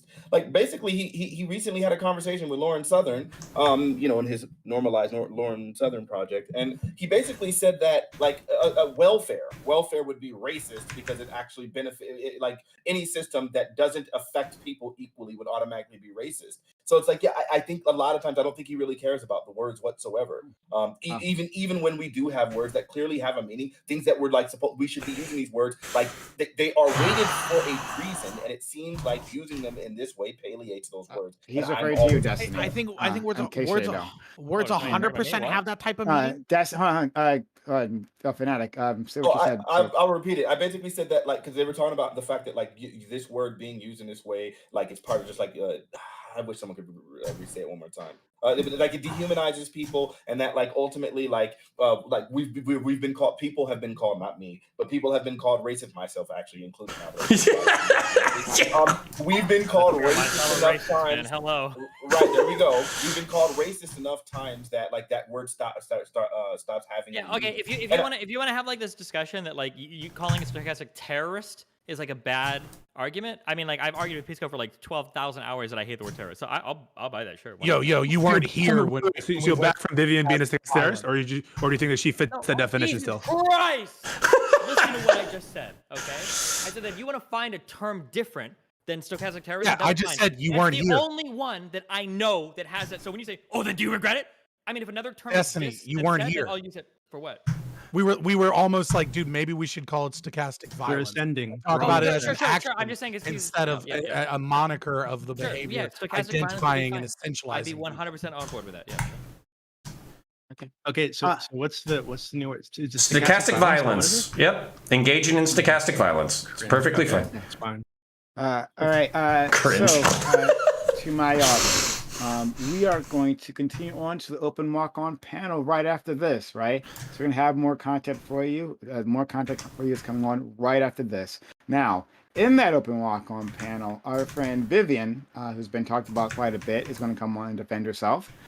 So there's that. Also, my friend Joe the Silly Serious has lots of thoughts on what you guys have been saying. Is going to come on and speak on that as well. So if any of you want to engage in that, you're certainly welcome to. But one way or the other, hit that follow button right now. Make sure notifications are on so you know I'm going live. We do this 6 nights a week. If you've been enjoying this content so far, we do this all the time. You're missing out on the time. So come on to this channel, Prime Kai, right there. Yeah, scroll that way, right? And hit that follow button and make sure notifications are on. Also, !social in my chat. For my social media, follow us on Twitter for channel updates, Discord is where we're going to have the open walk-on panel. It's going to happen right after this, right? And YouTube, that's where we the bots sit, right? So if you missed any part of this, if you missed that Saturday conversation that started this conversation, well then that's all on YouTube. Check out YouTube, like, comment, subscribe. Also, we stream there on YouTube occasionally. So again, thank you all so much. Let's we're gonna have the outro to everyone, but after that we're gonna go right into the open panel. So stick around for that. All right, let's go to Pisco. I didn't think you were gonna put Destiny on trial. I think it's gonna happen. Sorry, no, I'm sorry that like I kind of it's fine. Usurped this opportunity to, for my own ends to continue. No, I mean this is not what I do for a living. I really want to continue the discussion with Destiny that's been put off, and it's in all good serious. Like, I think he's a good dude. I think it's fun to talk to Fabian. I feel like I was a bit, rough with them sometimes and interrupting them a lot, and so I apologize for that. And yeah, so I had a good time, and thank you guys for chilling. Okay. All right. Thank you so much. Next, Fanatic. Also coming here with the hot takes. Much appreciated as always. Fanatic. Oh my God, dude. What the fuck? Fanatic. Thanks for coming through. Oh, yeah, you're welcome. I think this conversation was too rooted in opinion, and because it's so opinionated, and I really, really can't care less for people's thoughts, I wasn't able to go full fanatic mode because it's just like, yeah, you think it, and I don't care what you think. Hopefully, the next time, it'll be something where I have some facts that I can lean to, so then I get to go ham. Follow me twitch.tv/Mr. Fanatic. Listen to my music. Fanatic is the name, FANATIQ. I have the best ear on Twitch, and yeah, you can watch me do requests. You ask me to play a song, and I will play it back for you as accurate as any other human being can do. Love to see it. All right, next we have our VIP Counterpoints, who is always here, always being part of this, and he adds so much to our channel. Thank you so much. Counterpoints, tell a little about yourself. My very sincere pleasure. My name is Connor. I run a YouTube channel named Counterpoints. I'm a science fiction, political, and philosophy nerd, a Marine Corps and law enforcement veteran. I love debating politics, so this is my favorite way to spend my time. Thank you so much, everybody. And yeah, I mean, this is a fucking blast. I appreciate it. Okay, thank you so much. Gappy, newest individual, newest part of the crew. Happy that you are around. Gappy, thank you for coming on and giving your perspective. Tell a little about yourself. Yeah, my name's Gappy, and from a percentage in terms of how much I said versus how much I said right, I said the highest percentage of correct shit on this panel. Okay? Based. So to support the actual person who won this, my Twitch is twitch.tv/GappyV. Also, my YouTube channel, I need to hit 1,000 subscribers on that same name so I can get monetized. I do a lot of politics, do talk about a lot of other things, do a lot of games too. And yeah, I think it's totally fine to call people Stochastic Terrorists. Bye. All right. Thanks for that. All right. Next, we have Stephen Bunnell. Stephen, thanks for coming through and putting up the good fight to clear your. I'm always here to fight. I don't know if you know this, but you know that the Gappy guy's trolling you the whole time, right? What? So the Gappy guy, or he does this to a troll. So Gappy started streaming the Metal Gear Solid games. In preparation for Metal Gear Solid 5 to come out. And when Metal Gear Solid 5 come out, that's why he's named Gappy 5. I don't know why he says you don't pronounce the V or whatever. He's Gappy 5. That's his name. You fucking bitch. Anyway, You fucking bitch. Shut the fuck Destiny, up. and I like to argue about politics and shit. I'm on Twitch and so go there, yeah. All right. Let's go to our Dark Lord and Savior, Doobie. Doobie, thank you for coming through. And coming up with that very interesting question. So Doobie, tell a little about yourself. Yeah, so I'm Doobie. I help run the Politics Server on Discord, the best and biggest politics server on the platform. Discord.gg/politics or politics.gg. And again, to be very clear, I think we all do a little sarcastic violence sometimes, and I don't think it's a big deal. Okay. Love you guys. Okay. All right. Fabian Liberty Scott. All right. Thank you as well for coming through and being an ANCAP punching back for the. The best thing about being an ANCAP is that I know that the entire panel will disagree with me. It's always fun. So it's always blood sports wherever I go. So Fabian Liberty, I am Scott from Fabian Liberty. We're a duo stream. You can find us on YouTube, though that's really just a pet project of mine for the occasional random video. On Twitch, we're Fabian Liberty. Like I said, we're a duo streamer, so I have a co-host, great guy. Lucas wanted to apologize. His power cut out and his laptop wouldn't work. And he like completely got yeeted because he's like in the process of moving. So sorry for Lucas. Yeah, so like I said, just follow us there. I do a lot of debates. I do some news reaction stuff, but I don't do like watching some other streamers' content and then reacting or anything like that. But we do occasional philosophy book reads and just fun stuff like that. So if anybody wants to debate me or anything, or come at me and tell me why ANCAPs aren't anarchists, like I'll fucking crush you any day. Have a good. Volt Rise came in as a pinch hitter. Volt Rise, thank you for coming through. Thanks for having me. As always, it was a great pleasure. And ANCAPs are not anarchists, and that is 100% true. And I'll debate you about that anytime you like. And also, How about check right us out. now? All right, we'll do it on the after panel. We'll do it wherever you want to do it, wherever you're going. But discord.gg/Switch Politics. Come hang out with us. We have a good time over there. Or Pro and Hendrix on Twitter for great takes. See you. So, Scott, before you walk away from the computer, yes, sir. Our friend, are you familiar with my friend Joe the Silly Serious? Silly Serious? Yeah. Yeah, I watch her sometimes. Like I lurk. She says that, and this will happen to my channel. She says that she will debate you on virtue ethics and voting. She has been freaking out in chat about everything that's come out of your mouth. So why is it that when anyone wants to hit me up for a debate, it's always a PhD candidate or a PhD? Like what's going on? Hey, Like I just ended up debating a microbiologist PhD candidate on the vaccine and crushed his ass. Yeah. Silly Serious, did somebody I say will debate vaccines? you. Oh yeah. I would love to do that. That sounds awesome. Wait, Okay. what was the vaccine position?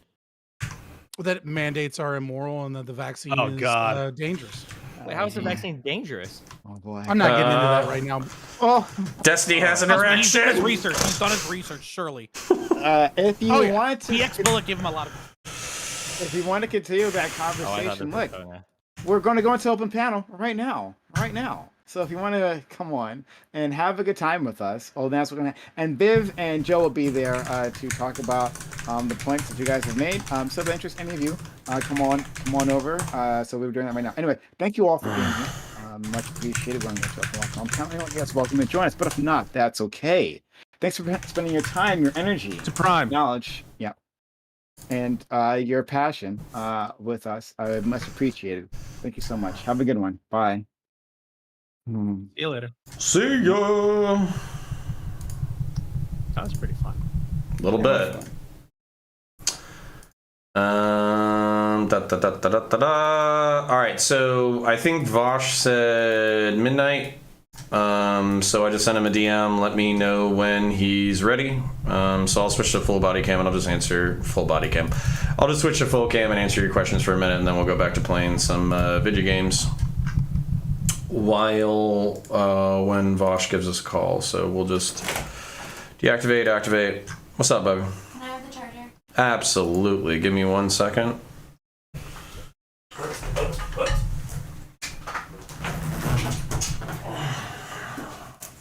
Here you go, love of my life. All right, guys.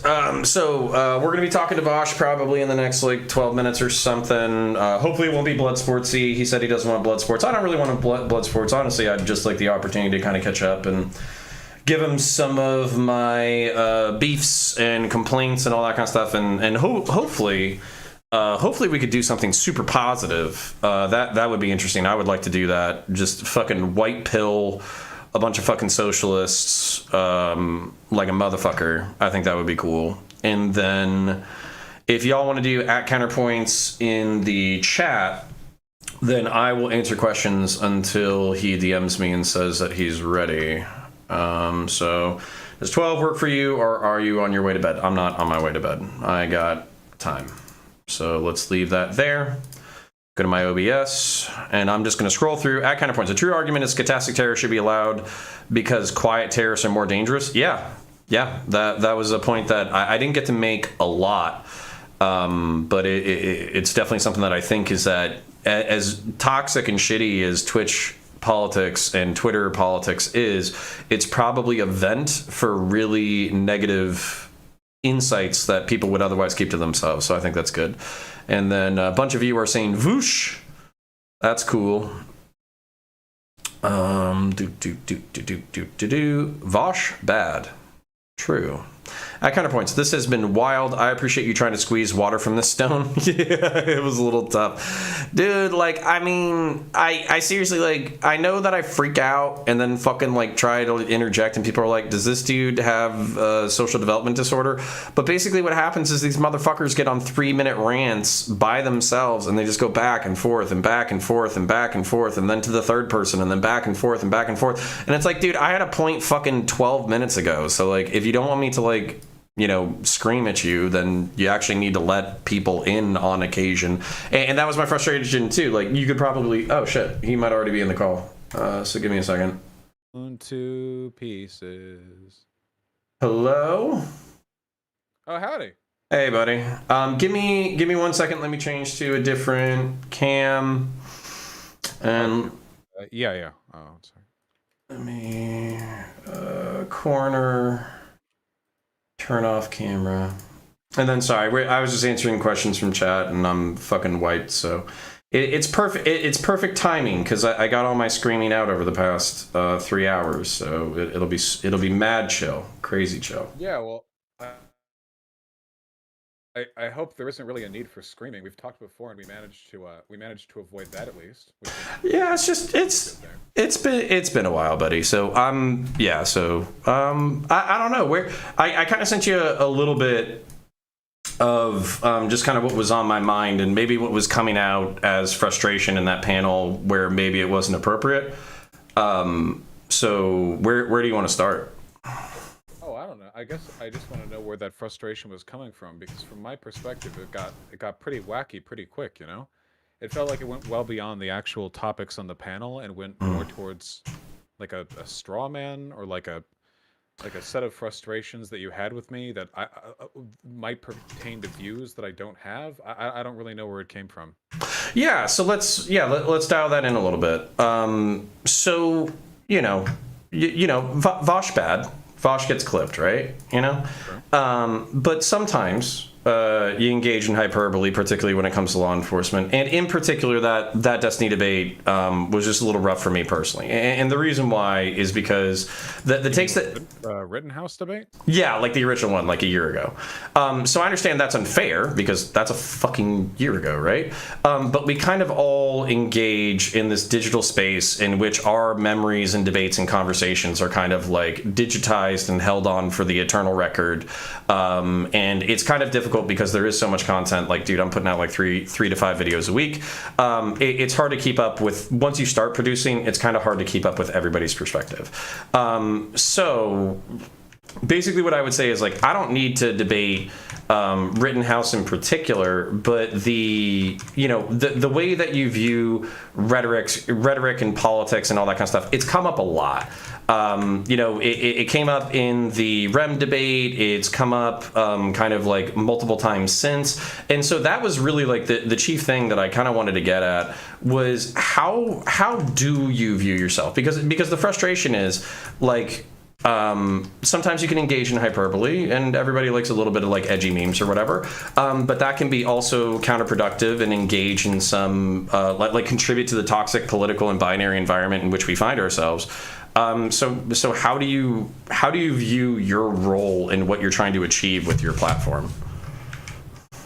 Yeah, well, I just want to move people over to my political positions, right? I want to contribute positively to discourse, which in my mind would mean moving people over to my political positions, because those are the positions that I think are morally good. But I don't think that my perspective on like hyperbole is particularly unique, you know? If you're doing the debate bro, screamy, yell, react to stuff kind of stuff, invariably you're going to say things that are hyperbolic, and I think that's defensible if it's being done, I guess, within a reasonable way. Very subjective, that, but I think we can agree there are good and bad ways of being hyperbolic about political stuff. And further from that, like, eventually you're going to be wrong. It's been known to happen even to me, but when that turns out to be the case, all you can really do is own up to it and move on. And I think that on the whole, I have a pretty responsible grasp of my platform. At least I feel like a lot of people are very aware of me and make me aware of my mistakes, because I have a very large hate following. But when I look at other people in this space, Twitch, YouTube, whatever, just online politics, I feel like I'm constantly astounded at how much they seem to get away with, like how bad things really are out there. So I feel like if there's some like comparison to be made, I feel like I'm decently responsible, but you can always strive to do better, right? Well, yeah. So I guess that's my question: is who are you comparing yourself to? With that being said, like when you're saying that, like I'm not trying to start like drama or whatever. So if it's too much, like you don't have to answer. But like. Is there a name that you have in particular, or incidents that you have in particular that you kind of think of that like come to mind where you're like, this motherfucker did the same shit that I did, and I caught like triple the shit that he did. Like what? Basically every argument that I have with people who I disagree with. Very rarely, I think, do I have good faith disagreements with people. Okay. The gold standard for me would be like Sam Cedar. I think Sam Cedar does a really good job. When I look at Sam Cedar's stuff, I think he hits that line on being sometimes a kind of like, you know, frivolous or hyperbolic without ever actually it always feels like pretty responsible to me. So that would be my gold standard, I guess. In terms of who does it well. Of who does it well. Yeah. Okay, got you. Okay, so so if you don't mind, like me kind of like highlighting my grievances, and maybe we could just like address them in sequence. Because it felt like on the panel, like it felt like you were arguing with someone who had in that panel screamed about how they hate all cops and want all cops to die or whatever, or you were ascribing to me some positions that I don't really hold. Yeah. Or you kind of accused me of being duplicitous, right? Like you said, well, I hope your audience is okay with knowing that this is the take you have, but the take that I had is the take that I've had for a long time. It was in a video that I'd released yesterday. So okay, so not something I'm hiding.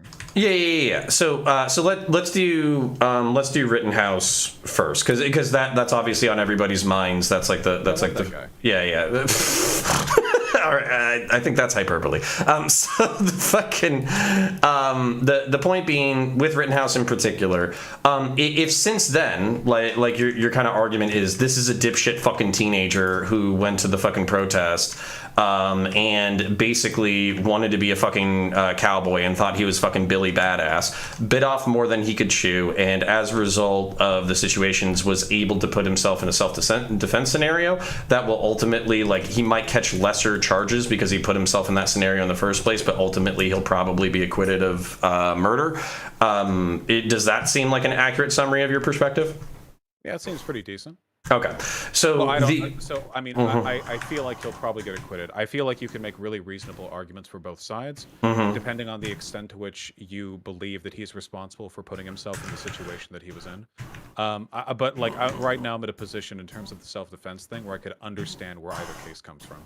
Okay, so the only thing that I've seen that potentially, because there is like a subsection of like the self-defense statute or whatever that basically says that like if you knowingly put yourself into the self-defense situation, then your self-defense claim can be ignored basically. Then the objective, like very much up to I think you could run either way on that one, and I don't know if I could say either one is objectively wrong. Well, and I think that, okay, so to show that there's like evidence to potentially support that position, there's the video where he was at CVS and he's like, oh, I think some of those dudes are armed. I wish I had my AR-15 right now. So that could kind of show that he already had the mentality of getting into a confrontation with like armed people at a protest, and then as a result, the prosecution or the defense could, the prosecution specifically wanted to argue that he put himself in that position intentionally, and as a result, he should waive his right to self-defense. The judge banned them from showing that video. I don't think it changes too much of the context, and it ultimately would just come down to how you viewed that. But then my frustration literally yelled at Destiny 24 hours before our little kerfuffle. Basically is it seems like the prosecution is just throwing shit at the wall, and that's super frustrating for me because I think that our justice system is already pretty fucked. So that kind of winner take all mentality where you're just oh well, I'll just lie about how interpersonal human conflict it works, or I won't lie but I'll kind of imply a bunch of shit and just see what sticks. That fucking pisses me off. And so that's where I was kind of getting it from both ends. where, you know, I was probably mentally dealing with your original Destiny debate with, you know, the original take of like, hey, from a utilitarian calculus, I think he should have fucking surrendered. And that's a frustrating position because it feels... Sorry, go ahead. I haven't really moved off of that.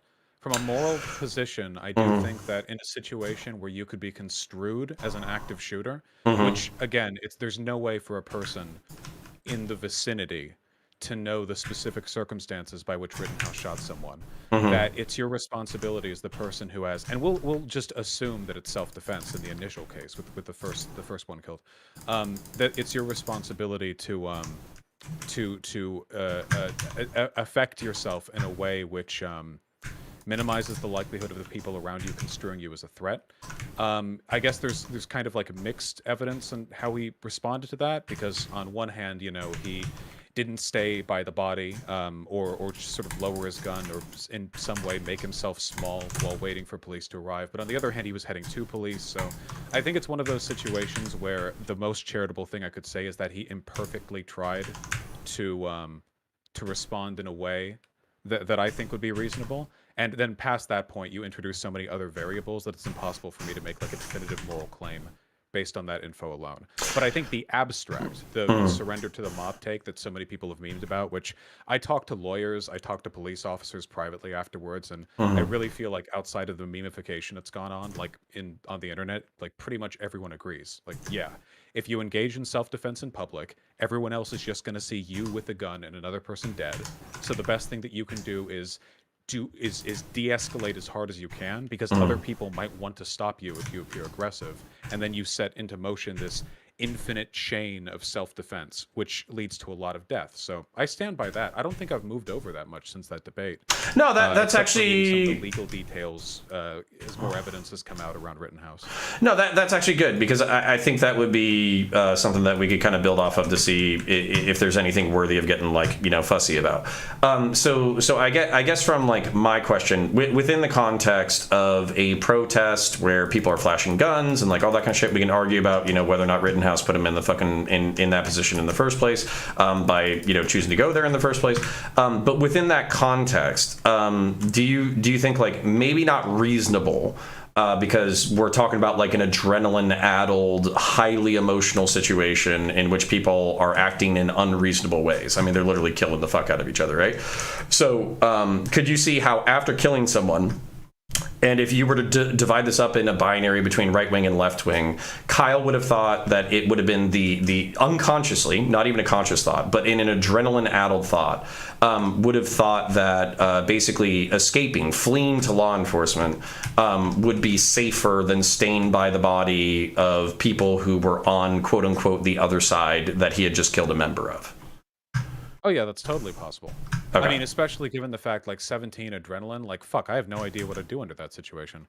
Any moral claims that I make are going to be from, like, the helicopter, you know, like bird's eye. I think, like, morally, the ultimate negative judgment that I have for Rittenhouse was showing up in the way that he did in the first place, as a militia member.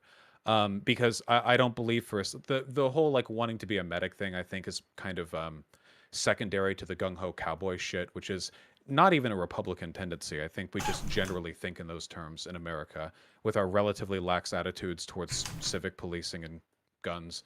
But after all the pieces had been set into place, like all the die had been cast, I feel like it was more or less a toss-up on Rittenhouse staying there or like heading over.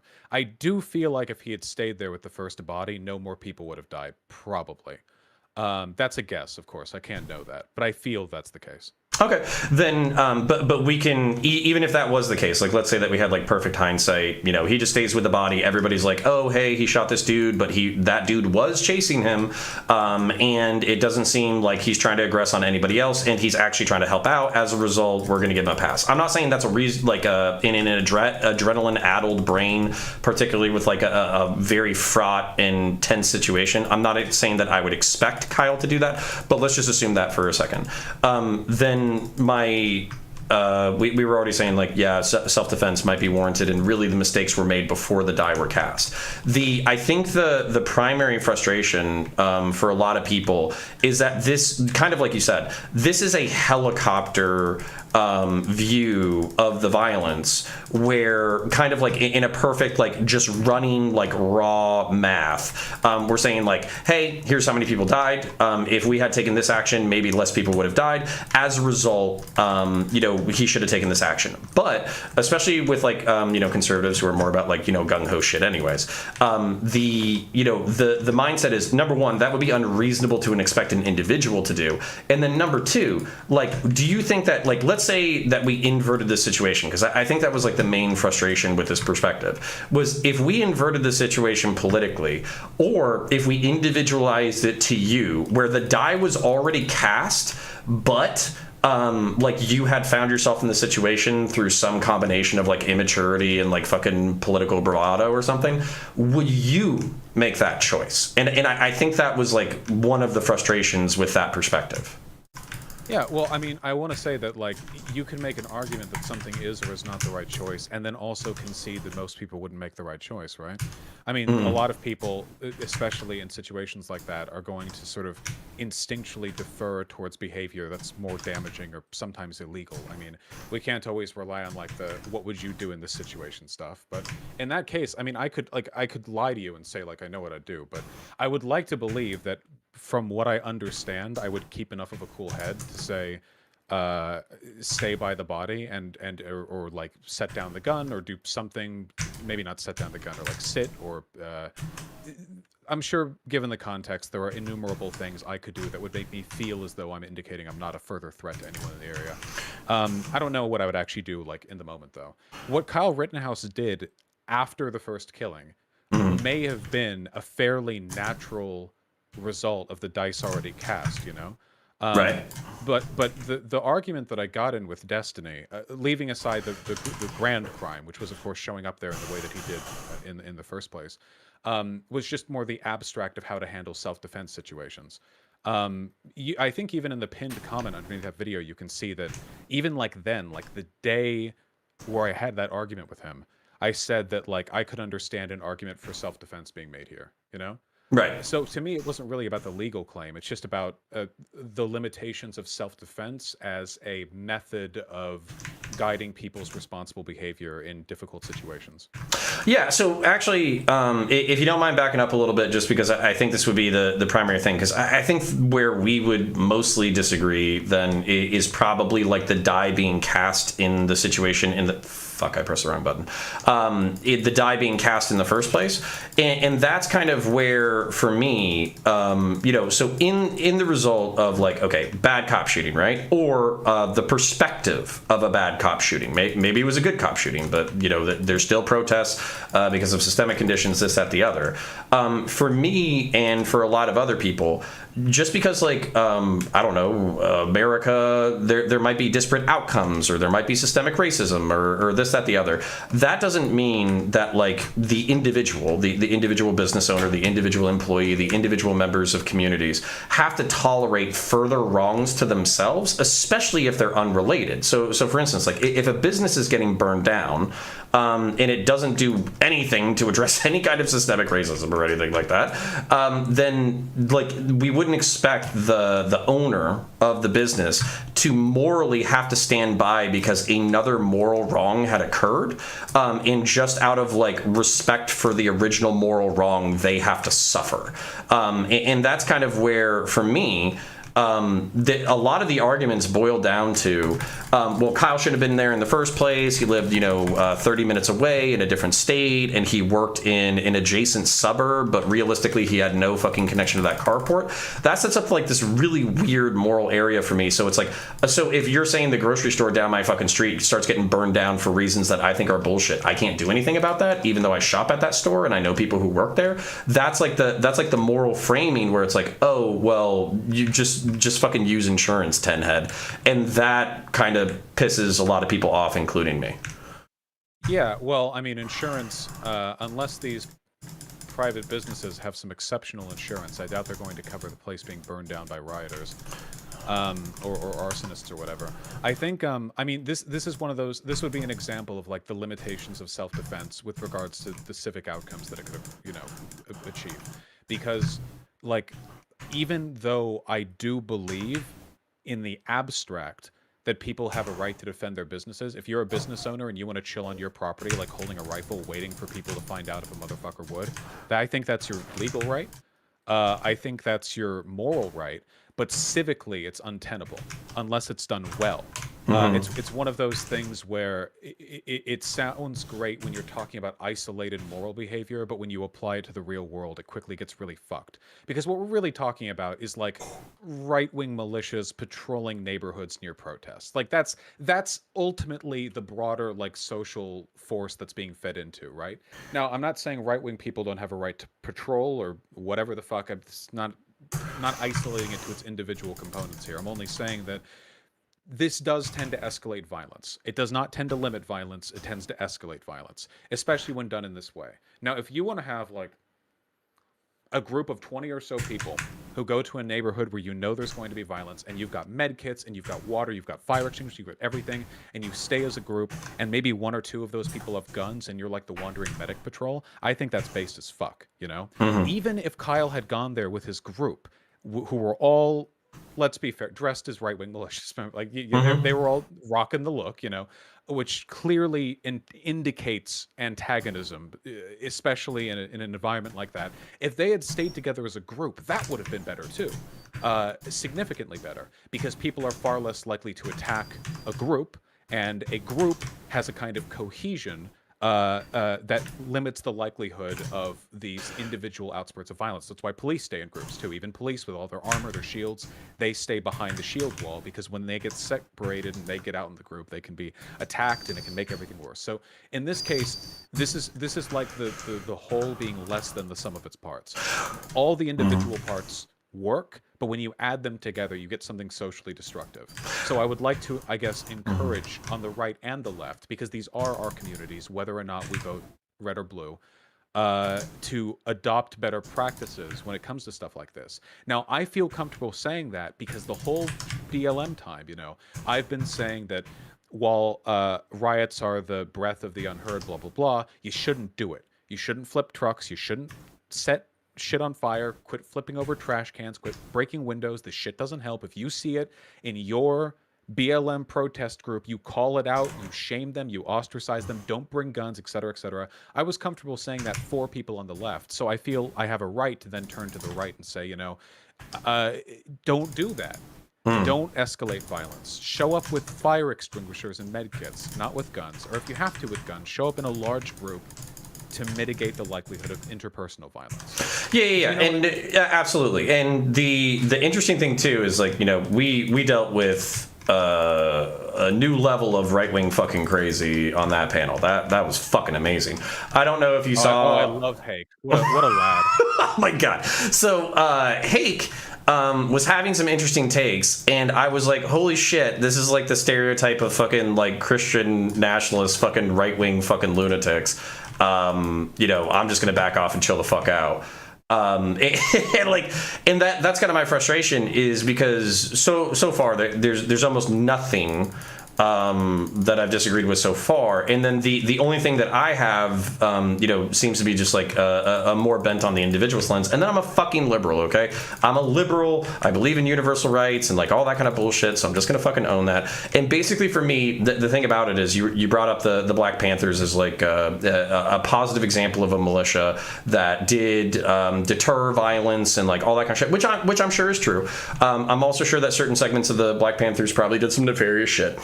But the point is, like, my framing from like a liberal framework is what's good for the goose is good for the gander. So if you're saying that like somebody can't engage in a certain amount of activity, then that has to be kind of universally applied. So when it comes to left-wing like paramilitary actions or whatever, like I'm not trying to compare Boogaloo Boys to fucking Black Bloc or whatever, but showing up in fucking Black Bloc and then beating the fuck out of normies and all that kind of shit. you can advocate for it. I don't really give a shit. I'm not going to get too butthurt about it. But I have a couple of recent videos where I call that shit out too. I think I'm pretty consistent on this. I did a video recently saying that like that Black Bloc's tactics are incredibly ostracizing and alienating, and they essentially make an enemy of the entire United States, when in reality anti-fascism should be the ultra majority position, like 90% against 10%, if that, if maybe even more. So right. I agree in the sense that we should be consistent in holding people to good standards for how they engage in protests. Well, and not just that, but even so, for instance, like I think there's potential for left-wing militias to take to the fucking streets, even in an armed fashion as a protest against very specifically like fascist or white supremacist demonstrations, where they literally just show up, point their ARs at the ground, they don't say anything, and literally just the implication is like, hey, motherfuckers, we see you, and if you do some wild shit, we'll fuck you up. Now, I'm not saying that's going to de-escalate things. I could probably escalate things, but I do think that there's like a right to do that just as a statement, not to invite violence, but to kind of make a statement that that's not off the table either. We're not fucking sheep. And so that's where for me, I kind of don't want to get into like the nature of the militias, but basically from fuck it, might as well, right? From my perspective, there's multiple subsets of these militias. Okay, there's the 3%ers who are like the constitutional conservatives who want to fucking basically be 19th century fucking ANCAPs, who want to like blow the founding fathers. That's one group. The other group are the Proud Boys, the Western chauvinists. They tend to be civic nationalists. They have some people in their fucking members, but obviously there's nefarious members of the Proud Boys. And on top of that, they seem to combine with patriot prayer in order to go to places that they know they can instigate a fight, and they instigate fights. So I'm not defending them. I think they're pieces of shit. I just think they're a little bit fucking less bad than ethnonats. So if Richard Spencer and the fucking, I think they call them like Wignats or whatever, if the ethnonats or the Groypers were doing the same thing as the Proud Boys, I would view that as politically more nefarious than the Proud Boys themselves, while the Proud Boys were still pieces of shit. Have I lost you anywhere? Do you agree, not agree? No, you haven't lost me. I do disagree, though. Okay. I think that so the Proud Boys are a little bit ideologically heterogeneous. I think that so if you take a look at, for instance, like leaks from their group chats, or like what a ton of their members do when they're off time, like it's very obvious that a ton of them are white supremacists at the very least. Officially, it was. I mean, they were founded by like, I think Gavin McInnes is a white nationalist. He said some really weird shit. He might actually be a Nazi. I don't know. It's hard to tell with him. But now the organization is officially non-racialized. It is they're committed to that. I mean, Enrique Tarrio. No, I said heterogeneous, chat, like not homogeneous, heterogeneous, not erogenous. You horny fucks. Heterogeneous. Anyway. Fucking chat, right? Anyway, Enrique Tarrio is their current like head man. I think there are people in the org who have basically admitted that having like a brown guy at their front does deflect a lot of racism accusations. The thing that worries me about the Proud Boys is that historically, at least over the past 50 or so years, feigning non-racism has been the best way for racists to do the shit they want to do, So the Groypers are too stupid, too young, and too virginal to conceal their power level, meaning that any public demonstration of their, to put it simply, Donald Trump couldn't really condemn the Proud Boys, but if he was put in a position where he had to, he could the Groypers, because the Groypers are so unambiguously what they are, and the Proud Boys put just enough effort into keeping the mask on, so to speak. So even though the politics of the Groypers are explicitly more dangerous, I think that I don't know if I'd call it subtlety, the attempt at subtlety from the Proud Boys, I think makes them more politically dangerous as enemies. They could recruit. Yeah, because they're more politically viable. And then on top of that, one of the things that I would say is coming out on the right that's quite apparent to me is ethno-nationalism seems to be out, like at least like not as palatable as it was maybe a few years ago. But what does seem in and not going anywhere is a hybrid between like Christian conservatism and Christian nationalism, and that doesn't seem to be going anywhere. Where like, so for instance, like Nick Fuentes or whatever, he says like race isn't everything, but it's not nothing. So he gets to be like a little bit racist, right? But then. What's that? Yeah, just like, good boy. So yeah, so he'll say that shit, but then like other people will actually be like, no, I'm not racist. I'm friends with this dude and he's cool. And then it just so happens that they're like, right wing, hyper Christian conservative, social conservative, don't like trans folk, don't like, black folk. The kind of people who would say like, I'm not racist. There's a difference between black folk and N words. You know what I'm saying? Like, do you know the kind of person that I'm talking about? No, yeah, for sure. And those have always been more politically effective, right? I mean, since you, the open, overt, I mean, you like Marjorie Taylor Greene and Donald Trump are really far right, but they're not like running around saying the N-word or whatever. They have to hide behind this pretense of, you say Christian nationalism. I think that's great. Like Tucker Carlson embodies this perfectly. Yes. It's always the Western society, right? He talks about demographic change being a tool for Democrats to destroy the country. He never really says white people or like non-white people. He just says demographics. He talks about Western society. I mean, we all know what he's saying, but getting like that language will get you a lot farther. And it's unions between those types that I worry about a lot more. The Groypers, I think you're right. The alt-right shit is mostly on the way out. Charlottesville was a failure. Richard Spencer is a failure. Nick Fuentes is deplatformed everything. All these people, they don't even exist anymore. They're ghosts. But this, we're civic nationalists. Wink. Vibe is definitely on the rise. So that's what I'm worried about the most right now, I think, in terms of like fascist organizing in the country. Well, and that's my problem as somebody who like identifies as a civic nationalist. When I say civic nationalist, what I mean is I don't care what country you come from. I don't care what language your parents speak. I don't care, kind of like even your religion. I don't give a shit about. As long as we can come together on some like core values that would like help us kind of form a civil society that is peaceful, then I am perfectly okay with calling you like my brother in this country or whatever. They're lying, of course, when they say it. I mean, they aren't actually. Most of these fucks don't even care about America. They simp for other countries all the time. They'll simp over Japan because they're ethno-nat, at least more than America is. They'll talk about Brazil-based Bolsonaro. They'll talk about abandoning cucked gay homo globo homo America for China when China banned a bunch of gay shit because they're a fash country. They don't even give a fuck about America. It's very clearly about the demographics to them. Just the civic nationalist label is more defensible and is less of an optics fucking bushfire. Well, in my frustration in particular with the simping for China or whatever is like literally watching Keith Woods be like Keith Woods, who's like a very young fascist philosopher on the internet, basically, who's a smart guy, unfortunately, but he will basically say like, oh well, maybe we should pretend to be socialists. Because basically what we'll do is we'll implement like a socialist agenda, like a communist agenda or whatever. But then it seems like because humans are inherently tribal, we'll basically default to tribalism. And as a result, we'll achieve a national socialist state. And so they're actually saying like the quiet part out loud where they're like, oh, let's do the red-brown alliance so we can seize power and then, have a collective society, but then still be racist. And so that problem historically they do this shit pretty often, right? The whole like or the really classic one is like, we could have this paradise you want were it not for immigration.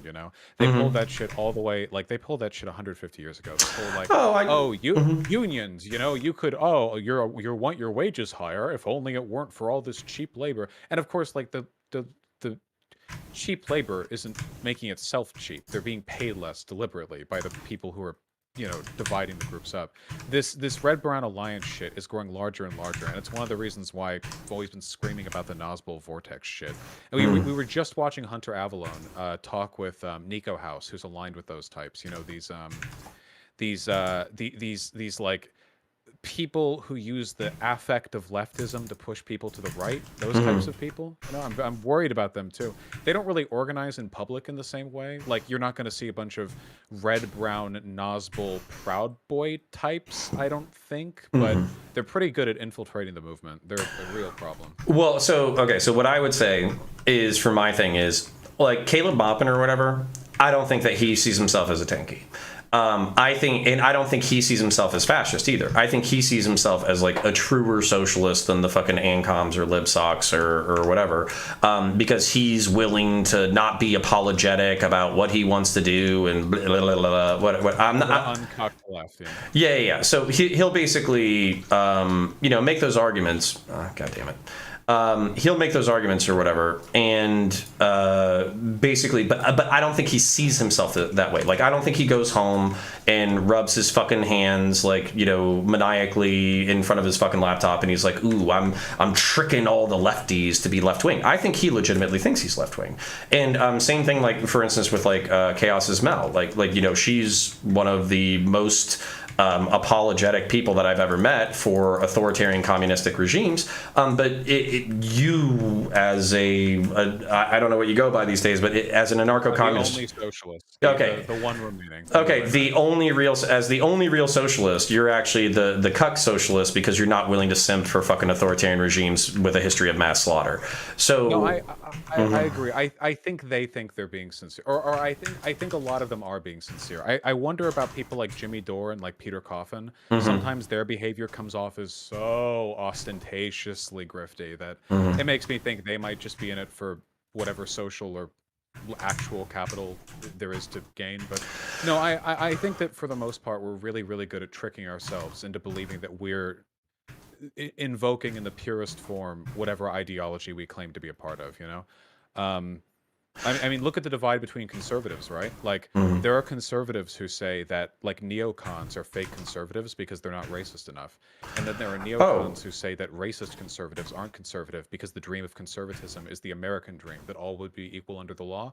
And there's no right answer. Like, both of these groups can make compelling historical arguments for how the other one is betraying the movement, but I do know both groups believe they're the real conservatives. Oh, did you know that I am simultaneously a fascist and a communist at the same time? Did you know that I was both a what is it, like an authoritarian right winger hell bent on fucking rehabilitating Nazis, but I'm also a progressive SJW cuck who's basically normalizing social justice rhetoric in right wing spaces because I'm not racist or intentionally transphobic.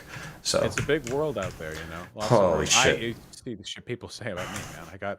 Oh boy, I am an entire political compass spectrum. If you go by the you were just called. I just came off of a panel. You were just called a stochastic terrorist and a what was the other one? Stochastic terrorist and a racist, probably within about 30 seconds. So yeah, I have many such cases. Many people. I think. I mean, at the end of the day, like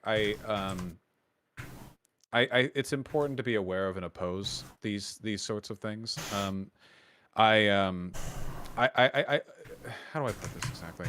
I don't think there's anything wrong necessarily with being alarmist about fascism in this country, but I think a degree of specificity is necessary, so we always know the exact nature of the groups that we're going up against. It does bother me a little bit, I think. Like, for instance, like Nico House will do this. Like, he called Biden a fascist, and like they'll say that like Republicans and Democrats are the same, and like Bernie is a sock dem, and sock dems are fascist because they're not socialist. And there's this insane blurring of terminology that's very frustrating to me. Yeah, that's the internet. Yeah, so can I? Yeah, let me give you basically how this has been narrativized, maybe outside of your space. That way, like, you can kind of understand maybe why I came in like a little hot. All right. So basically, there was the original conversation with Rem, where you were kind of saying like, hey, political efficacy is primarily what I'm concerned with, and I think that words are a function of, kind of like power in politics, and ultimately politics is about wielding power. So if I need to, whatever rhetoric is going to get what I view as my positive agenda implemented, that's what I'm going to do. And the way that came across was basically an adoption of like real, like super aggressive realpolitik, where you're just going to say what needs to be said in order to get as many people over to you as possible, right? And even tonight, I don't think I've necessarily heard like a rebuttal to that, but maybe like a less extreme, statement, right? Or extreme version of that hyperbole. And then the context of that conversation was that Rem was like needling you about your fucking rhetoric and also gatekeeping fucking Twitch politics for the 50th fucking time. And after 90 minutes, you just started kind of owning some pretty hyperbolic perspectives because probably out of what I saw is frustration.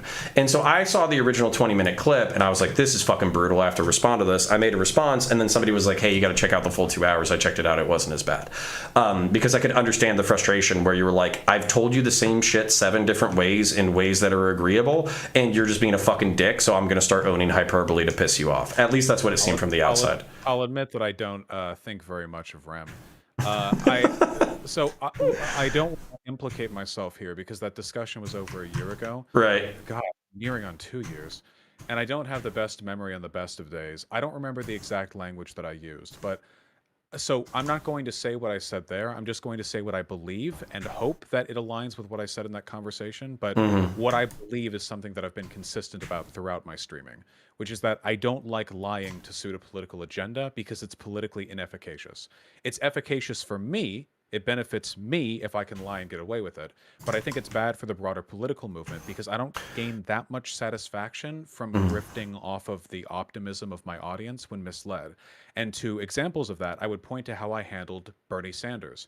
When Bernie Sanders lost, when he lost the primary, I was there the hour of whipping people into shape saying, hey, listen, Biden sucks, but you know what else sucks? Interminable fascism. Let's go. Riding with Biden. I was pushing people towards that as hard as I could. Every other lefty on the space took a fucking week to mourn and jerk off, or they or they like saddle with Bernie or bust for a while. Like, I think like basically every pretty much up until the election. Yeah. I was against it from nanosecond one. I even argued with my chat with it. So I think that if I had a tendency to lie. Oh, and by the way, the consequences of me railing against Bernie or busters have been astronomical for my career. Everything from the pedo accusations to the transphobia to the racism to me saying the hard R on stream combined are nothing compared to the sheer hate that I have gotten and the political connections that I have lost from not being Bernie or bust and from going so hard against all the other content creators. It started the the beef that I have with Sean. It started the fucking Chapo Trap House beef. It started like TrueAnon Pod started shit talking me more after that.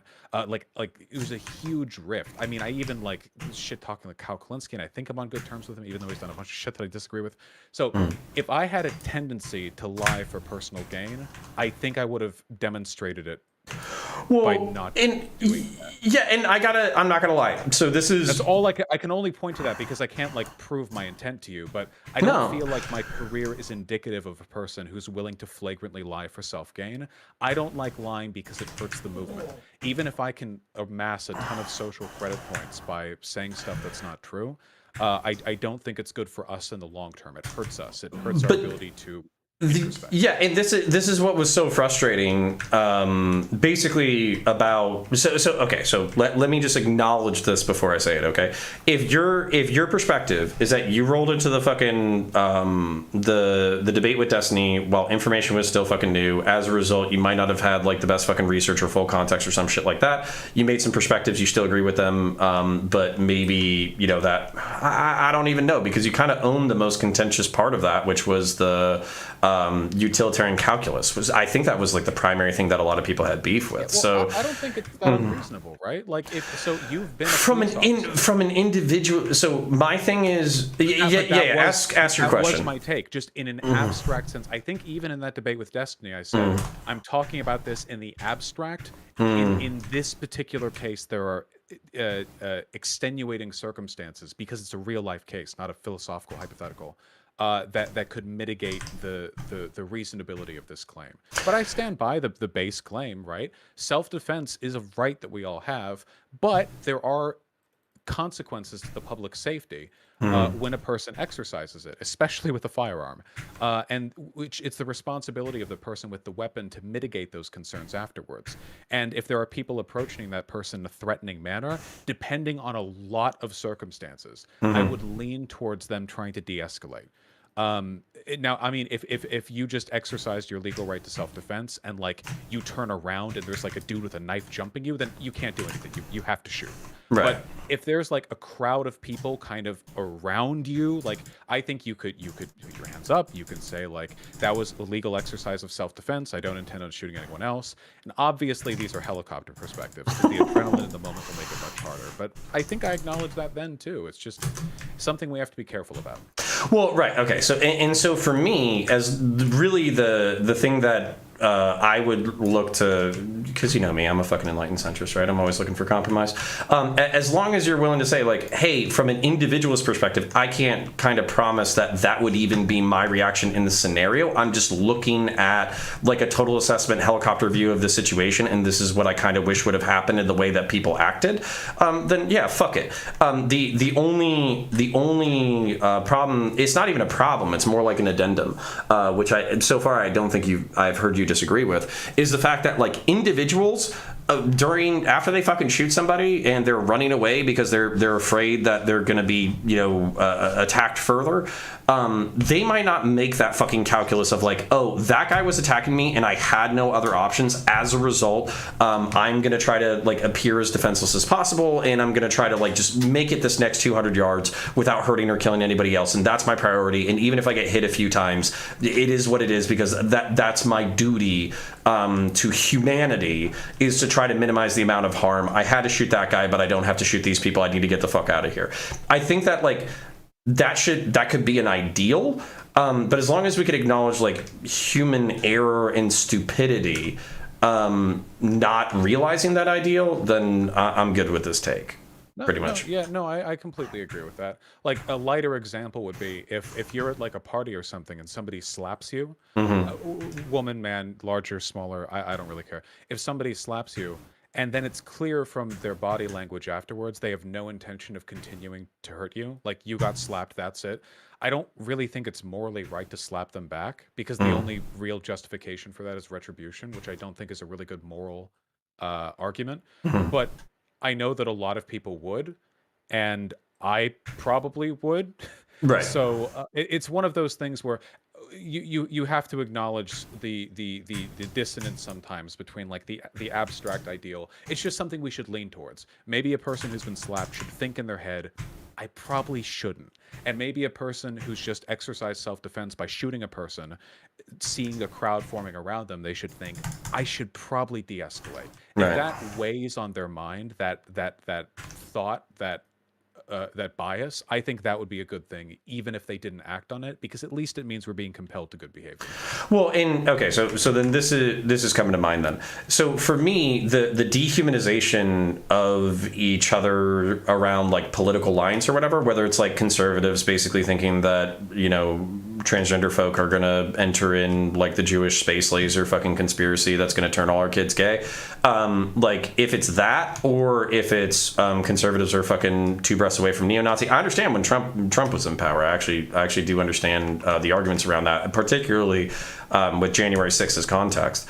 But if part of like, you were talking about like rolling the dice, if part of the dice roll was we've dehumanized the shit out of each other, and as a result we're more willing to see our co-citizens as like vile fucking enemies, and we need to be prepared to fucking shoot them, and what we need to do is try to like regain our humanity and empathy for each other's positions to the point that like even during a fraught political protest or riot, we're trying to do the minimum amount of harm and damage. That's absolutely something I could support, and also push for culturally, because basically like my major frustration with a lot of the hyperbole that came out around like Kyle Rittenhouse and some of these cop shootings and all that kind of stuff is that like, actually, this brings me into a point that I wanted to speak with you about. So if the point is to gin up political momentum in order to leverage that into action, I can almost understand it from like a utilitarian perspective, where you're like, hey, this is a hot topic, it's a hot moment, I'm going to capitalize on this for content, I'm going to get people sympathetic to my side, and then we're going to leverage that into political momentum in order to implement my agenda for fucking reform or whatever. I think that's reasonable. My frustration over the past 2 years, blame the Democrats if you want, is that it seemed like we had that political momentum where like even conservatives and libertarians, libertarians were already on board, but even conservatives after seeing George Floyd were like, hey, maybe police reform should be on the table. And then it feels like that political momentum got fucking squandered. And I think that's one of the things that I'm most fucking bitter about when it comes about like what happened with the past fucking 2 years and all the hyperbole and all the shootings and the riots and all that kind of stuff, is that we haven't capitalized on it and turned it into anything fucking positive. And that, like, I'm not trying to say that black pills me, but it does depress the fuck out of me sometimes if I think about it too much. Yeah, I don't disagree with that. I think that there are a lot of things.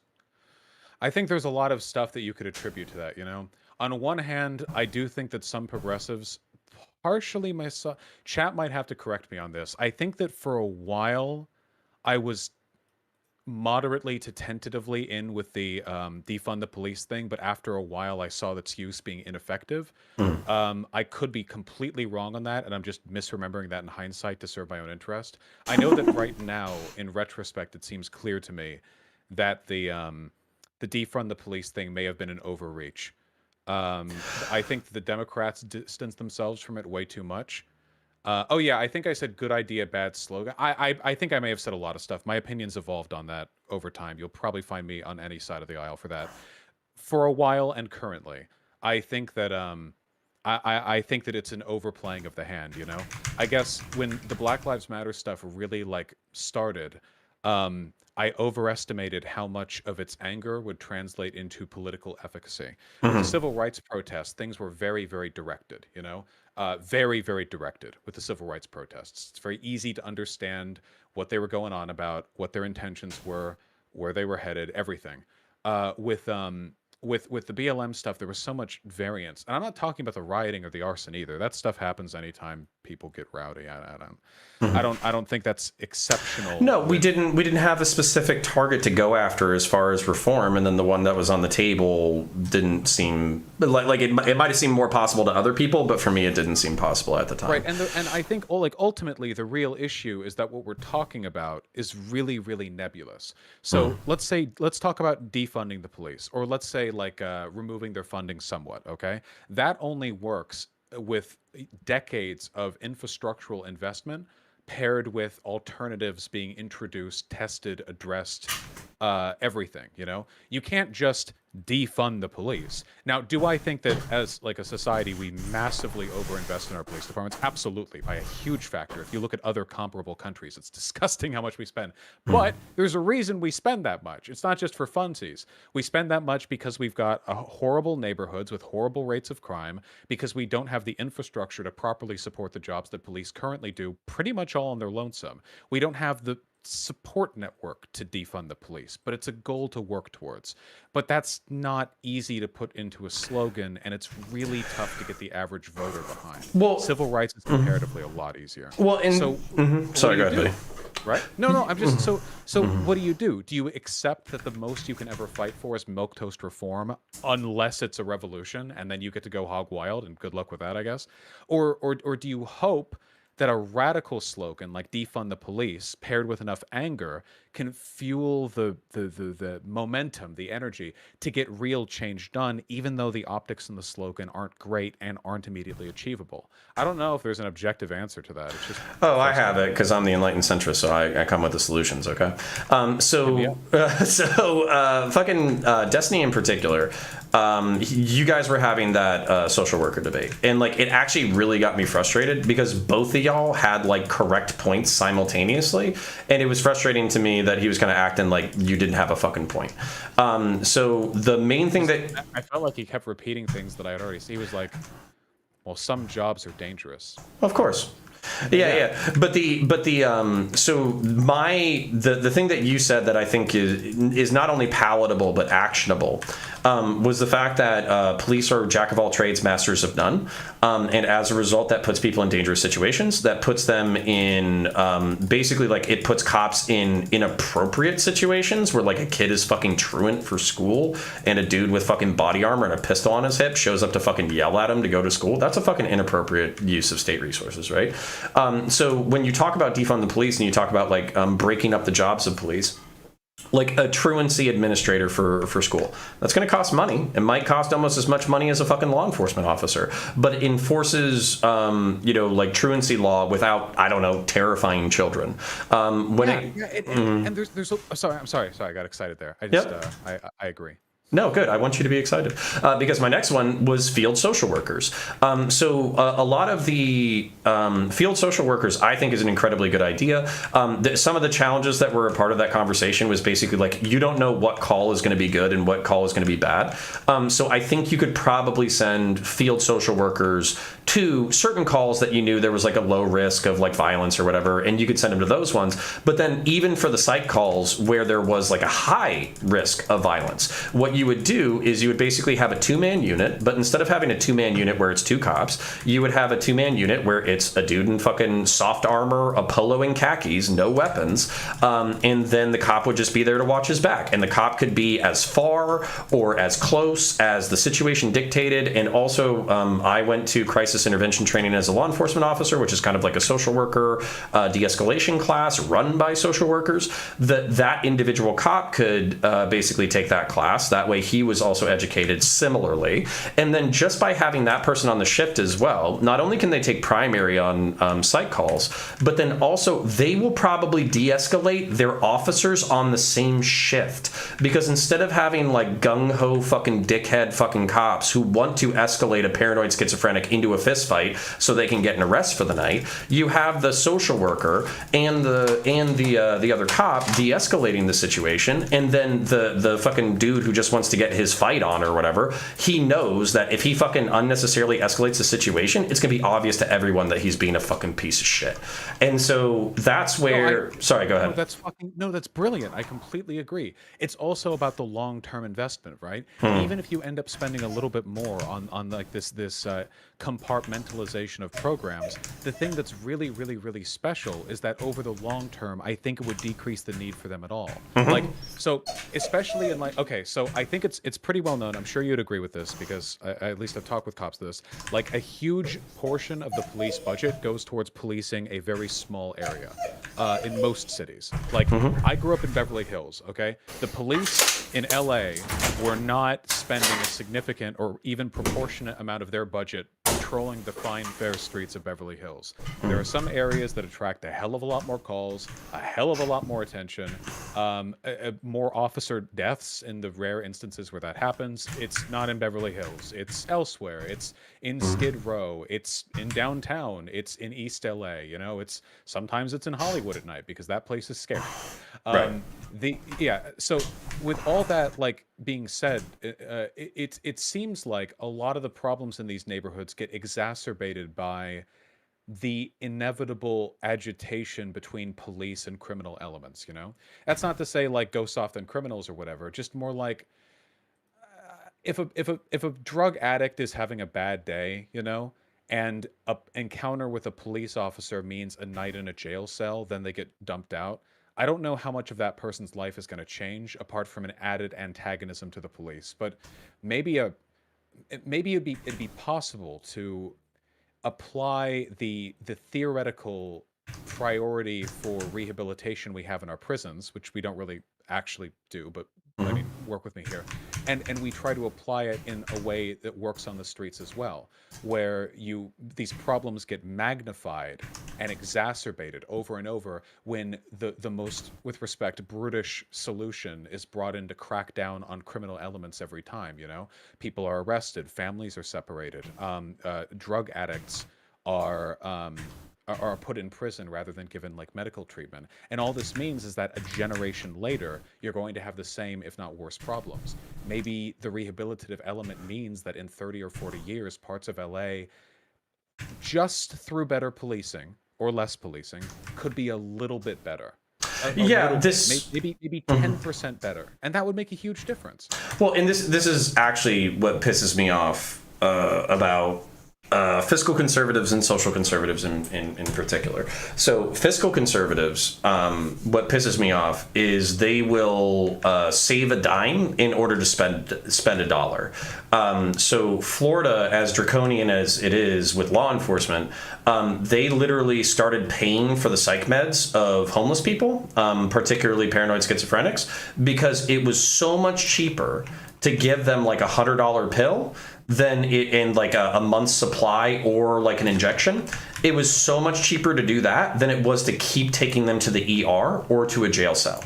And so that's where fiscal conservatives need to get out of their own fucking way and do a utilitarian analysis of like where you're spending money. And there's actually a whole bunch of social programs that could be invested in, like, I don't know, universal pre-K, high quality education. Like one of the things that I keep bringing up because I'm trying to like argue with right wingers about like quality education or whatever, is the fact that like universal pre-K or whatever, it would, the annual cost at the federal level would be 26 billion. We spent 48 billion a year in Afghanistan, and I didn't hear fiscal conservatives make a fucking peep.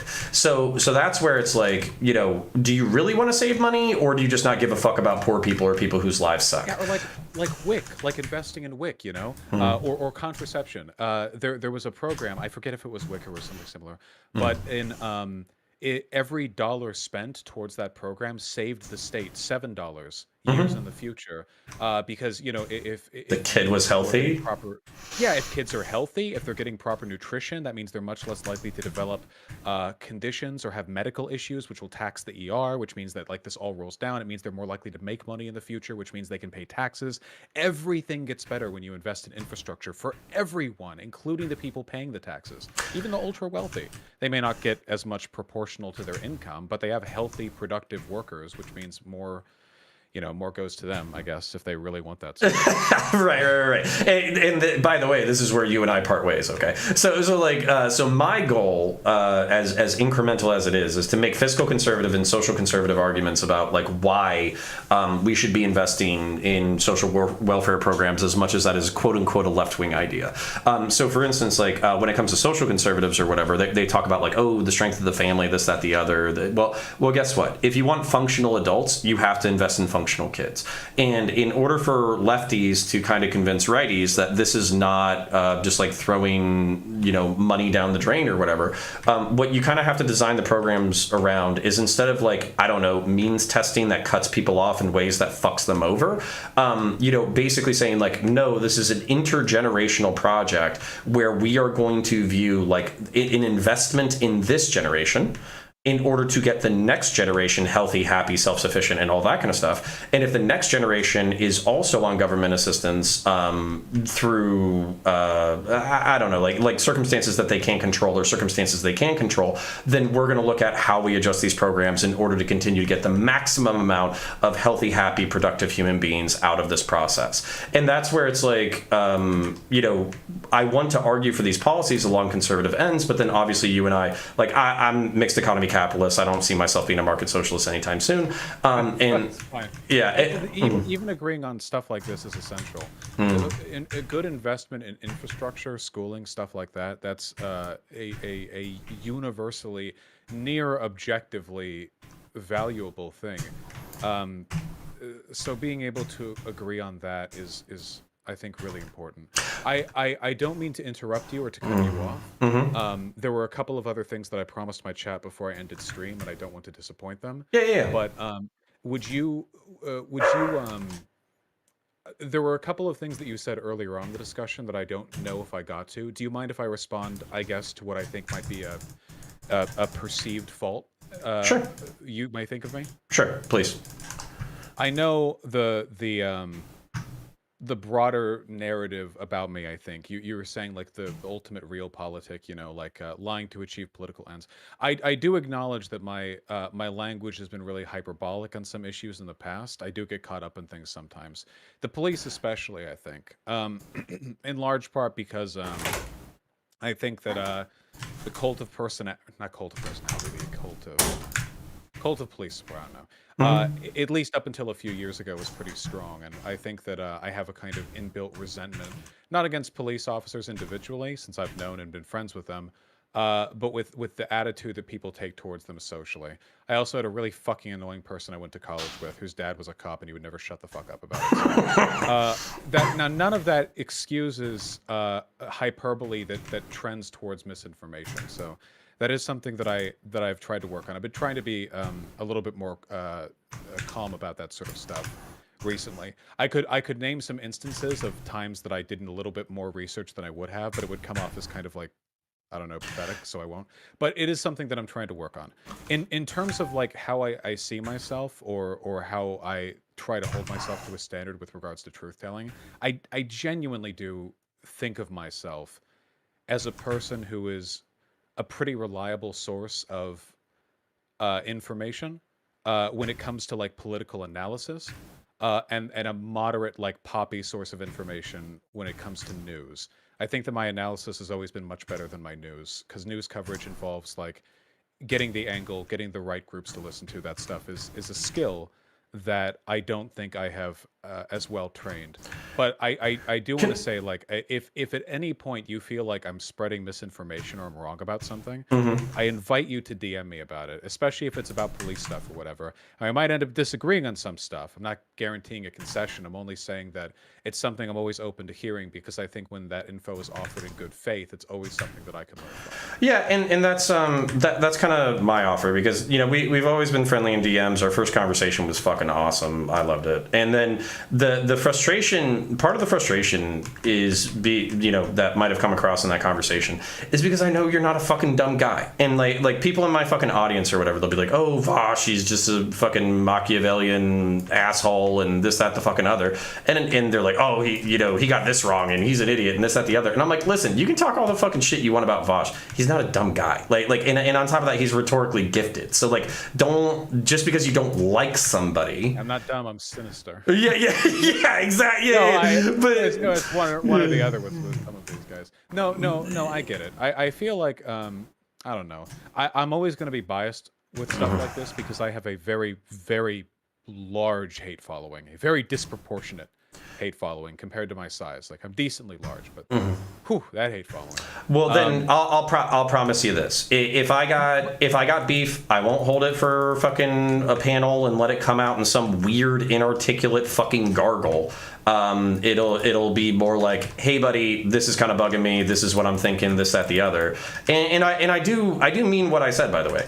I don't assume that everybody reads my fucking Twitter. But what I said was like, dude, like I don't like socialism, I don't like communism, but you're a funny dude. Do you remember that time that your fucking keyboard shit out, and then you had a $20 keyboard, and then that keyboard shit out, and then that cycle? Dude, that was one of the fun. Like, I was like, you can fucking hate Vosh and think he's like a nefarious piece of shit or whatever, but that's just fucking good content that's funny as fuck. So like even if they hate you, they have to admit that you're funny, and so that's kind of where like I'm at, where it's like step one. That's how you get them. I want to say, first of all, obviously I appreciate that, but second of all, this is actually something I've talked a little bit with my audience. Now I'm not going to sit here and defend objectively that I'm funny, but I do think that even if you dislike a person, you always have to kind of weigh that against their positive attributes, because if you can't do that, you might be like totally fucking blind.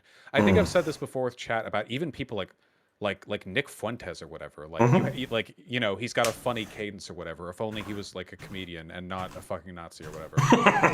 Because if you can't see that, it might be like you're unable to see anything except negativity in the people that you disagree with. Right. Sorry, it's a little late. I'm a little tired, but I appreciate it. I'll let you go deal with chat. But basically, what I was saying is, I would absolutely play a game of Warhammer 40,000 with you. I would buy you a beer. If I have fucking beef, instead of waiting for a fucking panel to fucking yell at you weirdly about it, I'll fucking DM you it, and then maybe we can fucking hash it either in DMs, on stream, off stream, whatever. And I do appreciate it, by the way. Like, so I know that like basically I'm gonna go to chat and they're gonna be like, oh, he was just being sweet in order to appear. I don't give a fuck. If somebody takes the time to actually talk to me about this shit, and I feel like we articulated both of our positions pretty well, that's enough for me. So I'll keep it good faith, keep it in DMs. I won't do fucking weird shit on the side, and I appreciate you taking the time to talk to me. And I look forward to hearing from you. Thank you for falling for my nefarious Machiavellian bid at sympathy. It's okay because because you know what's going to happen? You're going to fucking keep doing it, and then eventually I'm going to get a Warhammer 40,000 game out of it, so I'm okay with it. So it's all right, well, I'll fucking practice. Don't think I won't. You take care, okay? All right, I'll catch you, buddy. Bye. Bye. Oh, right. Here we go. Let's go to full screen. All right. All right, we're done for the evening. I need to go to bed in the next half hour. You got 10 to 15 minutes to ask questions. So do add counterpoints in chat. And I'll answer your questions. If you want to do a membership, do your membership now. If you want to do a super chat, do a super chat now. If you want to go to patreon.com/counterpoints, do so now. That way I get an email before I go to bed and I feel good about myself. And I kind of already know what chat's going to say, particularly the Vosh people. They're like, you should have gone hard. You should have been a dick. You should have been this. You should have been that. The point is, so I'm just going to talk for a fucking minute before I look at chat. Let me figure out how to shut off my camera real quick. Give me a second. All right. I am never going to shit on someone who is willing to come my way. Never going to do it. So let's say that's all an act. It's an optical bullshit for Vosh to maintain a good relationship while still spewing hyperbole in the future, but basically having it both ways where he can maintain good relationships while spewing hyperbole. Okay, it happens. But if he's willing to have me on his platform, because let's be real here, he has 400k subs. He doesn't have to let me onto his platform, and he did voluntarily. That was gracious of him, particularly because I came after him on the panel, at least. So he doesn't have to. He could just fucking ignore me for the rest of his career. He would still do well.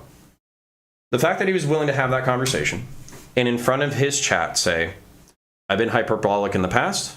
I have biases. I'm anti-cop reflexively. I thought that BLM was going to turn into something, and it turns out that we didn't have the directed momentum in order to turn it into something positive. I do want to turn these things into something positive. I'm working on my rhetoric and my hyperbole. Here's the less dramatic take that I don't like. Let's be real. I don't like the surrender to the fucking mob take. But here's how I'm thinking about it, where I can understand an individual is not going to make this choice, but because I'm a utilitarian, more people hurt, less people hurt, more people dead, less people dead, I have to come to some kind of conclusion where this situation was preventable, and I would hope that I would handle it differently in order to minimize people getting hurt or killed. I'm not going to attack you for that shit. If that's your fucking belief, that's your belief. I think on an individual level, that's probably not sustainable. But if that's the way that he thinks, which you can see in his other conversations, he analyzes things from a utilitarian standpoint, then that's the way he fucking sees the world. And I'm not going to take a fucking dump on him for that, even if I viscerally disagree. So I'm okay with that. If it was chill or too chill, I don't really care. That's fine. I would rather have a calm, cool, collected discourse with somebody who is powerful within this space, who doesn't have to change in order to be successful, but who is saying that he is acknowledging some flaws and bias and is also willing to consider the way he approaches things in the future in order to be better about it. That's great. And by the way, I might need to engage with more Vosh content if he's saying that he's already engaging in these behaviors and it's actually frustrating for him that it's not being recognized that he's modified his behaviors, and he feels like he's still getting shit on for something that happened a year ago or 2 years ago, and he's already modified the behavior. So if that's not true, that sucks, because then it's all just optics. If it is true and he's modifying behavior, then fucking awesome. If he acknowledges that he should change but doesn't, that's still a W. So I'll take what I can get. And like I said, I hate socialism. I don't think it's practical. I don't think it's going to happen. I very strongly dislike communism, and I don't think either one of these things are going to happen until the material conditions change drastically. But, you know, whatever. It is what it is. So I'm going to scroll. I'm going to read any comment that has @counterpoints in it. If you've already done a super chat, then go ahead and put @counterpoints in it. If you want to do whatever, just do whatever. I'm tired as fuck. So I'm answering questions for 10 minutes and then I'm going to bed. So Nickelodeon.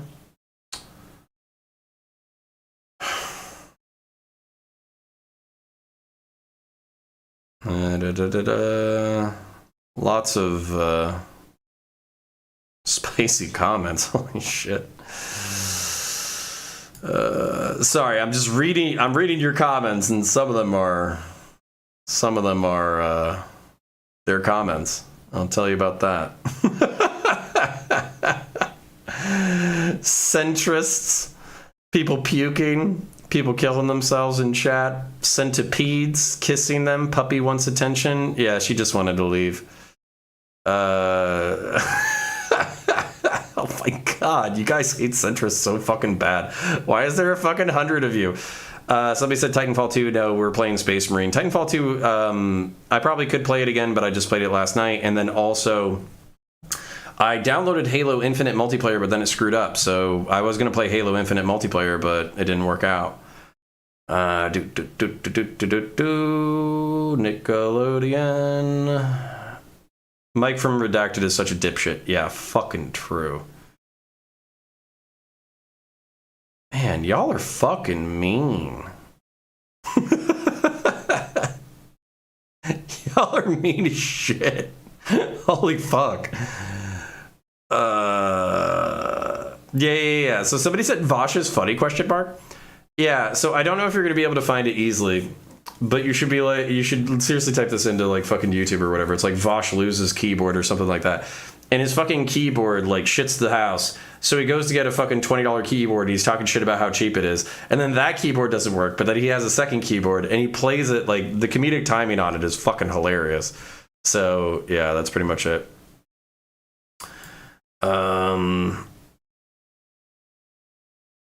At Counterpoints, glad you guys worked it out. I hate when mom and dad fight. Yeah, I'll try to maintain my relationships with Destiny and Vosh. We'll try. They're frustrating people to have social or parasocial relationships with, but say lovey. That's life on Twitch politics. Hey there, Counterpoints. I am new here. DD the Schmay. Thank you for coming over. I appreciate you. Wasn't Lauren Southern and or people she corroborated with literally named in the manifesto of the actual terrorist was Vosh? No, they weren't specifically named, but the ideology of the Great Replacement was named. Hey, Counterpoints, are you in Vosh's Discord? I'd love to have you on a panel with a social worker and senatorial candidate about some fun stuff, but I don't know how to reach you. Yeah, Robert Coulterman, I think I might have gotten kicked or booted for being a chud like a year ago. I might be in there. Just DM me _counterpoints_ on Twitter and we can set it up. I need to stop watching Destiny laugh my ass off. Nah, Destiny and Vosh and they're fucking... They'll give you content, that's true.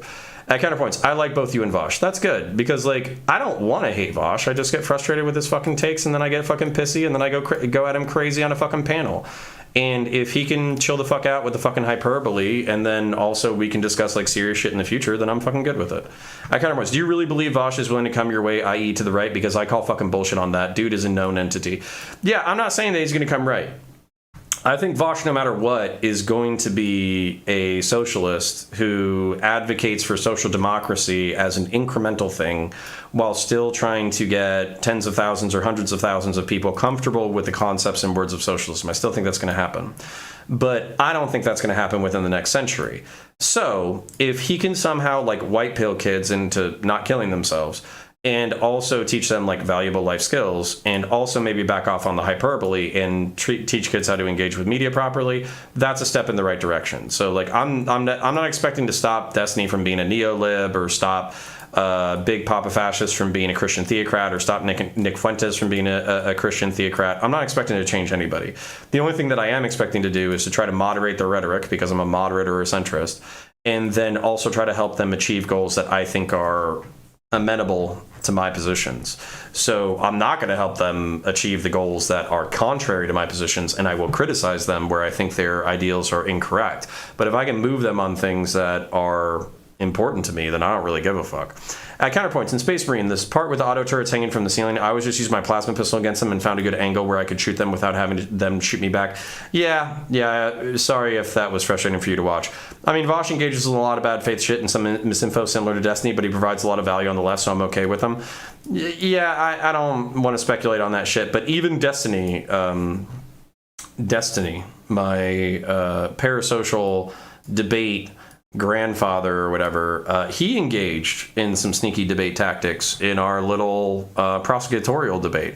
I don't know if y'all noticed this, but he was literally saying, like, bro, you can't mix illegal shit and non-legal shit.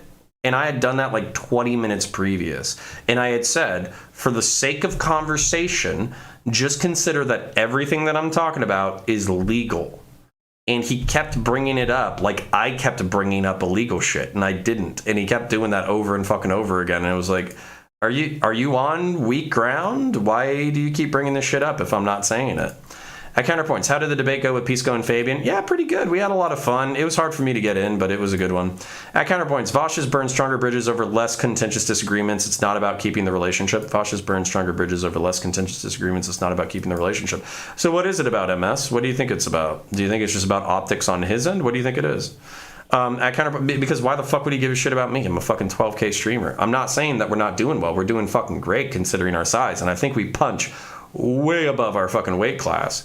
But what do you think he gains from this conversation? Because he could make a solo vid and achieve the same thing. At Counterpoints, I actually think Vosh Convo was good. I didn't think it would be, but I think it was productive, even if it's not changing his mind. Yeah. I don't expect to change, motherfuckers. At Counterpoints, in Space Marine, what do you think about the theories that Captain Titus is aligned with Korn when he uses his berserking ability with the healing? Maybe. Who knows? I just thought it was the light of the Emperor, but, I don't know. Tiberius D with $5 US. I'm very happy for you and your success. You wanted to get to discourse with the heavy hitters, and now you are one yourself. Congratulations, my friend. Yeah, everybody check out Tiberius D. So, type in Tiberius D into YouTube if you're into hardcore military nerd shit. Basically, he's done breakdowns of Fury. I want to say Fury, but Band of Brothers, Top Gun, and all that kind of stuff. So if you're really into technical stuff, if you're really into the technical side of things, or military history, or geopol, he will absolutely nerd out with you. So go check that shit out. He's a good friend of the show, and he's the main host on Mask Off podcast. So yeah, check out Tiberius. Robert Coulterman at Counterpoints. How can I get in touch with you? I'd like to have you on a panel with a bunch of people on LGBTQ topics. We already got Vosh opinion, but you are very well spoken. How could I reach out? Yeah, so Twitter's probably the best way. _counterpoints _ Alternatively, you can do counterpointsconnor@gmail.com. Counterpoints, common spelling, CONOR @gmail.com. You can reach me there. At Counterpoints, I love this firm principled reconciliation stuff. You're doing great. Yeah, we're trying. I'm tired, so I wasn't in the mood for a yelling match anyways. Counterpoints on an LGBT panel, MK. Yeah, whatever. At Counterpoints, in the previous debate I thought you did on Prime Kai was pretty good. You did a good job summarizing things to get everyone on the same page. Yeah, it's frustrating when people are talking past each other for prolonged periods. Sky up to 15 says, at Counterpoints, do you love black people? I love black people. At Counterpoints, are you still planning on releasing more Fury videos, or do you still have a problem with YouTube? Christian Valeris, I actually don't have a problem. They might do YouTube copyright strikes, but right now we're having problems with the holidays and me transitioning into my new job.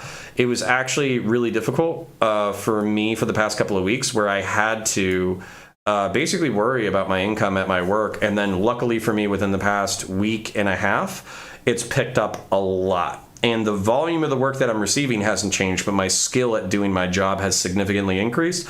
And if this goes well for the next month, and then it goes super well in January, I'm going to be financially independent to the point that every single dollar that you guys give to the channel can go back to the channel, because everything outside of the channel is paying for itself. So obviously the goal is to go full time, but I had to attend to my real life, unfortunately, over producing content. But if you want to help me in producing content more consistently, it's a lot easier for me to get into this room when I can tell the wife that I'm making money. So if you don't have a lot of money, you can do a super chat. And then if you do have $2, $5, $10 or whatever, go to patreon.com/counterpoints. Just give me $2 to $5 to $10. And obviously when that scales up to a livable income, I'll fuck this job shit. I'll fucking be a YouTuber. I'll be a fucking live streamer. And I'll do way more fucking research than all these motherfuckers. I'll tell you that. Destiny on that panel with Vivian was pure fire, was so crazy. Prime's panels tend to be vitriolic though. Yeah, fucking, I've said this before. Fucking Prime's panels are a fucking Burger King night fight. Like, if you don't like that shit, you're not going to enjoy it. But if you want a Burger King fucking parking lot knife fight, it's a good place to be. There's more contention between Vosh and Destiny. Yeah, I don't think they're going to get over it, unfortunately. At Counterpoints, the problem is you lose optics points every time you guys debate because of the way he engages with you. Who? The problem is you lose optic points every time you guys debate because of the way he engages with you. If you're talking about Vosh or Destiny, you understand it's impossible for me to have a negative interaction with them. I could literally be on a fucking 2-hour fucking stream and they could just say, you're a little bitch boy on fucking repeat for 2 fucking hours. And I would still get 300 to 500 subs out of that just because people recognize my fucking name. You get that, right? So, no, I don't think I lose anything optically. And John Leaks, you can explain what you mean by that. If Destiny is like bad faith or Vosh is bad faith or what optic game I'm losing, but I don't think I'm losing shit. It's hard to lose when you're at the ground floor. At Diagonal Dave, at Counterpoints, if Kyle Rittenhouse walks, I'm afraid he'll be groomed by the Republican Party just like they did with Nick Sandmann. Yeah, that's probably going to happen. Get ready for it. Optics, absolutely at Counterpoints. Interesting that you guys would think that he would need me for optics, but hey, whatever. Counterpoints definitely won on this in the exact same way he said Vosh, saying it's a win-win because either is changing his position or he's caught saying it. Yeah, yeah, whatever. He stressed that a lot of recently after convos with more reasonable right-leaning people. He stressed that a lot recently after... Okay, good. Yeah, okay, so Vosh was calling for violence of police. Well, if he does it again, then we'll fucking yell at him in DMs, and then if he wants me to come on stream and yell at him, then I'll do it. Gothan Bento, 5 USD. Who's your favorite Loyalist Legion and why is it the Alpha Legion? It's... Yeah, I love the Alpha Legion. I also love the Blood Angels. I love the Ultramarines. Dude, I love everybody. I'm not going to lie. I love all of them. That's why I play Deathwatch, so I can take Loyalist and Traitor chapters. At Counterpoints, I saw that as an issue I saw in that combo with Destiny was the definition you were giving to whatever, including aspects he agreed and disagreed with. Yeah, he's a frustrating debater sometimes. At Counterpoints, I'm not saying he doesn't value the relationship, but that he's recently stressed being more reasonable in debates. Good. Awesome. Then I need to catch up with his fucking content because the reason why I stopped watching is because he would bring a dumb fuck on and then blow them the fuck out, and that got boring after a while. At Counterpoints, I'm from Vosh YouTube Frog community. I followed and liked because you made good points and are good faith. Thanks, buddy. In terms of optically losing, I think he definitely discredits your positions a bit when he gets to frames things like Kyle was clearly there to anti-BLM when it's like, no, obviously not. I don't give a shit. He's talking to a fucking leftist audience. If he, compared to saying he's a fucking neo-Nazi, that's already a fucking walk back compared to half of fucking Twitter leftists. So if we can get that Kyle had a legal case for self-defense, he shouldn't have been there. It depends on your perspective. He might have instigated. But after the situation happened, he had a clear case of self-defense or a case for self-defense that's going to get him exonerated. That's already fucking dope. Yeah, so Christian Valeris is right. See you next time, folks. Good night. It's fucking bedtime, dude. It's 1:17. I've answered all the fucking questions. Thank you for the super chats. Thank you for the memberships. Thank you for the Patreon supporters. Thank you to everybody who made this possible. Thank you to the regulars, fucking Ian Penner and Vici and ZJW and 09YDo and Cullivar and the Patreon members and fucking thank you everybody. Thank you everybody for doing what you're doing. I appreciate